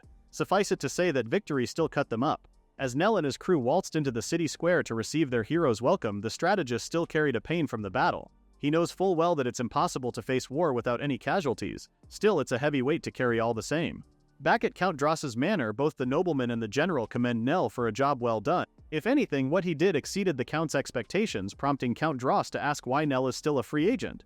Modest as ever, Nell can only laugh it off, though the paper's front lines say otherwise. He's got quite the headline in the daily newspaper, drove back 2,000 royal troops with one. Commanded by adventurer Lionel, it read. Anyway, Count Dross summoned Nell to reward him. The magic blade called Oracion. This weapon is wrapped in so many legends, and from what the Count heard, most say a lover gave it to a hero before his trials 2 centuries ago. Nell bows his head, thanking the nobleman and promising to put it to good use. In his mind, yes, he's finally got a magic item of his own. Just then there was a knock on the door. informing Count Dross that he had visitors. Nell takes that as his cue to leave and excuse himself, but the Count insists he stay to meet his guest. Not a moment later, an unfamiliar voice echoed in the room, gleeful to see the famed tactician. It's a demon folk. He introduces himself as General Grant and states that he came with reinforcements from Mazel. Count Dross thanks the general for coming to their aid, adding that they could have joined the last battle had they arrived sooner. Grant then turns his attention to the other general, asking if he was Kaidos. General Kaidos confirms, greeting his fellow general and saying he'll be counting on the latter in the next clash. Now then, he finally turns to Nell. Grant has heard a lot about the strategist from the king, especially his latest achievement. Nell bows his head, honored to hear such words, while Grant continues to look at him with a steady gaze. So this is the man whose wit pierced 2,000 with one, eh? Grant asks how Nell would lead the 10,000 troops he commands, and frankly speaking, he'd love to witness it next time. Hold up, 10,000? Nell's eyes widened as soon as he heard that. For one, he's in disbelief at how Massel really sent that many troops. Anyway, our hero tells Grant that he only commands his own unit. Grant is disappointed to hear that. But anyway, Count Dross chimes in, saying they'll still be borrowing Nell's wisdom in future war councils. For now, he urges the soldiers to rest. Back at the Hope Shack, Asuka welcomes Nell and asks if he received a lot of money. The latter answers that he did, but more importantly, why is Asuka the one cooking? Isn't Meg on cooking duty today? Asuka replies that Meg's the one heating the bath, while Meisha and Milialia are busy cleaning. Nell is weirded out, what's going on? Asuka resumes her cooking as she answers that they still have 2 months until the year ends, so they decided to deep clean the house. With a sad look, she adds that she trails off and Nell gets it. He pats her head, saying that it's better if the place they come back to is tidy. In his mind, he knows Asuka and the others are probably preparing for the future. If they die in battle, she wants to make sure the hut of their patron May is as clean as possible. But all seriousness dissipated as soon as the food she cooked started to burn. Nell tells her to put the fire out first and they both laugh it off. In his mind, he vows that they will come back alive so they can eat and make noises here again. A month later, the Hope clan is summoned once again to Count Dross's manor. He informs them that the royal army has begun to march and their troops, 20,000 strong. General Kaidos thinks their numbers are far too low. Nell thinks so too, like the general. He estimated 80 to 100,000, as if he read their minds. Count Dross adds that the numbers are low because the lords aren't sending levies. Word of their opening defeat spread nationwide, so the nobles are avoiding the crown's call to war. As if that's not bad enough, rebellions are flaring across the realm. Nell still thinks 20,000 is far below Rintlight's true capabilities. They can't mobilize all their forces since they have to deal with rebels and the nobles. It also means they cherry-picked only the elite. Grant chimes in that if the number is all their basis, then they'll win. But the royal army's drill and coordination will trump over them. Looking at the tactical map, Nell notes that on paper Grant's 10,000 troops, General Kaidos's corps, and 5,000 volunteers outnumber the enemy's party. But as General Grant said, they're a Galia-Massel coalition. Their joint drills are lacking, and they talk less about coordination. They haven't even fixed their overall command. By rights, Grant should act under Kaidos. But even if the two agree, their troops' pride won't. For sure there will be moments where they just won't cooperate. Simply put, their side has openings to exploit while the royal army's elites are a solid monolith. Nell's side can't relax just because their numbers are bigger. General Grant turns to Nell, asking if he has any ideas. If the royal army loses here, then Rintlight's authority will collapse. In Nell's trained, insightful eyes, there will be more rebelling forces and nobles will join them. A spent kingdom can't possibly quell that. Well, that's a no-brainer, but what Grant wants to know is Nell's point. The strategist answers that pulling the rug from an army that's prepared for a desperate no-retreat battle might be easier than it seems. With that, he grabs the map, saying that he thinks there is plenty of room for tricks. Cut to the day of the battle. The venue for their bloodshed is held at Aspen Plain, a place that was once nameless, which has then been named for the sake of military history. If they don't hold this field, Galia might lose its name instead, and that's one thing they have to prevent no matter what. As soon as first light hits, both General Kaidos and Grant issue their order. All units advance. Thus the battle began. It was an intense battle right off the bat, with both demon folk and soldiers under General Kaidos fighting against the royal army.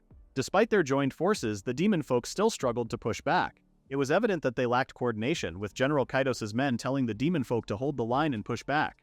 The latter fires back, annoyed at the humans yapping. One of the royal army's men reports to General Gozak the happenings at the front. But even without the report, the military leader could see just fine what was happening on the front lines. As said before, it was evident that the Galia-Massel coalition had no coordination at all. The decision to form an alliance with those savages will be their doom. One of the soldiers boldly claims that victory is theirs, to which General Gozak laughs. Like, yeah, sure, but it's better not to rush it.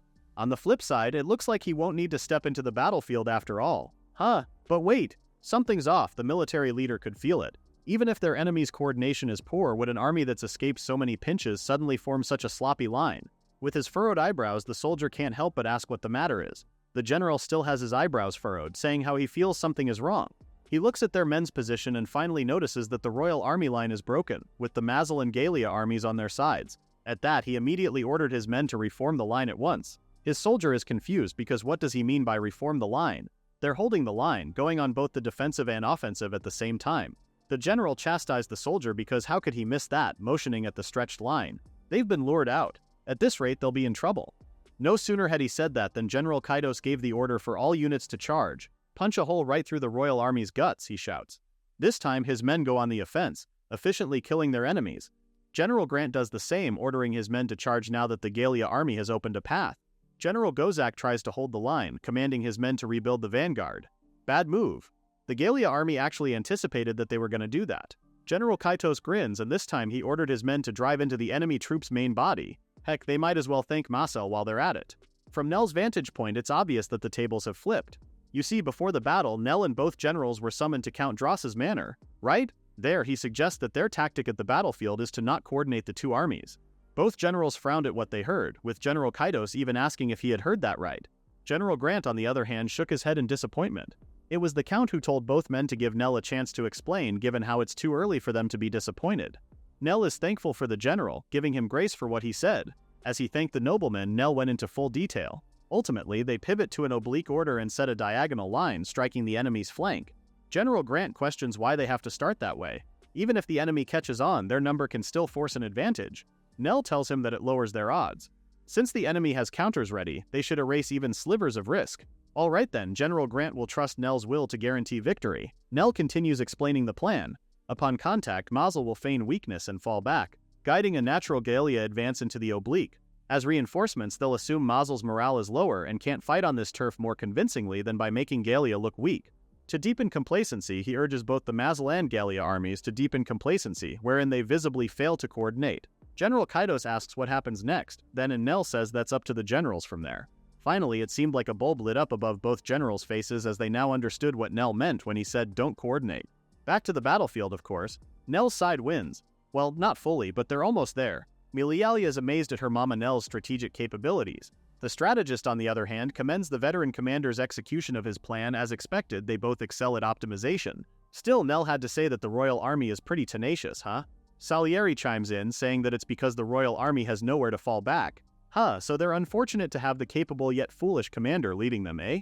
Salieri asks Nell if he thinks the enemy troops have some miracle reversal up their sleeve, causing Milialia to worry. But actually, Salieri knows that doesn't exist. She just really enjoys teasing Milialia. Anyway, Nell says an army works only when command numbers and formation align. Right now, the enemy only has one. Obviously, this is war and will have casualties. And yet Nell can't help but pity their opponents. He sighs, thinking that if only their enemies would run, causing Salieri to tease him for his kindness. Just then a messenger appears bearing orders from General Kaitos. Fix upon the holy blade, Oracion, the enemy commander's head and bring it back. Those were the general's orders. Nell acknowledges the general's command, then tells the messenger to tell the latter to await good news. With that, the messenger left, but not before bidding Nell good luck. Nell issues a new order to Salieri. Reform the unit into a spindle position, which she acknowledges. Then he instructs Meg to inform the units that the Nell unit will be charging. With that, Nell and his unit charged into the battlefield. Upon seeing them, General Gozak turned his attention to them and charged straight toward Nell. But before our esteemed strategist could even draw his sword, Asuka went ahead and faced the commander head-on. The commander grew angrier at Asuka's boldness, even calling her an insolent whelp. As he was about to strike her with his spear, Asuka fought him head-on. Of course, he had to air his ego. He's Gozak, the supreme commander of the Royal Army. Asuka would do well to remember it for the short time she had left. But Asuka is not one to be easily intimidated. She easily evades the general's attack by ducking out of harm's way. The general circles back and starts his offense again, with Asuka doing nothing but defending. In their next clash, Asuka managed to cut the blade off the general's spear, but at the cost of her own sword breaking apart. Gozak, on the other hand, has a sword ready, grinning because he knows this is his victory. He could almost taste it. At least Gozak acknowledged her as a swordsman, and in honor of her blade, he tells her that he'll finish her with one strike. Suddenly, Nell calls out to Asuka and tells her to use this. He throws the weapon high in the air. It's Oracion. The general quickly acts like hell he'll let that happen. Despite her broken blade, Asuka also refuses to let the general do what he wants. Asuka shoves her broken blade just as the Gozak tries to get a hold of Oracion. This gives her the chance to grab Nell's sword. Endowed with a new weapon, she proclaims that her courage has been multiplied 100-fold. As if a new weapon could change the outcome of this. Gozak's not too impressed, but Asuka knows better. She takes a big swing, forcefully breaking the general's weapon. She charges in at this opportune moment while Gozak tries to draw one of his hidden swords. But crap, he won't be able to draw in time. No sooner had he thought so than Asaka cut his head clean off his shoulders. His body collapsed with a thud as his head rolled on the ground. She did it! Asaka won! She's taken down the enemy commander. Both the Masal and Galaya forces cheered. With no one left to lead them, they demand the royal army surrender now. Nell comes running, calling out to her, and stops right in front of her. Phew, he's relieved to see that she's okay. Asuka credits it to the sword he gave him, and speaking of swords, she hands him General Gozak's other sword. From what she saw, it looks like the general's trump card, so she's giving it to Nell. Nell is confused. Isn't she going to return Aracion to him? Upon hearing that, Asuka clutches the sword tighter because she thought he had already given it to her. Lucky for Asuka, Nell is pretty lenient and reluctantly gives up ownership of Aracion. Well, it looks like a swordsman of her level just can't use some nameless blade, no? He takes the general's sword from Asuka, noting how the weapon looks strange. Salieri appears on his side and tells him it's a magic blade from the kingdom of Landsfellow. Who? Landsfellow? Salieri continues that it's a small country to the east. According to her, the country's culture is different, which explains why their weapons are too. Speaking of weapons, the one on Nell's hand is called a katana. He draws it and notices there's a character engraved near the hilt. Wait, are these letters? Oh, Salieri can read those, and she tells them that it says Flame Cutter. It's the katana's name. Given their findings about the sword, Nell asks if Asuka is really sure that she wants to give it to him, especially since it looks like a great sword. To that, Asaka beams. She's good with Orasayan. After all, it's the holy sword given with a prayer. Help my beloved, which is way cooler. What's more, Nell handed it to her when she was a bind, making it more valuable. Instead of feeling touched, all Nell could say was, "Wow, you really do raise every new sword overhead, huh?" Fast forward after the battle, and everyone is at the town square. In front of the whole town, Count Dross acknowledges Asuka's valiant efforts, proclaiming her a true hero. The citizens celebrated and cheered her on, signaling that the war was finally over. You see, in this defensive war to protect the people's lives and property, the royal army lost 12,000 soldiers while the Gallia-Masla alliance lost 1,500. Back at the stage, Asuka chalks up her success to Nell throwing her a sword when she was in trouble. If there's a real MVP in the battle, it would be Count Dross who gave Nell that sword. Besides, they won because of everyone's strength and effort. To honor everyone equally, the victory ceremony was held in the plaza. Count Dross raises her hands in his, hyping everyone to cheer for Asuka Gallia's new hero swordsman. While everybody else cheered, Nell and General Kaido stood side by side. The general gives him a word of advice. He should take better care that Count Dross doesn't turn Asuka into a political tool. Nell already knows it. In his mind, if the Count ever tries to exploit Asuka politically, Nell would respond accordingly. Now that their mission is over, the Hope clan returns to Gallia. Upon their return to the guild, they're welcomed by a teary-eyed Jennifer, proud that Asuka has become the city's hero. It wasn't too long ago when Asuka was crying about how she couldn't pay the participation fee, no? At the mention of the past, Asuka feels a little distressed because didn't they promise not to bring that up? Anyway, Hope Clan plus Salieri is back at the guild, prompting Jennifer to ask what brought them there today. Of course, it's Nell who speaks on their behalf. With the Count's donation, they decided to rebuild the clan house. But since it's under construction, Nell and the others are practically homeless, so they've come to look for a job. Jennifer replies that they came just in the right time. They're having trouble handling a request to subdue the undead. Since over 10,000 soldiers perished, there should be no shortage of zombies. Meisha adds that the requester is the Church of the Supreme God, so the reward won't be very good. When she heard that, Meisha perked up and asked Nell if they could take this request, vowing to give it her all. That was Nell's plan all along, so since they're all in agreement, Jennifer hands the paperwork for him to fill out. After, she instructs them to head to a Mani village where zombies roam around every night. Jennifer informs them that the church's barrier keeps them out of the village, but the people are exhausted. Towns and villages around Gallia are in the same state too. Even with all the priests working on rites, they're hopelessly understaffed. If that's the case, Nell thinks it's best to take several at once, instructing Meg to map the most efficient route. Then he turns to Meisha, saying she's the star of this job, which is why he's holding out for her to do her job. Meisha, on the other hand, is more than happy to take on the responsibility. With that, Hope Clan plus Salieri sets off. Fortunately, they were able to hitch a wagon heading to a Mani village. Since the war has gummed up logistics, especially around Gallia, there are more wagons running to restore the flow. Malialea mentions how rushing recovery has made funerals slack and the dead have started to wander. The undead then mess with the villages, which is pretty ironic. To that, Nell says it can't be helped. It's only natural that the living come first. You can't care for the undead unless you're alive, right? His reply is pretty depressing. But yeah, Malialea figured their mama Nell is a realist. At that, he points out that it's better than a romantic tactician. Suddenly, Meisha stands from her seat, proclaiming trouble. She sensed a wicked presence, and a lot of them are heading their way. Nell asks Meg to watch all directions, and she was already on it before Nell could even issue the order. Behind, they've got knights on blue horses closing in. Asuka readied to draw her horse when she heard knights on blue horses. What a troublesome enemy. Nell knows they're a kind of wraith that hunts the living and drags them to the underworld, a high-tier undead. Nell tells the civilians to hold tight to their seats as he instructs the driver to drive at full speed. In his mind, Nell believes they'll be safe as long as they make it into the village. For sure, the barrier will block the undead. The only trouble is that their pursuers are on horseback. Their speed is way faster than theirs. At this rate, the knights in blue will catch up to them. He asks Milialia how long it will take for them to reach Ameni village. She replies that at their current speed it will take about a quarter hour. What? At this point they won't be able to outrun them. Crap, Nell messed up. They should have them bolt after his unit got off. Salieri calls his attention and assures him it will be fine. With that, the demonkind glowed and instructed the rest of Hope to gather around her. As soon as they did, she used her levitation skill, so now they won't get hurt if they jump off the wagon. Before they jumped off, he told the civilians and the driver one last time to head directly toward the village at full speed. With that, Hope Clan and Salieri jumped off, determined to turn and intercept. Asuka and Salieri are tasked with handling the front, while Nell instructs Milialia and Misha to support the two from the back. As for Meg, he instructs her to be the skirmisher and support the front.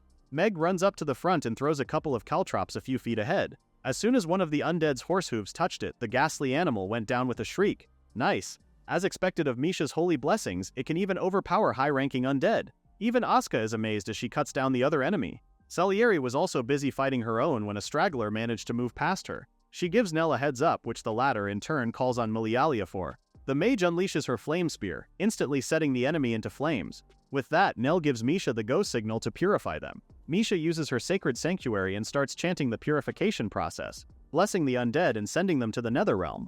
As soon as it's over, she almost collapses. Had Nell not caught her in the last minute, he gives her a piece of candy suggesting she rest for a bit since it will all be over soon. With everything that has happened in the last few minutes, Nell can only comment about how his role keeps getting smaller and smaller. To that, Asuka answers that he doesn't have to worry about anything. If that's the case, then he suggests they head to the village before sunset. After their recent battle, it didn't take long for the Hope Clan to purify Ameni village. Right after that, they visited 5 other villages that were terrorized by the undead. And so, thanks to a solid 10 days of purification work, Meisha came to be known as Saintess Meisha. As soon as their quest wrapped up, they returned to the guild, where Jennifer happily commended them for their swift response. Nell turns to Meisha, saying the latter really shone in this last mission. Jennifer adds that word has spread across Galia of the great Saintess Meisha's deeds. An unfamiliar man suddenly approached them. The man is a messenger from Count Dross, informing Nell that the nobleman is urgently requesting Nell and Misha to come to him. Nell acknowledged the message, but unlike him, Misha is worried. Sure, the Count may have dealings with Nell, but what business could he have with her? Nell tells her up front that the Count intends to use her politically, just as with Asuka. Meisha asks if a priest is even useful for that. He explains that the Count is interested in Meisha of Hope, not Meisha the Fat, that she's known as Saintess Meisha of Hope, the savior of the neighboring villages. That's the banner the Count wants to brandish. Nell hadn't finished explaining when Meisha reached out and clung to him. She doesn't understand complex things, but no matter what happens, Nell will protect her, right? He pats her head in assurance, and that's more than enough for the priestess. With that, the two answer the Count's summons and head to his manor. The nobleman welcomes them both, and while he's warm and affable, Nell remains stoic but respectful. Right off the bat, he asks the Count what business he has for them today. Count Dross begins with a report on domestic affairs. Marquis London has declared independence, and 2 more will likely rebel before the year's end, and then it will be over. In his mind, Nell knows London is a powerful noble who has always been at odds with the royal government. After losing on the Aspim Plains, the royal army could no longer deter the other nobles, so it's no wonder the habitually skeptical nobles are deflecting.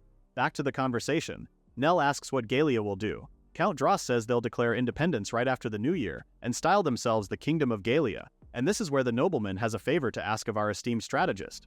No, Nell flat out tells Count Dross, catching the latter by surprise. Nell's gaze is firm while the Count points out that he hasn't even said anything yet. Nell expresses his support for founding the nation with Count Dross as king, but setting hero Asuka and Saint Meisha at the new king's side is something he cannot agree to. Nell refuses to let Asuka, Meisha, or any of them be made into political tools. Not just those two, but Milialia and Meg as well. He refuses to throw his precious family into the vortex of factional strife. Count Dross tells him then that obviously he'll prepare a fitting post for Nell, like a Grand General or Chancellor. Nell, for one, fully understands wanting to enlist current heroes to win hearts, but he points out that once things settle into peace, they'll quickly become an obstacle. After all, a country can't function with a hero more popular than its king.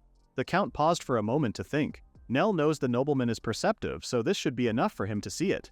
After a beat or two, Count Dross sighs. Nell is pretty stubborn, huh? Just then the door opens, and they hear an "I told you so" from a familiar voice. It was General Kaitos. The general points out that if Nell were swayed by rank or honor, then he'd have served under the general a long time ago. He was laughing as he said that, and in Count Dross's defense he only wished to confirm Nell's intent. Well, now that it's confirmed, Nell assumes that the real matter starts now, no? General Kaitos informs him that the capital's environs are in a terrible state. As Count Dross said, with the lords rebelling, there's no levy coming in, so the cash-strapped royal government has imposed heavy taxes on the capital and nearby residents. Resist and they seize food, clothing, shelter, and even lives. The powerless can only weep and endure. So to speak, the situation is the worst. As for General Kaitos, he can't bear to sit back in his hands and watch this tragedy, which is why he's searching for ways to help them. Count Dross believes they should take the offensive given how the royal house of Rintlight has essentially signed its own death warrant. A silence descended upon them before the noblemen continued that they had yet to reach a consensus, despite many rounds of debate. So they agreed to seek Nell's cool-headed counsel. From Meisha, who is hailed as a saint, the Count hoped for compassionate advice, which is why he summoned both of them. Nell turns to Meisha, asking her what she wants to do. Should they help the people of the capital or do nothing as things are? The three men turn to her, waiting for her answer. Meisha answers that she will follow whatever her Nell mama says. So she's giving our strategist 2 votes, huh? Alright, Nell tells both the general and the count that they'll help. There are people suffering under tyranny, and of course they're their countrymen. If they overlook this, even the soon-to-be-founded Galia kingdom will have its moral worth questioned. Both the general and count smiled. Nell had a point. Even the nobleman, with his affectation of cynicism, must have wanted to help in his heart. After all, the man pours enormous funds into the orphanages in his domain. Sure, it's a condition set by Mossel as part of the clandestine trade, but without the Earl's concern, those children would never have gained an education. Count Dross raises his hands in resignation because even he knows that the people are the bedrock of a nation. The general, in turn, highlights their biggest concern: how can they help? Given the current morale of the royal army, Gallia could win if it sent its whole force. The problem is, with morale that low, they likely won't choose a field battle. In other words, the enemy will most likely opt to hole up in the city, but under present conditions, the capital will fall into famine in no time, even if they have some stores. It's hard to imagine the crown sharing those with the common folk. Count Dross realizes then that this is a race against time. General Kaitos says that surrounding them with a grand army is their only option, but Nell points out that the problem with that approach is that too many people will die. He's aware that they can't reduce deaths to 0, no matter how hard they try, some will die. Still, they want to reduce that number, even by 1. He doesn't want to see more orphans like them. The vow Luke and Nell shared still lives in the latter, their dream of building a world where children can live with a smile. Sensing Nell's sadness, Meisha takes his hand in hers. He assures her that it's okay, then continues with the council. Now Nell asks if he could borrow the command and authority of about 2,000 troops. The general tells him that he could provide twice as much. Nell reminds the military leader that thinning Galia's defenses would be bad, not to mention that other nobles' armies might set their sights on them. Plus, too large a force stands out, which could make the operation more likely to fail. From what the general is hearing, it looks like Nell already has a plan laid out, huh? So here's the plan. First, they'll attack with a very small unit to lull the royal army. While the army sallies to clear them out, Nell's borrowed army will evacuate the people of the capital. To that end, they'll send adventurers ahead as operatives to Galingrand to set everything up. He calls this plan Operation Great Night Escape. Cue awkward silence and strained smiles. Count Dross is the first to speak, saying this is a tactic they'd have never even considered. It's good, save for the lack of naming sense. General Kaitos adds that Nell's perspective differs from people like him who are bound by military orthodoxy, the naming sense as well. Was his name game really that bad? Anyway, the discussion wrapped up soon after, and both Nell and Meisha are free to go. On the way back, she opens up about her frustrations. Since she's never versed in warfare to begin with, she thinks she wasn't helpful at all. Nell assures her that because she trusted him back there, they were able to reach a point where his move could decide the outcome. So he thanks her for it, and that made her beam. Just then the earth shook, with Nell supporting and asking if she was okay. They turn in the direction of the commotion and notice a wisp of dark smoke billowing in the distance. That's the direction of the House clan. Their eyes widened in horror at the realization, and they quickly made their way back home. A lot of things are running through Nell's mind. Is it an attack? No way. But more importantly, are the others okay? Back at home, both Meg and Asuka also look at the dark smoke wafting not far from where they are. Nell and Meisha arrive with him asking if everyone is okay. Meg tells them they're fine, but the sound came from farther off though. Wait a minute, where are Malialia and Salieri? Just then, Nell noticed 2 bodies face down, floating by the river. Horrified, he and Asuka quickly grabbed them both and Meisha commenced healing them as soon as they set them on the bed. This is bad, both girls are badly burned. What on earth happened? Meg is on the lookout, saying there are no enemies outside. Suddenly, Malialia groans, and Salieri also sits up with her. Meisha tells them both not to move yet as the former smiles. There are tears in her eyes as Meisha tells them that she has healed the wounds but insists that the 2 rest. Now Meisha asks what happened, to which Milialia says they were testing a spell. Salieri adds that it was far stronger than they expected. Upon hearing that, Meisha stood up while Nell was dumbfounded. They nearly died from testing a spell? What were these two even thinking about at a time like this?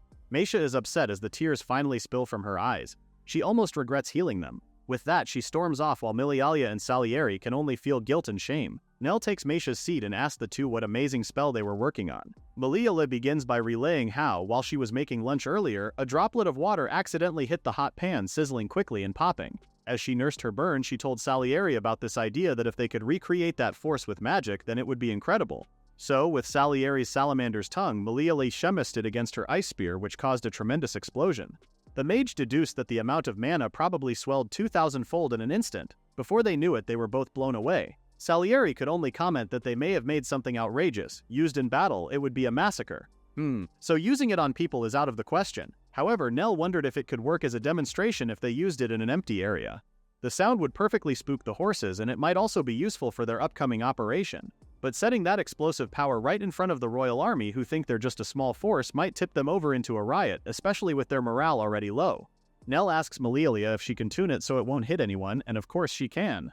By the way, they call this technique mana detonation. Nell is impressed by the name, it's pretty good. Salieri thinks otherwise given the way she turned her head and avoided his eyes. Meisha suddenly pops out from behind the door asking if they're planning to do something dangerous again. At that, Milialia sits up and is about to apologize when she gets the shock of her life when Meisha hugs her. The priestess just doesn't want her friend to do reckless things again. She caresses Milialia's cheek, saying they must not allow any sacrifices whatsoever since they're going to fight to save lives. At the mention of fight, Nell fills her in about their upcoming mission and that this will likely be the final battle with the royal army. In front of Galangren, the royal capital's castle gate, a bunch of peddlers present their passes upon the castle guard's demand. Upon seeing what they are, he tells them that the guards need to inspect their cargo. Obviously, these peddlers are Nicol, Joshua, and a bunch of Nazar's people. As they do so, Nicol comments about how the whole city feels awfully on edge.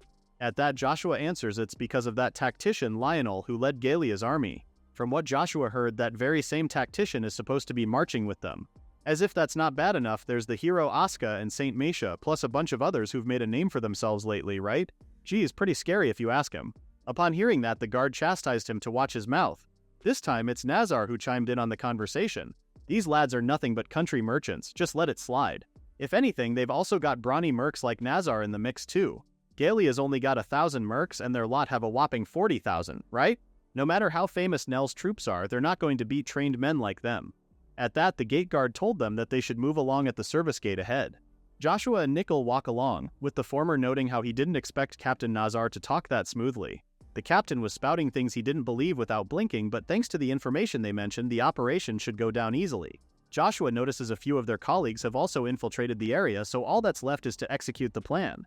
A month later, the Galian army has established its forward base. Here, the Hope clan made their base. Meisha is worried. She hopes Nazar and the others are safe. Nell tells her not to worry. Nazar is good at handling people and is quick on his feet. He'll make it so they can focus on the fight. Meg can vouch for him, right? The latter reports that the royal army marched out of the capital without any hesitation. The count looks like over 40,000. Nell appreciates their good work and urges the team recon to take a good rest. It's just as Nell said. Proof that Nazar's operation worked better than expected. Word of their numbers and composition on the march reached King Morrison's ears. Drunk on victory, the king figured he could wipe out Gallia's heroes by advancing with a small force and show the kingdom's might at home and abroad. But the decision came too late. Even if they win now, they won't be able to rebuild national power. The crown lands are being swallowed by seceding nobles, and the royal house is struggling even to maintain the capital. It's the stage to seek a graceful exit, but King Morrisoon is likely to only let in flattering words. Nell has even heard the king massacre subordinates who brought bad news. No matter how much you look at it, those are signs of a fallen nation through and through. As a last gasp, the king took the famed enemy advancing with few men as a chance and chose to intercept. Milialia asks if the king crushing 1,000 with 40,000 really raises his prestige. Nell can't answer directly since it's a complicated matter. Most commoners assume numbers alone mean an easy royal victory. If that's the case, Milialia comments that it just makes it all the more baffling. Just what is the king even thinking? Nell thinks that if the king can thin out the well-known elites even without praise, then he's probably betting it'll sap their morale. From Nell's side, even if they lost 1,000, they could still manage. At that, Meisha told him no, he could not. She echoes what General Kaidos said, that losing Nell is the same as losing an army of 100,000. Meisha explicitly remembers the military leader scolding their mama Nell with those same words. Of course Nell remembers. Meisha and the others share the same sentiment. Okay, fine, Nell gets it. He pulls out the map, suggesting they pin down where the battle will happen. He looks for areas for minimizing losses, including his own. There aren't many places where 40,000 people can be deployed. Nell cross-checks Meg's intel with the pace of their march and sets on the Paul Plain. It's about 2 days from the capital, close enough to fall back quickly if something goes south, though Nell doubts it even matters at this point. With that said, it's best they advance and set their lines fast. They did just as Nell said. They kept advancing according to plan and formed up before the royal army did. At the venue of the battle, Milialia confirms that it's just as Nell predicted. The enemy is still fumbling. Even if Nell's side guessed the field, for the royal army to be slower than them, who marched all the way from Gallia, the strategist finds it worse that the royal troops move worse. Just look at their faces. Obedience under threat of death is plain as day. Nell is mistaken about one thing. The enemy's morale is not zero, it's below that.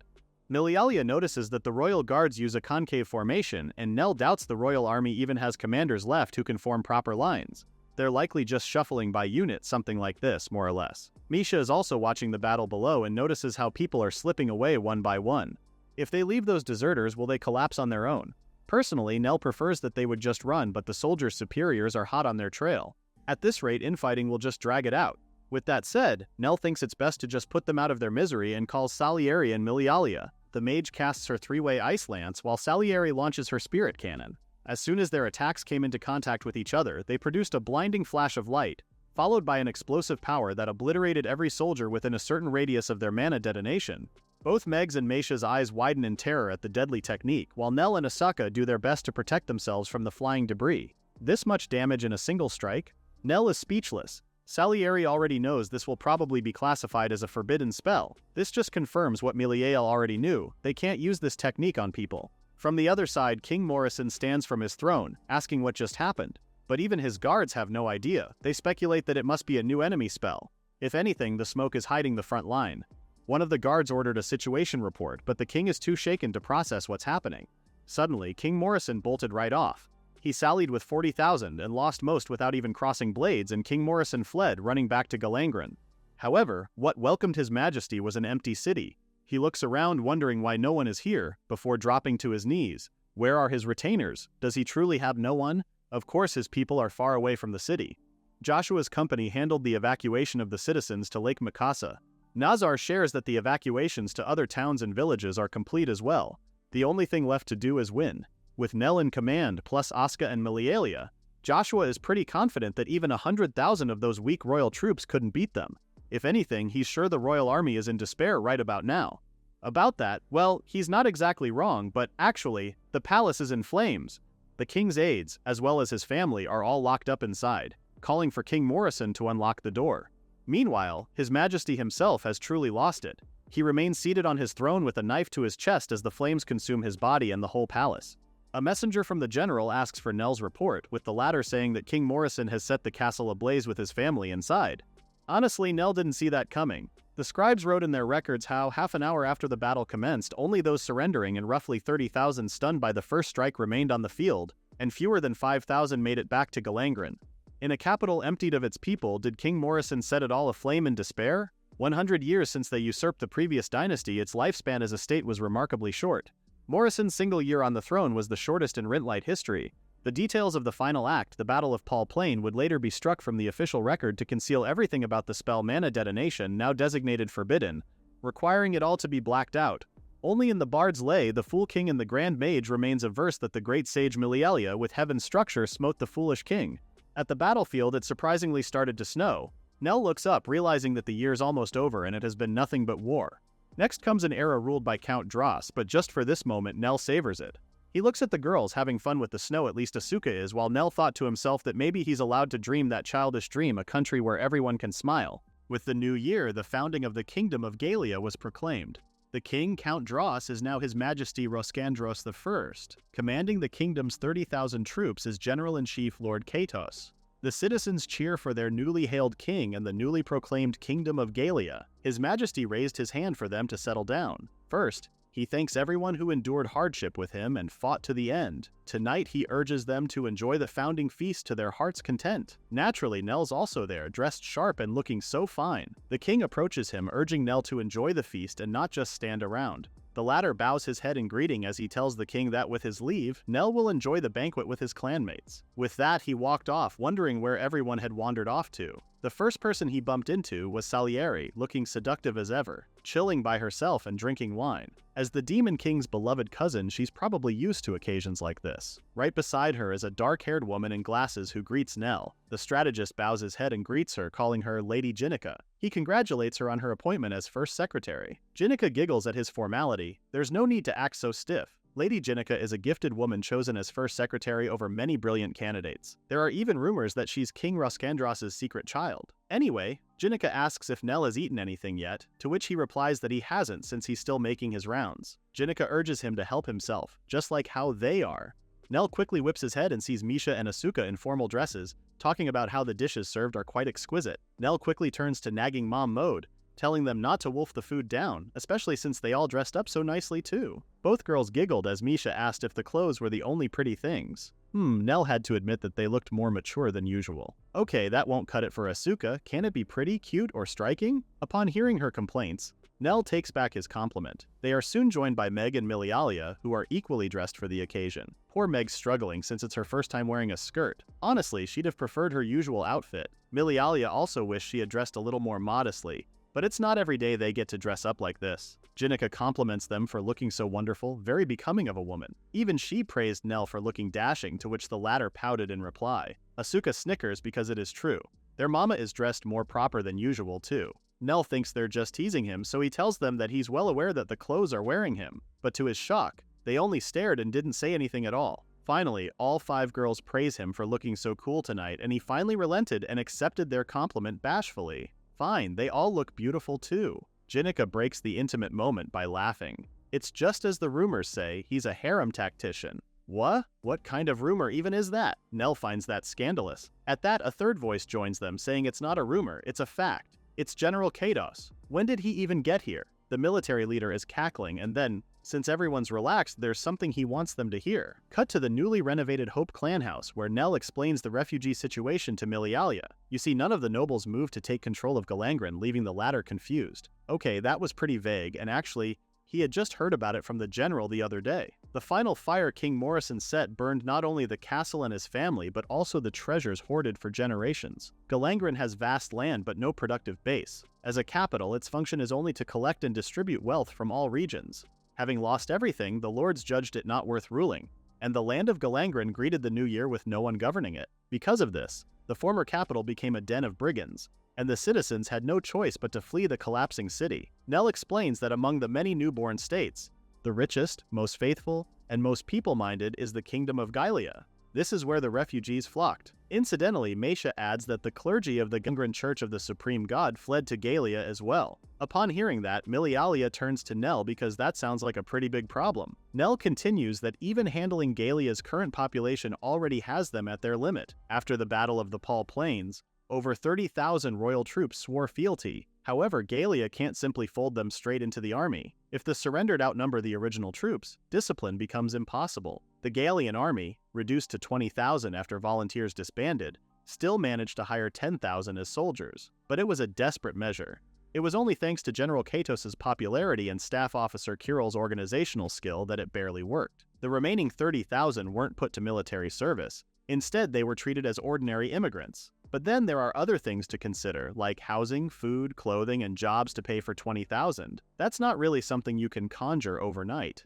On top of that, there are also the tens of thousands of refugees from Galangren that they need to consider. There are problems everywhere, but they just can't turn people away at random. For sure, His Majesty must be racking his brain right about now.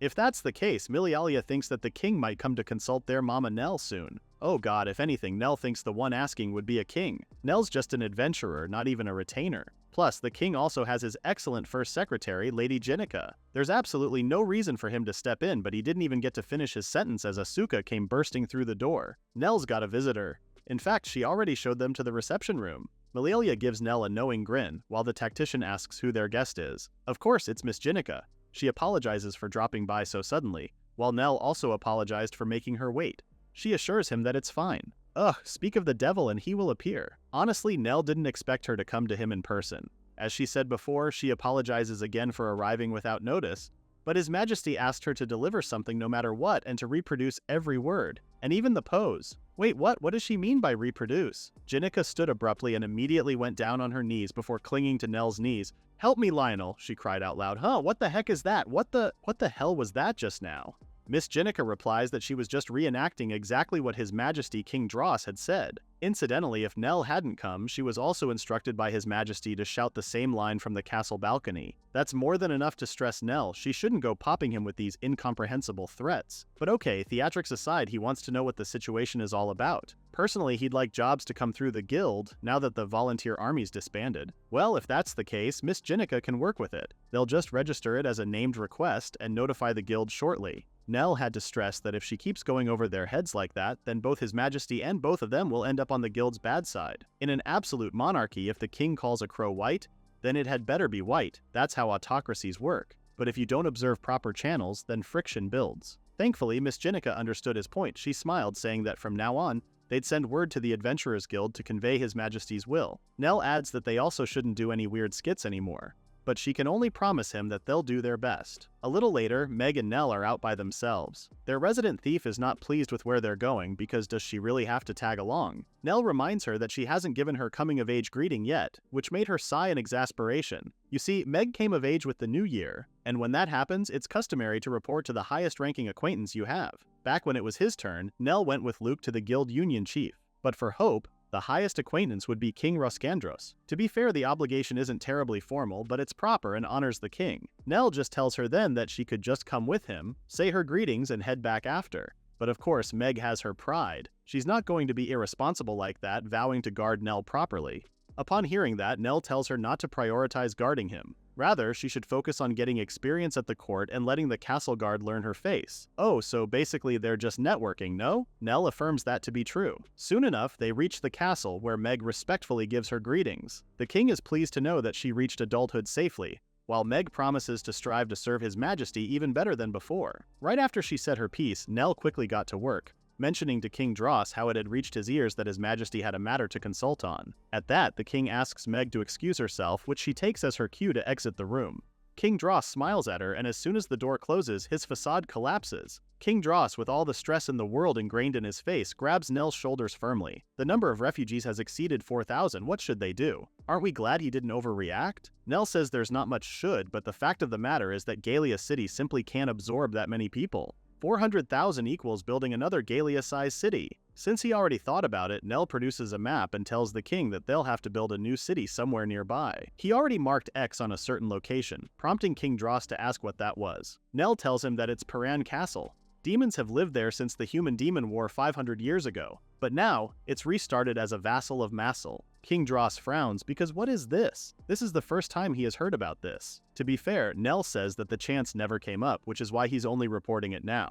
Anyway, he continues that they can treat the Massil Kingdom and Piran Castle as two trading partners from here on out. They will redevelop the wayside post of Milt, which is the closest to Piran in the city, then make it a trade hub with both states. That may be well and all, but the king had to voice out the elephant in the room. Will folks who lived in the royal capital really accept coexisting with demons? Surprisingly, Nell says if they can't, then they'll have to leave Gallia. Simple as that. What they need are companions who look toward the same future and walk through hardship and joy together, not people who want a box seat to skim the profits. In his mind, Nell thinks that just because they fled after losing everything doesn't mean they can help everyone out of sympathy alone. They need to sift through whether these people align with Gallia's aims. King Dross already has an idea, but this just proves that Nell isn't a man of mere kindness. So, the following day, our MC heads to the Adventurers Guild. Jennifer welcomes him, looking chirpier than ever because from what she heard, Nell put in a good word for her with the king. She thanks him gleefully, but Nell is wary. What is this all about? Jennifer says the Gallian government changed its ways, no more assigning jobs to adventurers over the guild's head. She figured if anyone could nudge them, it would be Nell. Oh, Nell gets it now. This wasn't just about Hope.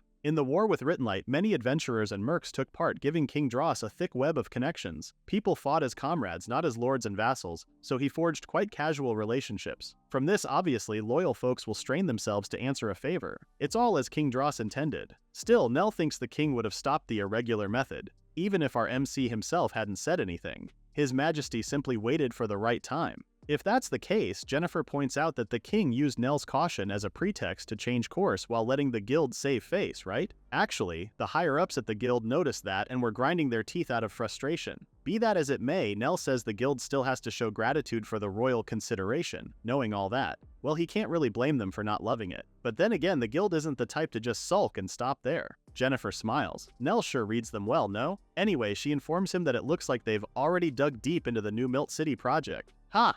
Nell already foresaw this. Turning Milt from a post town under 2,000 people into a metropolis of more than 400,000 is massive. With this, the guild stands to make a fortune. The first phase will be improving the roads to Milt. Jobless refugees will get work as laborers, but without housing, they'll live under canvas tents fearing nightly monster attacks. The kingdom will have to hire adventurers to guard them. That's profit stream number 2 for the guild. As exciting as this is for the guild, Jennifer is concerned that they might actually face severe manpower shortages. Nell knows what the guild will do next. They'll open a branch in New Milt too, right? That's right, plus the guild is swamped picking staff. There's also talk of an on-site inspection. So will Nell take that job? Oh, now he understands how it all ties together. And yes, of course, they'll take the job. Jennifer thanks him, so Nell starts filling out the paperwork. While he does, he thinks about how the Adventurers Guild won't be the only one opening offices in New Milt. As he predicted, besides the Adventurers Guild, the Church of the Supreme God, and the Mage Association, plus many public agencies and eateries, all decided to open branches. He goes back to the clan houses and tells the girls that this time, Hope is hired to escort the guild's inspection lead and to guide staffers from these piggybacking organizations. For a 400,000 person city, this mobilization makes sense. Milialia asks if it will really reach such a scale, to which he replies that they won't know until they lift the lid. Nell could already foresee it. There will be people who'll say, I don't want to live near the Demon Nation's border, but more than 400,000 refugees currently have neither homes nor jobs, so it's hard to see them not jumping at this. Even if it settles at 200,000, it'll still be a major city, and growth is practically guaranteed. It'll be a trade hub dealing with Mossel and Piran Castle. It might even outshine Gallia City. To that, Salieri hopes that kind of future arrives soon. Everyone agrees, full of hope. Nell himself says he prefers this kind of work over war jobs anyway. Escorting and guiding, that's adventuring to a T. Salieri and Milialia don't buy that though. Like, yeah, that's rich coming from a strategist. Milialia even points out how Nell was so lively on the battlefield last time. In his defense, all of it was for peace. He's a peace-loving strategist, damn it. The next day, Jennifer arrives at their meeting point. Asuka asks the former if she's coming along with them. Milialia thought the guild receptionist would just send a man along since it's a dangerous road. Why would she? Hope is with them. This is why everyone felt safe enough to request to tag along. Speaking of tag-alongs, Hope already met Miss Jinica, right? There's also Priestess Acacia of the Church of the Supreme God and Master Margarita of the Mage Association. Both Acacia and Margarita also feel safe and pleased to be escorted by Hope. Wait a minute, with all these women, it's just like the rumors said, maybe Nell really is the harem strategist. That slander is really giving a killer headache. So the harem group sets off.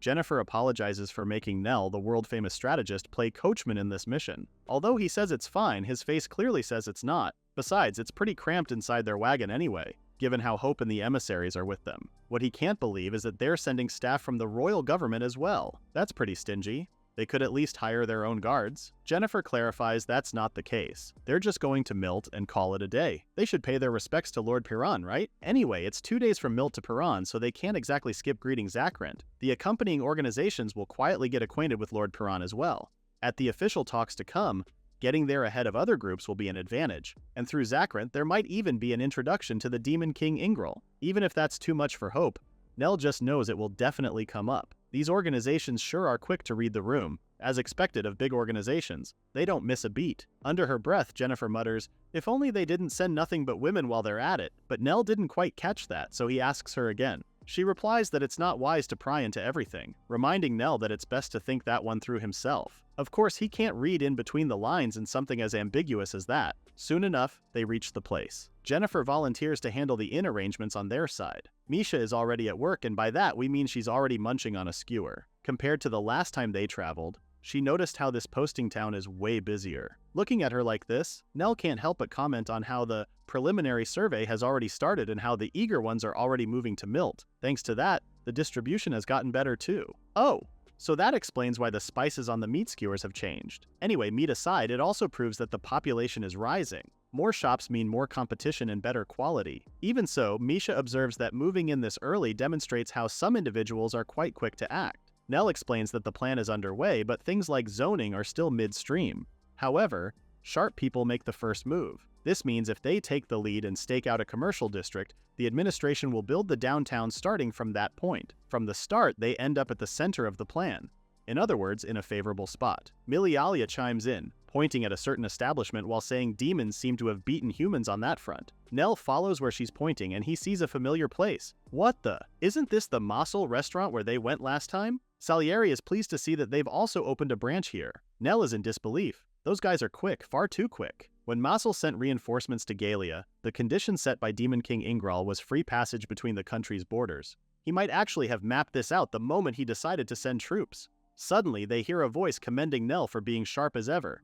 Our MC turns, and there's Zakrant. The Lord of Piran Castle asks Nell how he's doing, and the latter shakes his hand, wondering why the Demon Lord is out and about. At that, Zakrant suggests they catch up at the inn. He's been looking forward to this ever since he heard Nell was approaching, so they head to the inn. As soon as they settled in their seats, Zakrant began by sharing how the Demon King Ingral was sure that the combo of General Kitos coming and strategist Nell assisting wouldn't lose. So Ingral gave the green light and jumped straight into trade prep. Zakrant has seen Nell's skill firsthand, so he also went ahead and started improving the road from Piran to Milt. Now, it's a journey that Nell and the others can cover in a day on horseback. The travel time is drastically reduced. Oh boy, this just means Milt has become a killer location. Anyway, Nell didn't say that out loud, but he did tell the Lord of Piran Castle that both he and the Demon King overrate him. Our MC goes on about how no one wins 100 battles out of 100, but the Demon Lord thinks otherwise. As if to prove his point, he asks the ladies if they think there's any chance Nell may lose. Even if the thought crosses their minds, he wants to see a show of hands. And there we have it, 9-1. Actually, Zakrant clarifies that it's 11-1 if Nell counts the former and His Majesty the Demon King. So this shows they've confirmed Lionel as an unrivaled strategist by the most democratic method. Nell can't believe this guy. He really is a master of people as always. As Zakrant stands, he asks Nell if he could squeeze in a slot for him on tomorrow's inspection schedule. There's something he wants Nell to see. Rather, someone he wants our MC to meet. The next day, Nell couldn't believe his eyes. Just what is this? Right in front of him, inside the giant mirror, is the Demon King Ingral himself. The latter cheerfully meets Nell while Nell is busy going around the mirror. What is this? How is this? Isn't His Majesty in Leeson right now? He's not inside the mirror, is he? Ingral frowns. Based on Nell's reaction, he wasn't briefed on Magicom, was he? Our strategist says he was, but this is beyond what he imagined. This just got him all excited. Massel's tech is eye-opening. This will rewrite the rules of war too. The Demon King asks him then if he's satisfied, and Nell quickly answers, yes. Ingral then explains how they placed this in Milt as a trial, but it's still far from ready for general use.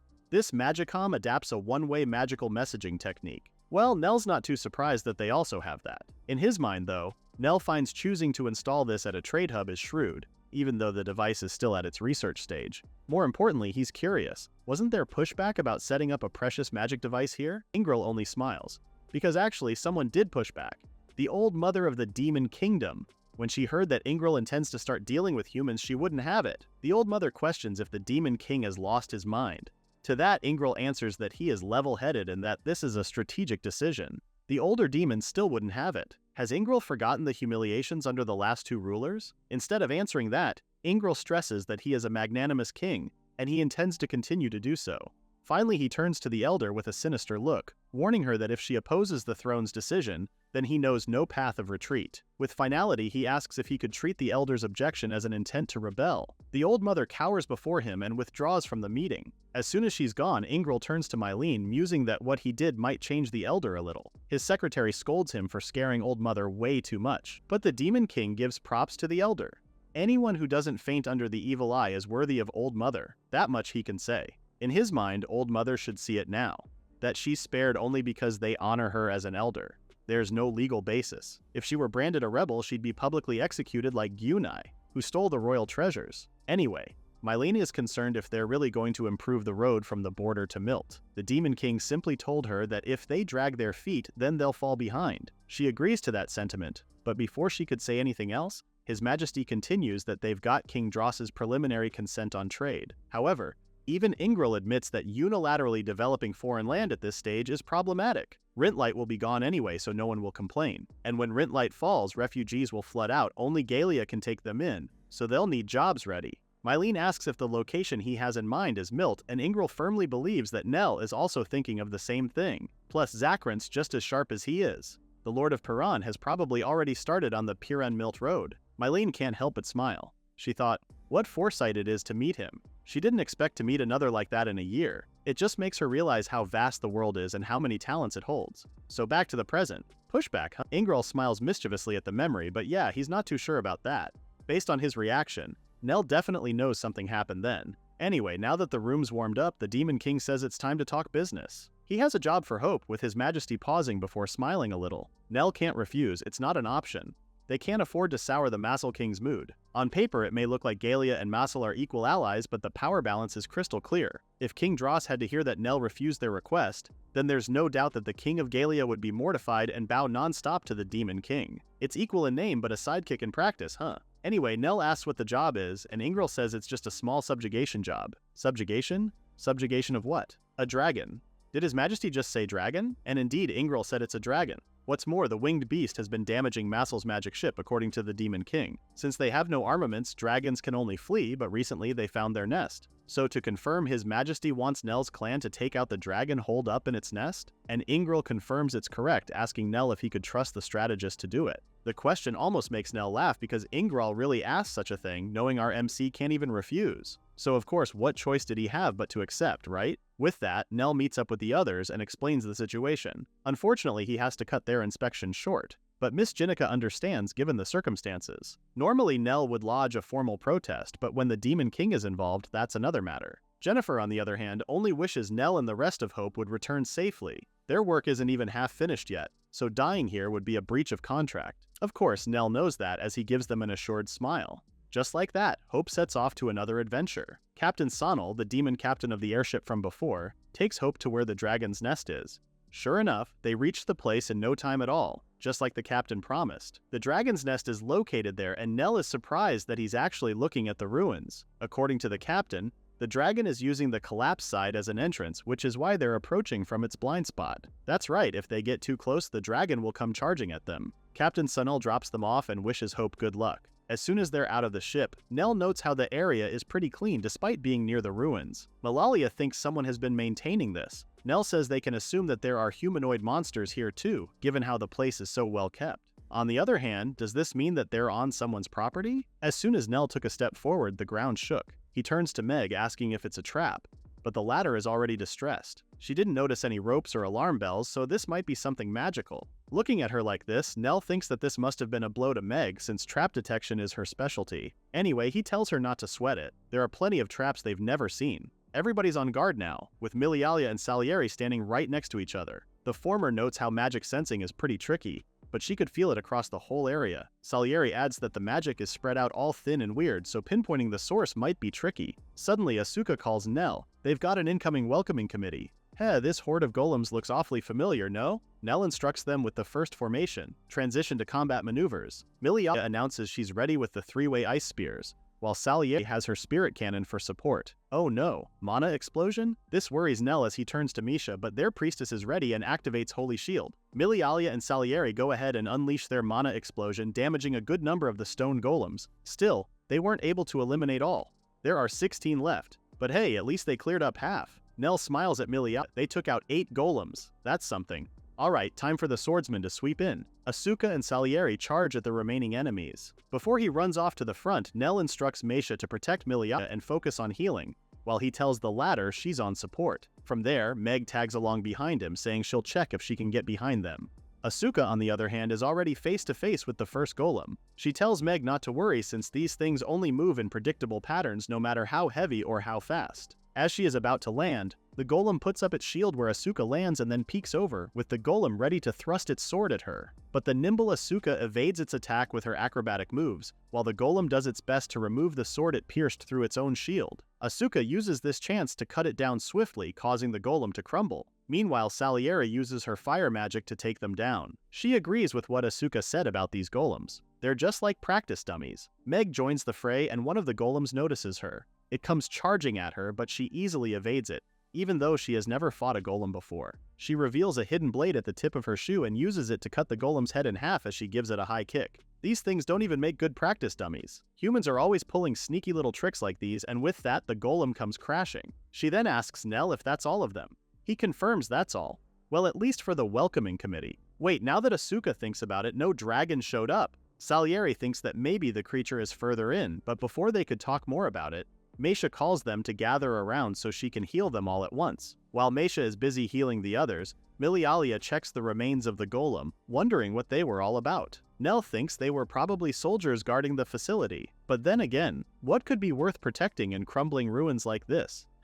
This encounter reminds Milialia of the forest ruins where they first fought golems. Looking back, that feels so long ago now. Compared to back then, Nell thinks that all three of them have gotten so much stronger, smiling as he looks at the OG3. Of course, this innocent gesture of his didn't go unnoticed by both Salieri and Meg. Sal asks what he's creepily grinning about. Mel has an idea what he's thinking about. Nell's probably calculating how much he could sell it, didn't he? How rude. But rather than defend himself, Nell just orders them that they'll continue the search immediately once the break is over. Salieri teases him again for dodging the question this time. Just like that, Hope enters the ruins discreetly.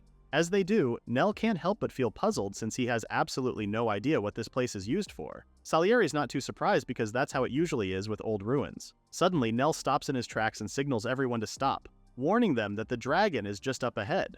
Everyone's practically on their toes because there it is, the winged monster. Is it really a dragon? No, from the looks of it, it's like a dragon-type golem. They say this thing was flying around and chasing magic ships. Milialia gets it now. In other words, just like those golems appeared to drive them out when they trespassed, the magic ships got chased around because they entered the territory of the ruins. Despite all the fighting they did earlier, the dragon is not reacting to them getting close. This means that this thing is specialized for aerial defense, no? Asuka, in her usual excited self, starts to draw her sword. If it's not moving, then there's nothing to be afraid of, right? With that, she jumps straight into the dragon's face, ready to strike it down. Nell couldn't pull her back fast enough, while their swordsman is just excited to add Dragon Slayer to her title. There was a loud clang as Asuka's sword hit the stone dragon's chest. Obviously, that caused the golem dragon to awaken, while Asuka levels with the monster. It snaps at her, which she evades by jumping out of the way. This is bad. Well, of course it would be bad. Salieri points out the obvious, saying if it's attacked, then the dragon's gonna fight back, you know? Nell scolds her then. If she knew that, then why didn't she stop Asuka? In Salieri's defense, Asuka is way too fast, so it's impossible. Meanwhile, their troublemaker had just returned, chuckling at what she just did.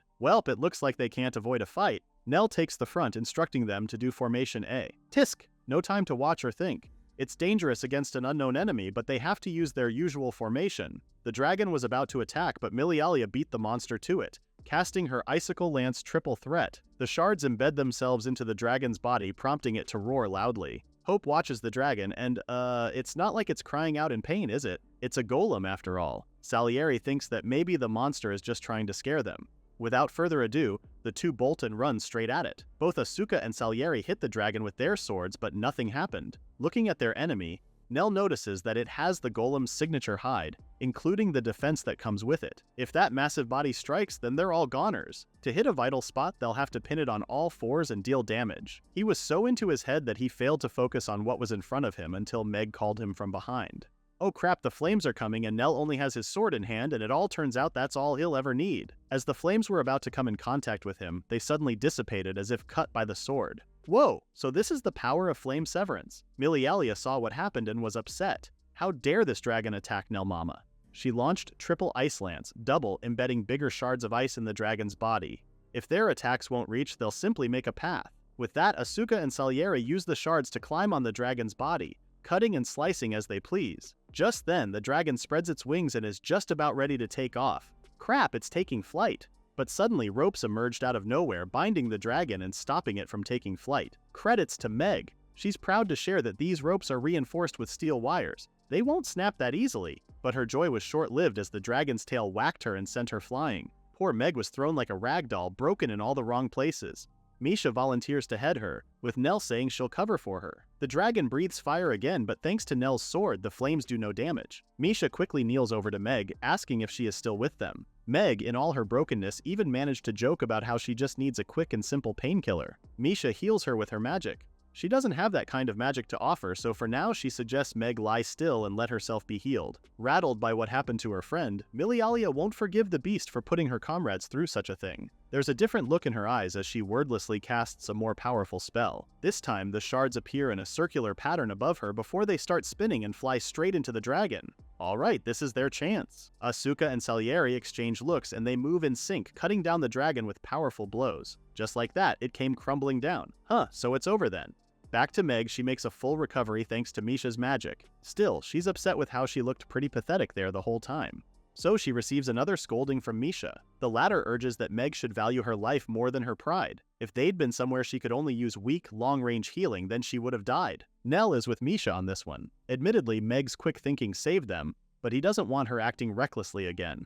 The same goes for Milialia. Nell calls her out for letting her emotions take over and firing massive magic like that.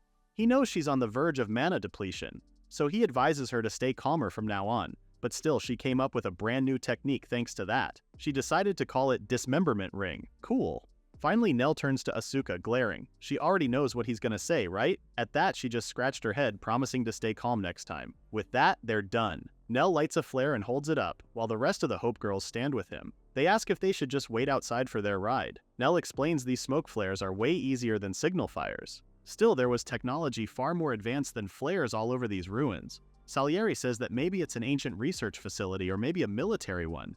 If that were the case, then that explains why there were that many golem guards. Meg adds that this also means that they won't let foreigners like them poke around anymore for security reasons. But that's only for now. Salieri thinks the Demon King is planning to marry her off to Nell to make one of Mossel's little connections. Well, knowing Ingral, he'd really make that kind of calculation. Suddenly, Asuka cuts in and grabs Nell's arm. Why is Nell easily accepting this? She has no plan whatsoever to give Nell to Salieri. The latter just smiles, and this just makes Asuka pout even more. Misha chimes in that she also can't simply hand their Nell Mama over, with Malalia backing her up. Nell Mama belongs to them. At this, Nell just feels exasperated. He clarifies that he has no intention of stepping down as leader until Hope is a major organization. Salieri stifles her laugh while the OG3 just look at him with a deadpan look on their faces. That was not what they meant at all. Nell, as usual, misunderstood them. Now that Hope has defeated the dragon-type golem, the safety of the magic crystal ship route has been guaranteed. From now on, the journey from Massel to Galia can be completed in just 2 days and nights. At the ruins the golems were guarding, a survey team was dispatched from Massel. It seems they succeeded in recovering numerous artifacts from the ancient civilization. Nell reports back to the guild and relays it all to Jennifer.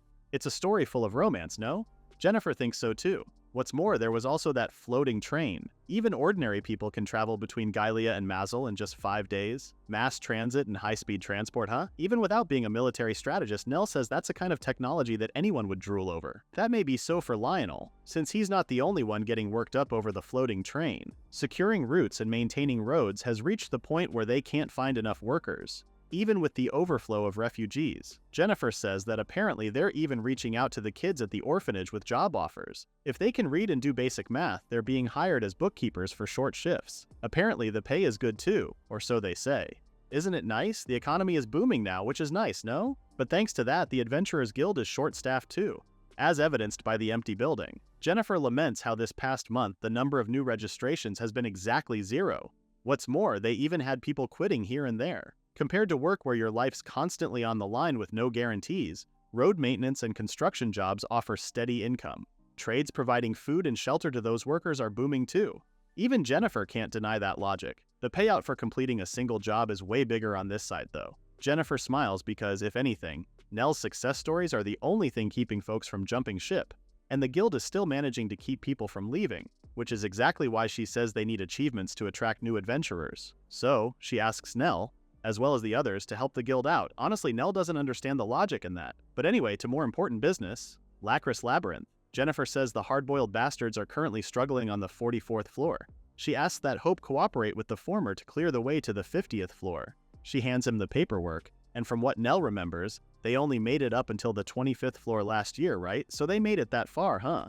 Nell accepts the job. Hope heads straight to Lacris Labyrinth. Asuka is pretty happy because dungeon raiding really is the best part of adventuring. Nell had to call her off sternly, and yeah, she knows what to do. Keep a sharp eye on what's ahead, right? In his mind, Nell wonders if this girl really gets it. Milialia gets how she feels though. It's been a while since they've been on a dungeon run. The last time they came down here was to take down the Chimera on the 10th floor. Nell points out that it's not about hunting monsters this time. Their main goal is to pick up the hard-boiled bastards party on the 44th floor while clearing up to the 50th floor. In a way, well, there seems to be some novelty in there. Just then, Meg appears out of thin air and shares her scouting report. She's getting a hidden room vibe from a certain area and shows him a rough draft of a floor plan she drew. She points at the shaded area, saying there should be a room there, structurally speaking. Comparing it to the floor above, the room count is rather off. Nell turns to Milialia and asks her to try detecting the room. She closes her eyes and true enough, she finds the room.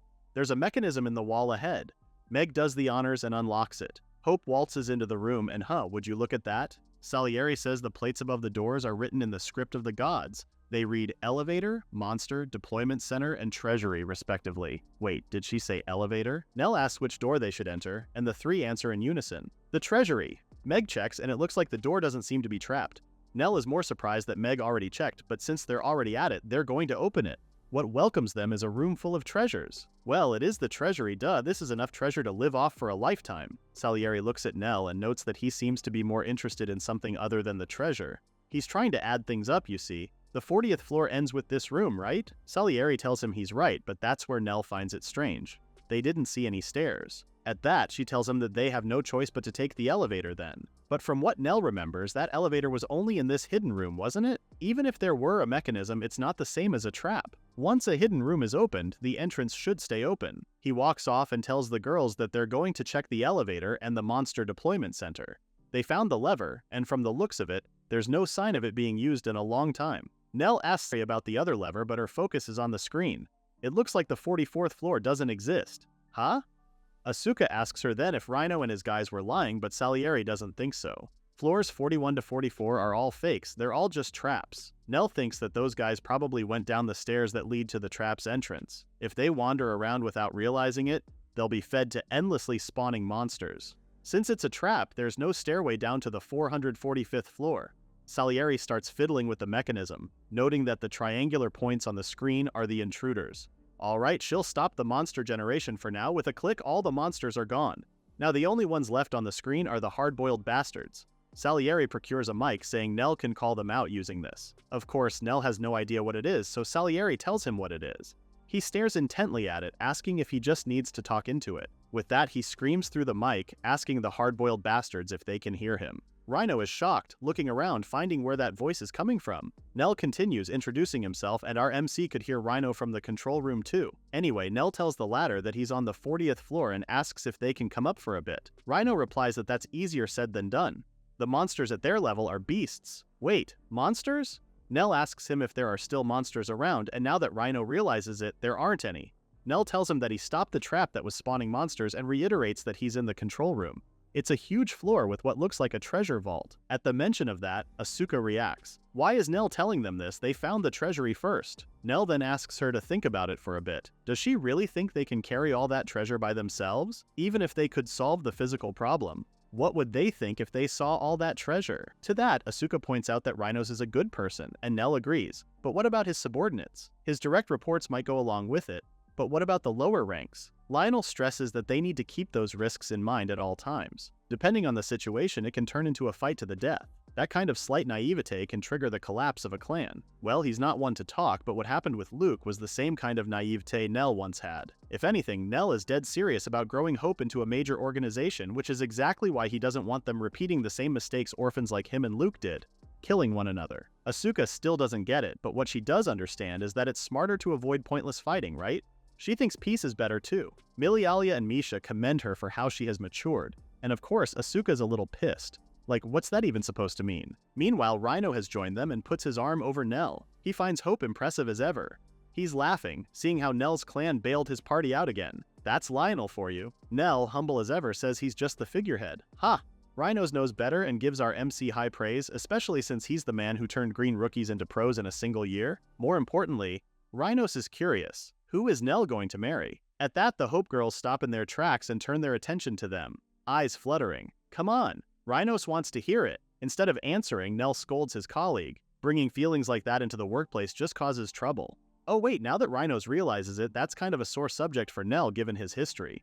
So the Hope girls are left hanging again. All jokes aside, Rhinos shares that one of his guys stumbled onto something pretty nasty. That piques Nell's attention, as he asks if it was something bad. Rhinos confirms that it is. Apparently, they detected magical power on a completely different level from the last Chimera. one who rivals even the gods, a being of tremendous power. And unknown to Hope, there's a large entity cloaked in darkness just sitting in what seems to be the universe. At Lacris Labyrinth's 50th floor, an ominous aura emits from the main door. They're just standing there, but Meg can sense something pretty dangerous inside. Malialia asks if the former remembers that dragon golem they caught before. If that's one, then that magical power behind this door is around 50. Nell turns to Rhinos as if gauging the latter's reaction, but Rhinos remains unfazed. He grins, it's business as usual, so they should move. Nell goes along with it, and he can't really complain since the 50th floor was part of the commission anyway. Nell waves his hand, catching the attention of Meg and another adventurer from Rhinos' party. The two open the main door, and Rhinos' men hold their shields up and are the first to enter. There was a voice doing a head count of the approaching adventurers in the room. So far they counted 28, including the ones in hiding. They did not invite them in, but now that the adventurers are here, then by all means make yourselves comfortable. This gigantic monster has 3 pairs of hands and 3 faces. Salieri raises her sword. This is the war god worshipped in the nation of Indara, the Asura divine clan. A war god, huh?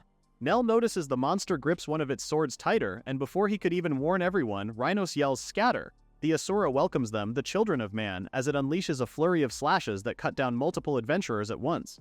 But to its surprise, one of its swords is stopped mid-movement. One of its faces turns and sees Asuka below, blocking it. Hey, this guy is pretty fast, but not too fast that she can't block it. The monster is impressed. Not bad. The Asura turns its full attention to her, going off with a barrage of attacks that Asuka could barely block. She already has several cuts from the encounter with Nell watching from the side. He already noticed that her movements are sluggish, but only because she's thinking about coordination. Since Rhinos and the hard-boiled guys are busy forming a defensive line, she can't really go all out and is undecided on how to move. Nell finally asks Rhinos to give the command to him, and the latter is more than happy to oblige Nell. He tells his men to move according to Lionel's orders, and they all answer in the affirmative. Nell starts by ordering the heavy warrior to bring the wounded inside and fortify the defense while the priests heal them, including Meisha. As for the mages, he wants them to try to debuff the spells on the enemy. From now on, the location where the priests are will be called the main camp. As for the light infantry, he instructs them to support Asuka and flank the enemy from behind. The guys from Hard-Boiled Guys charge toward the monster, crowding against it, but with its size, it easily overpowered them. Do they really want to die that badly? It stomps its foot, then immediately raises it, yelping in pain. What the Caltrops? Thank you, Meg. What do you know? Caltrops work on gods too, huh? Nell tells them to fall back while he instructs the mages to volley attack spells all at once. Malialia leads with Ice Spear 3-way, instantly lighting up the monster. On her end, Meisha has her hands full using long-range healing on the injured, including Asuka. Malialia informs Nell they have 10 seconds until the smoke clears, so the latter tells the light infantry to prepare to charge again. 3, 2, 1, and charge. The men dash straight to the Asura monster. The attack pissed off the monster, cursing the humans. In Nell's mind, he notes how the enemy is already losing ground. If they're going to press the attack, then they better do it now. So he calls Asuka and Salieri, informing the two that they, including Nell, will strike together with magic blades. The 3 of them move at the same time and charge straight to the Asura monster. With 3 blades coming at it, the monster easily blocks our threesome's attack. These pathetic humans. But are they really pathetic? Nell looks over to Milia, seeing that her signature move is about to reach the enemy. Nell moves out of the way as Milialia's 8-tier ring comes flying straight to one of the monster's heads. But surprisingly, it bit the ring, leaving its mouth bloody as it did so. Even angrier, these humans shouldn't underestimate them. Malialia is not really underestimating the monster. No human would let their guard down when fighting a god. As the Asura monster spat out the ring, it failed to notice Rhinos was right in front of it. Rhinos delivers the finishing blow and cuts the Asura monster down, collapsing with a crash. Phew. Nell wipes his forehead. Is it over? Asuka and Salieri rush over to him, and the 3 of them high-five. Meisha raises both hands and makes the O sign, informing Nell that all the wounded are alive. Yes, total victory. Rhinos has his hands on the monster's beaded necklace, while Salieri comments on how the former stole the show, doesn't he? But Nell's focus is on the item she's holding. That sword she's carrying, that's the one the monster was using, right? She confirms that he is correct. Salieri wants to take the sword, the Sankokan, to Indara, the battle god's homeland. Curious, Nell asks if it has some kind of history. Well, Salieri doesn't really know, but what she knows is that it belonged to a god who died in a faraway foreign land. She thinks it's best to offer it to a temple over there, just so Nell doesn't get cursed or haunted or anything. Upon hearing that, Nell turns to Rhinos, and the latter frantically says they can't carry any more treasure. Plus, nobody wants something with a curse on it, so they should take it. If that's the case, Nell suggests they could try going to Indara after they report to the guild. Salieri explains further that to get to Indara, they would have to board a ship from Masuru, across the sea. Asuka instantly perks up at the mention of the sea, but Nell is already thinking of the clan house. A sea voyage all the way to the east means they'll be away from home for a long time. Man, he seriously needs to think about security and other precautions while they're gone. Back then, he asked Jennifer to find a caretaker before, but considering this treasure haul, it has to be someone trustworthy. Then, somewhere else in the city, a hooded figure arrives, driving a wagon. She smiles because finally she'll see her soon. Later that night, back at the Guild's tavern, Rhinos holds his mug to make a toast. So here's to breaking through the 50th floor of the Lacris Labyrinth.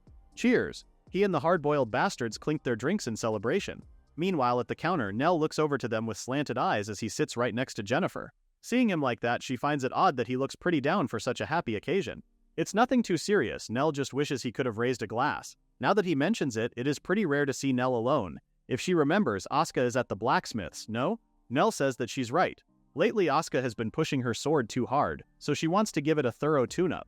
What's more, she actually hit it off with the old man there, so he's showing her all kinds of magic swords. Jennifer quips that that's because Asuka really treasures the sword Nell gave. Enough about Asuka, where is Meisha? Their healer is actually helping out at the market stall for some reason. Apparently, she found the place on one of her usual food crawls during leave. The food is great, but the location is bad. Nobody comes and it's about to go under. So Meisha volunteered to help turn things around somehow, which is how she ended up working at the place for a bit. Jennifer smiles upon hearing that. That's so like Meisha, always thinking about others. Melia, on the other hand, is researching new spells with some mage friends from another clan she met on a job. Honestly, he thinks she should take a break on her day off, but she's always so eager to study. Meg went to see the people who looked after her at the Thieves Guild. She's been worried about how things are in the slums ever since the war ended. It's like home to her after all. Lastly, Salieri had to report to the Demon Lord or something, and slipped out before he knew it. That one is mysterious as ever. Still, Jennifer's happy that everyone's made so many new connections without even her noticing, and Nell thinks so too since it puts his mind at ease. Now that Hope's made a name for itself, the other clans have started to take notice. Even so, those guys haven't abandoned their natural instincts and treasure even the smallest connections. He smiles just thinking of how wonderful it is. Jennifer stares at him for a second longer before sighing. Compared to them, Nell doesn't have any friends, does he? Huh, wait, aren't they friends? Jennifer frowns. Obviously, she didn't like the sound of that, but sure, if that's what he thinks, then she supposes they are. She takes a drink as she said that, and Nell notes how she suddenly turned colder than usual. Is she mad? Was it wrong of him to invite her out on her day off? That's when a trio approached them from behind. Not expecting to see Nell and Jennifer, it was Jenica, Priestess Acacia, and Master Margarita. The latter noticed how Jenica seemed tired from her official duties, which is why she invited her to have a drink somewhere less formal. Jenica uses this chance to ask if Nell and Jennifer would like to join them. Nell accepts the invitation, and that's how the five of them end up sharing a table. Nell fills them in on how Hope intends to go all the way to the Indara Kingdom next time. He shares that apparently anything related to the gods must be offered to the temple over there, or else you'll be cursed or something. Master Margarita heard that the eastern countries have different faiths, but their way of interfering with people is different too. Jenica also heard that the culture is different as well, besides the religion. If there's any useful information to be had, she'd love to acquire it. Oh boy, Nell can't believe this turned into stiff talk anyway. He peeks at Jennifer and notices how she's in a bad mood again. But to his surprise, Jennifer is smiling again. Oh, is it just him or is she actually smiling? Anyway, Nell says it's about time he heads back now. Before he and Jennifer left, he told the others that they should all get a drink together sometime. Now it's only him and her left. She can't help but comment on how everyone was still in work mode even on their day off. He apologizes for dragging her along even on her rare day off. She doesn't think it was a bother at all since she had a nice break and it was fun. Besides, she guesses she really is someone Lionel can drink with without worrying, huh? That sentiment alone is enough to make her happy. Nell looks at her in confusion like, yeah, that's the idea, but why is she so happy with that? Jennifer walks ahead and complains how he's still so dense. Oh boy, he knows he's treading into dangerous waters, and even though it's a bit much, maybe he should change the subject. So about the caretaker to look after the clan house while they're away, Nell would like to have someone lined up before they leave for Indara. Oh, in that case, Jennifer has found the perfect person. Oh, he didn't expect she'd find one so fast. Jennifer says this person is very diligent, and she thinks she's the best fit they could ask for. Oh ho, it's rare for her to praise someone so highly, so he wants to know what she's like. Jennifer says she's coming to the clan house tomorrow for an introduction, so Nell can look forward to it until then. Then Jennifer turns to him again with a smile. They should head back too. She had fun on their date today, so Nell should invite her again. With that, she walks ahead. Eh? Date? Wait, Nell can't believe that was a date. The next day, at the Hope clan house, a familiar figure approaches a surprised Nell and Asuka. It's Anita. Her hair is much shorter now and she looks so much better. She greets everyone, while Asuka goes in for a hug. Misha and Milialia crowd around her too, glad to see that she's doing well. Misha has been wondering how she was doing all this time. Meg turns to Nell, asking who she is. He briefly explains that they met at an old job, to which Salieri points out that they seem awfully close for that. Nell doesn't really want to go through the details when Anita assures him that she's fine, though she is thankful for his concern. If she's going to protect everyone's precious clan house, she thinks it's better to be open about who she is. So she reintroduces herself, this time to Salieri and Meg. She explains how Nell and the others helped her during the Merchant Guild incident. So Anita went ahead and told them about that incident and what her life had been like since. For a while, thanks to General Kaidos's kindness, she did clerical work at the Royal Capital's Merchant Guild. However, the war made it impossible to continue, so she fled all the way to Gaelia. She was looking for Merchant Guild work here as well when Jennifer told her Hope was looking for a clan house caretaker, so Anita applied. Meg feels bad for her, that must have been rough. Salieri turns to Nell, asking him what the verdict is. He's already smiling by then. Does he really need to say it? He tells him that they're counting on her from now on. Anita beams. She's looking forward to working with them. Asuka's also happy that Anita is working with them. Meg, on the other hand, can't help but comment on how Nell really loves helping people, doesn't he? Helping people? He heard about her work in the royal capital from General Kaidos. Plus, they're not exactly strangers, which is why he hired her. Yeah, that's what he says. But they all saw the look on Nell's face when he was listening to Anita's story. He had the face of a mom worried her daughter might be hurting over something hard to talk about, you know? Oh, that's it. Salieri really painted the perfect picture. It's less about helping people and more like he showers unconditional kid he's decided is his daughter. Hold on, stop. They're making him sound like some kind of weirdo. Still, isn't that what makes Nell so great? After all, he's everyone's mom. Anita is relieved to see that they all treat him like a mom. As much as that works to their benefit, the girls also point out how it's also a bit of a problem. They all look a little pissed off since Nell is so convinced he's their mom that he doesn't see them romantically at all, even though they're being so obvious about it. Anita finds that surprising that Nell is dense when it comes to romance. The OG girls lament because Nell picks up on everything else, but not that. He's a strategist, for crying out loud. Well, Anita thinks being a strategist doesn't have anything to do with it, however she too would like to see him all flustered. Upon hearing that, the girls instantly jumped her, right? Anita has to help them. She should teach them the trendy flirting techniques she learned in the royal capital. They would love to hear them. While the four of them were gathered a few feet away, Nell wondered if they were plotting something again. Salieri smiled because Nell sure is entertaining, leaving the latter confused. After finishing the handover of the clan house management, they set off on their journey. But not before they saw Mylene. The Demon King's secretary hands them a travel permit. It's a parting gift from His Majesty Ingril. With this, they can board any ship registered to the Mazel Kingdom. Nell asks her to send his gratitude to the king for his generous kindness. Mylene sighs, knowing full well that if His Majesty heard that, then he'd probably regret not being able to meet him in person even more. Mylene approaches her cousin and whispers in Salieri's ear not to cause too much trouble for everyone. With that, Mylene finally bows and wishes them a safe flight. Asuka's voice echoes loudly again, excited as she asks if that's the ship. It's huge. It's so fancy, and it's pretty luxurious too. It even has its own casino. Asuka takes a seat at the table and pushes her chips at the center. All in. Nell calls her out, but then there's Salieri, who says the dealer won't go all out against a kid. Meliolia, who's also watching, already knows that Asuka will be crying about having no money to spend once they reach Indara. Well, if that happens, Nell will just cover for her with his own wallet. Meliolia frowns at that as she tells him that he's way too soft on Asuka. What's wrong with that? The dumber the kid, the cuter, right? If that's the case, then Meliolia will go delinquent too. She'll turn into crime. Nell pal is begging her not to. Please, she's smart. If she goes bad, that's no joke. Meisha then says she will remain a model child. For the sake of cultural exchange, she shall eat all the delicious food. As for Meg, she will buy valuable goods for the household budget. Nell only stares at them. What good kid.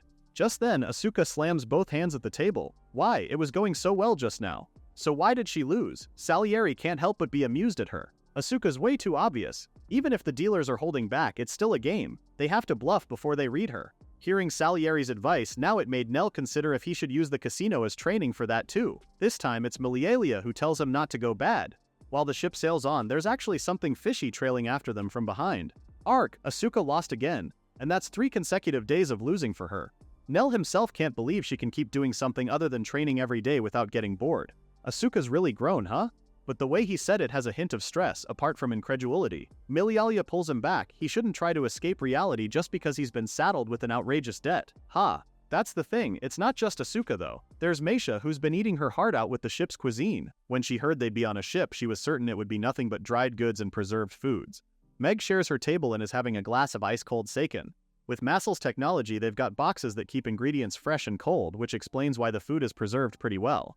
This drink she has for herself is the best, you know? The demon waiter hands Nell the bill for today's facility usage fees, and he's just about close to passing out. Just look at it. So many zeros. Just how high can the bill go? If he can't pay their dues, Salieri says the ship will just have to take Nell as collateral for the debt. He whips his head around, a little too eagerly. Is she really going to make him work it off with manual labor? Milialia had to call him out. What's more, he's been acting weird these past few days. Now that she mentioned it, even Salieri noticed how Nell has been emotionally unstable ever since they boarded the ship. Nell looks away and tries to brush it off. It's nothing big really, it's just, if the ship gets attacked, he's been thinking about how they'd fight and it made him restless, you know? That sort of thing. He had just finished speaking when something came blasting through the wall. He turns because, whoa, he was just going to say that it hardly ever happens. Nell goes into leader mode, instructing everyone to hurry to the deck and protect the ship. As much as possible, he wanted to avoid naval combat since he has so little experience with it. He scans the damage and notes how there are no arrows for the ballista or heavy ballista either. That attack just now was purely water, so it could have been pirates with a mage on board. But if that were the case, then the captain would have sensed the ship's presence and sounded the alarm, which only means that the enemy is a monster. There are only a few powerful monsters that can create a torrent like that. By this time, Nell and the others had arrived at the deck. Looking up, he just knew it had to be this guy. A sea serpent. As soon as the monster saw Nell and the others arrive, it opened its mouth wide, ready to fire again. Oh no, the situation is bad. Nell turns and calls Salieri and Milialia, with the two already launching their counterfire. Icicle Lance. As soon as the water gushed from the sea serpent, it froze thanks to Milialia's magic. Nice work, but she thinks it's not enough. Since Salieri's fire magic can cause an explosion, she gives Icicle Lance another go. This time, the monster's head freezes just as an icicle pierces its neck. That's a new one. Milialia proudly tells him that she learned from the dragon golem battle. Alrighty then, from here on out it's Asuka's turn. But before she launches herself at the sea serpent, Salieri leans over her, activating High Levitate, a high-speed flight magic. Asuka's a little freaked out because what the heck was that just now? And did she really have to lean over that much and at that angle? Salieri says that with this, even if Asuka slips, she doesn't have to worry about falling into the sea. Salieri suggests she try flying for a bit to test it out. Asuka taps both her feet in the air when she is suddenly propelled forward. Behind her, Salieri calls out that the maneuver will make it easier to fight. From below, Milialia can't help but comment that they wouldn't have needed a foothold at all given how Salieri had magic like that all along. Asuka thinks that's not true at all. She finds a foothold, puts the pressure on her legs before propelling herself forward as she cleanly slices off the sea serpent's head. See? Like this, it's perfect for a jump stand. The sea serpent's head falls off and is ready to crash straight into the ship. Salieri sees it and burns it using her Ifrit cannon spirit blast. Crap, it didn't get incinerated. Now there's a flaming sea serpent head right about to crash on top of the ship, much to Nell's horror. Wait. He holds both hands up, sword in hand, and suddenly a force field envelops the ship, thus saving them from the crashing flaming sea serpent's head. Phew, they made it in time. Meisha cast the barrier, and Nell couldn't be thankful that she did so in time, since it helped reduce the damage to the ship. Meisha says it's only possible because Nell Mama cleared away the flames. Nell looks at his sword. His endon can block flames, but it doesn't have the power to deflect a monster's corpse. Because Meisha threw up a monster-repelling barrier on the spot, she prevented the chunks of sea serpent flesh that exploded with the flames from raining down on the ship. Nell couldn't be more relieved. The smell of monster blood and flesh alone could draw other monsters. You see, so at least that's one crisis averted. So sea monsters are kind of like sharks in a way, no? Salieri descends right behind him, and that's exactly why she burned the carcass. She thought if she could burn them, then they could keep it under control. But Nell yells at her, because there's a limit to that. They were so close to the whole ship going up in flames. Just then, Nell realized something else as he heard more footsteps on the deck. The demon staff had just arrived. Surprised that Hope had defeated the monster. They were just preparing for battle to take it down. Crap, Nell forgot that this ship has combat personnel too. This is bad, he took the lead and fought the monster out of habit. Nell quickly apologizes. He knows they're only passengers, and yet they overstepped. They should have waited for instructions from the crew instead. But to Nell's other surprise, the combat personnel were just overjoyed that our hero dealt with the problem themselves. How can they ever thank him? As expected of the Demon Lord's guest. Just the 6 of them defeated a sea demon with no crew casualties to boot. They have no words on how they can ever thank Nell and Hope. Well, Asuka suggests wiping out the debt they spent on the ship. Nell instantly glares at her, but she has a point, and the majority of that is her fault too. That's no problem at all. Nell turns to see the captain has joined them. The latter has nothing to give to Nell and Hope right now, so their request actually works out perfectly for them. Oh, but he doesn't mean to be rude to the ship's saviors, but the captain still needs the funds to repair the ship. Nell understands, but is the captain really sure that they will cover the clan's facility fees? He had to tell the demon captain that Asuka lost quite a lot at the casino, and it's her own fault too. Little did Nell know Asuka had already crept up behind him. She could hear every word he said. The captain smiles and is pretty understanding. He tells Asuka he himself was broke a lot of times back when he was young. With that said, Asuka should learn her lesson and not make any reckless bets again. Of course, she easily agrees and even slips, calling the captain Captain Sama. Well, at least that's one financial travesty evaded. Besides, Meg thinks it's good to have favors owed, eh? Salieri chimes in that kindness comes back around. Anyway, one of the combat personnel says they should head first so he can help check the ship for damage. Meisha goes with him, saying she'll also check if anyone is injured. Nell couldn't believe he was able to get out of debt, but he did warn Asuka that if she keeps doing it, then someone will take advantage of her. Though Milialia understands. So after that, they were stuck in a nearby port town for a while as the ship underwent repairs. Asuka finds herself being hypnotized at the poker table and Nell firmly grabs her shoulder. She shouldn't do that again. In her defense, she was just watching, okay? She can't help it. It's so boring just sitting around. All she can do here is practice swings. Salieri tries to cheer her up. Once they reach Indara, there will be plenty of fun things to do. So for now, she thinks Asuka should rest up. Milialia suggests they visit the tourist spots too, since they have the chance. And of course, Meisha is already looking forward to sampling all the local specialties. Salieri adds that might not be all there is though, prompting Milialia to ask what else could be there. Before answering, Salieri looks at Asuka as she says she's looking forward to seeing what happens to her. Asuka just stares back at her, one eyebrow raised, confused by what she means by that. Wow, so this is Indara. Asuka's eyes twinkle upon seeing the giant dome structure on the temple, unique to the place. What's more, there are so many dark-haired people. Nell is relieved because, looking around, it's good that the Continental Common Language works here. Well, it is one of the major powers on the Eastern continent after all. So at the very least, Salieri says the common language is understood in the Saririka Empire. Alright, first up, they need to find a place to stay. Nell suggests they splurge a bit and get a decent inn with at least breakfast included. Asuka agrees, and having hot springs would be even better. Salieri clarifies that the hot spring paradise is Landsfellow. Nell's not too pleased that she shared that because now it's making him want to go. Salieri smiles that usual mischievous smile of hers before asking Nell if he would like to take a mixed bath with her. That's a hard no for him. He wants to soak alone in peace. Such a meanie. Anyway, they start walking as Nell adds that once they check in and unpack, they're heading straight to the temple. Sightseeing comes after. And that's exactly what they did. They headed straight to the temple after putting their luggage down. Asuka remains giddy as ever, given it's her first time at the temple. Nell notices that there's a bald man ahead and calls out to him, but just when he was about to speak, he realized something. Can he really just say they defeated the deity they worshipped? Is that okay? Sensing his hesitation, Salieri steps in and tells the man that they defeated an Asura, so they came to offer the monster's relics. Nell couldn't believe she just said that out loud so easily. Easygoing as usual, she tells him it's fine. Asura is a war god after all. They find supreme value in fighting and winning. To Nell's relief, the man backs up what Salieri had just said. Life itself is the same, to fight and to challenge, that is the doctrine of the Asura faith. Nell can only nod, thinking that all kinds of religions really are out there. Just then another man arrives. What's this, a foreigner? The man turns and addresses the second man, an austere-looking person, as Laura-sama. The first man whispers something in Laura's ear, and right after that, the latter introduces himself as the chief priest of this temple, Laura. Nell does the same, saying he's the leader of the Hope Adventurer clan. He motions to the girls behind him. These are his clan members. So as he told the first guy from before, they've come to offer relics of Asura. Laura thanks them for coming all this way. Nell hands him the sword of the Asura monster, but Laura's attention is elsewhere, looking at Asuka instead. It's her, she's the one recognized by Asura, isn't she? Asuka doesn't follow. Moreover, she explains that they all fought together and someone else dealt the final blow. Laura thinks that may be so, but there are remnants. You see, when the Asura tribe passes on, they leave behind something like a mark as a tribute to a worthy opponent.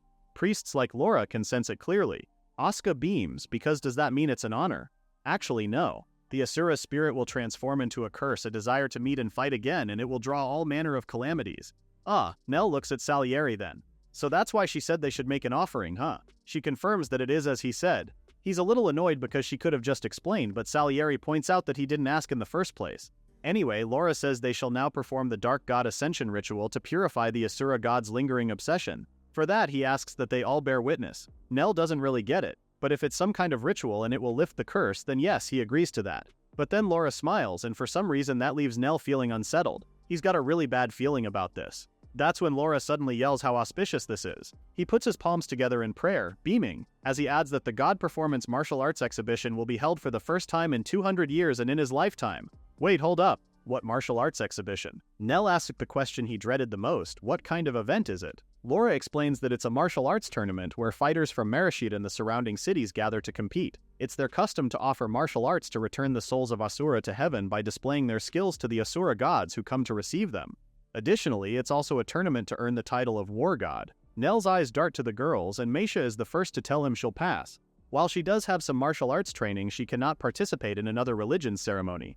Milialia is a no-go as well, either because, she's a mage. As for Meg, she's not good at close combat, so that's another pass as well. Nell says he's also not good, but then he sees Laura's shoulder drop, disappointed at their answers. So what else could Nell do other than say he'll participate? At that, Laura's mood instantly improves. Well, if Nell's entering, then she will too. Obviously, Asuka's already joining as well. Laura informs them that the Dark God Ascension ritual will be held in 3 days. Whoa, already? Nell thinks that's too soon, there hardly is any time to prepare, is there? To begin with, Laura clarifies that this isn't a spectacle, they don't need an audience. Training means being prepared for the Dark God's ascension. Oh ho! By the way he said it, Asuka just knows Laura is pretty strong, he's ready to take on the challenge no matter when it occurs. At that, the latter tries to downplay it, though he admits that he has not neglected his daily training. Plus, he knows that at least Asuka is quite skilled too. Salieri just has a few questions then. Can they use magic in the tournament? Nell tells her no, reiterating that this is a martial arts tournament. Second question, what about hidden weapons? That just stressed Nell out even more because why would she even try to use assassination weapons in the event? So if she wins in a straight-up fight, nobody can make excuses. Huh? Excuses for what? What does she mean by that? And Salieri adds that nobody can make excuses, she's stronger when they fight fair and square. Ha! Nell would never say that. Alright, it's about time that he has a serious match with Salieri, but the latter teases him. Is he really sure he wants to say that? Because if so, he can't lose until she faces Nell. So she's pretty confident. Nell tells her then that he's not that weak. Now there's a brewing rivalry between the two, and seeing that, Laura is already getting excited even more. This should be quite interesting. Asuka herself chimes in, saying she'll also give her all too. Let's go. Fast forward 3 days later, on the day of the tournament, Nell looks up at the matchup. So there are 16 participants, huh? It's a pretty good turnout for such short notice. Asuka is equally excited because there are so many competitors and spectators. He clarifies that those are worshippers, not spectators. What's more, the others are not competitors, but devotees. Ooh, right. Salieri remembers that technically this is a religious ritual and not a spectacle, no? So does that mean nobody's betting on who wins? Milieli evades eye contact and clutches the ticket she's holding behind her tighter. There isn't an official bet, but she did acquire one and placed her bet on Lionel of Hope. Salieri just smiles at her. She knows. As for Nell, he checks the tournament bracket. If Nell does it right, then he'll meet Asuka in the finals. On her end, Salieri is set to fight Nell in the second round. Nell just smiles seeing how he's got nothing but tough opponents in his bracket. Even if he beats Salieri, he'll face Laura in the semifinals. Salieri notes how Nell's pretty fired up for this, and why wouldn't he? Before he's a strategist, he's a swordsman, at least once in a while anyway. He has to meet Asuka in the finals and show her what a master's made of. Asuka turns and then teases him. Can Mama Nell even win? Suddenly, a voice booms informing the participants that the first match will begin shortly. One of the devotees appeared and called Lionel of Hope to the arena. Well, that's his cue, just like that he's off.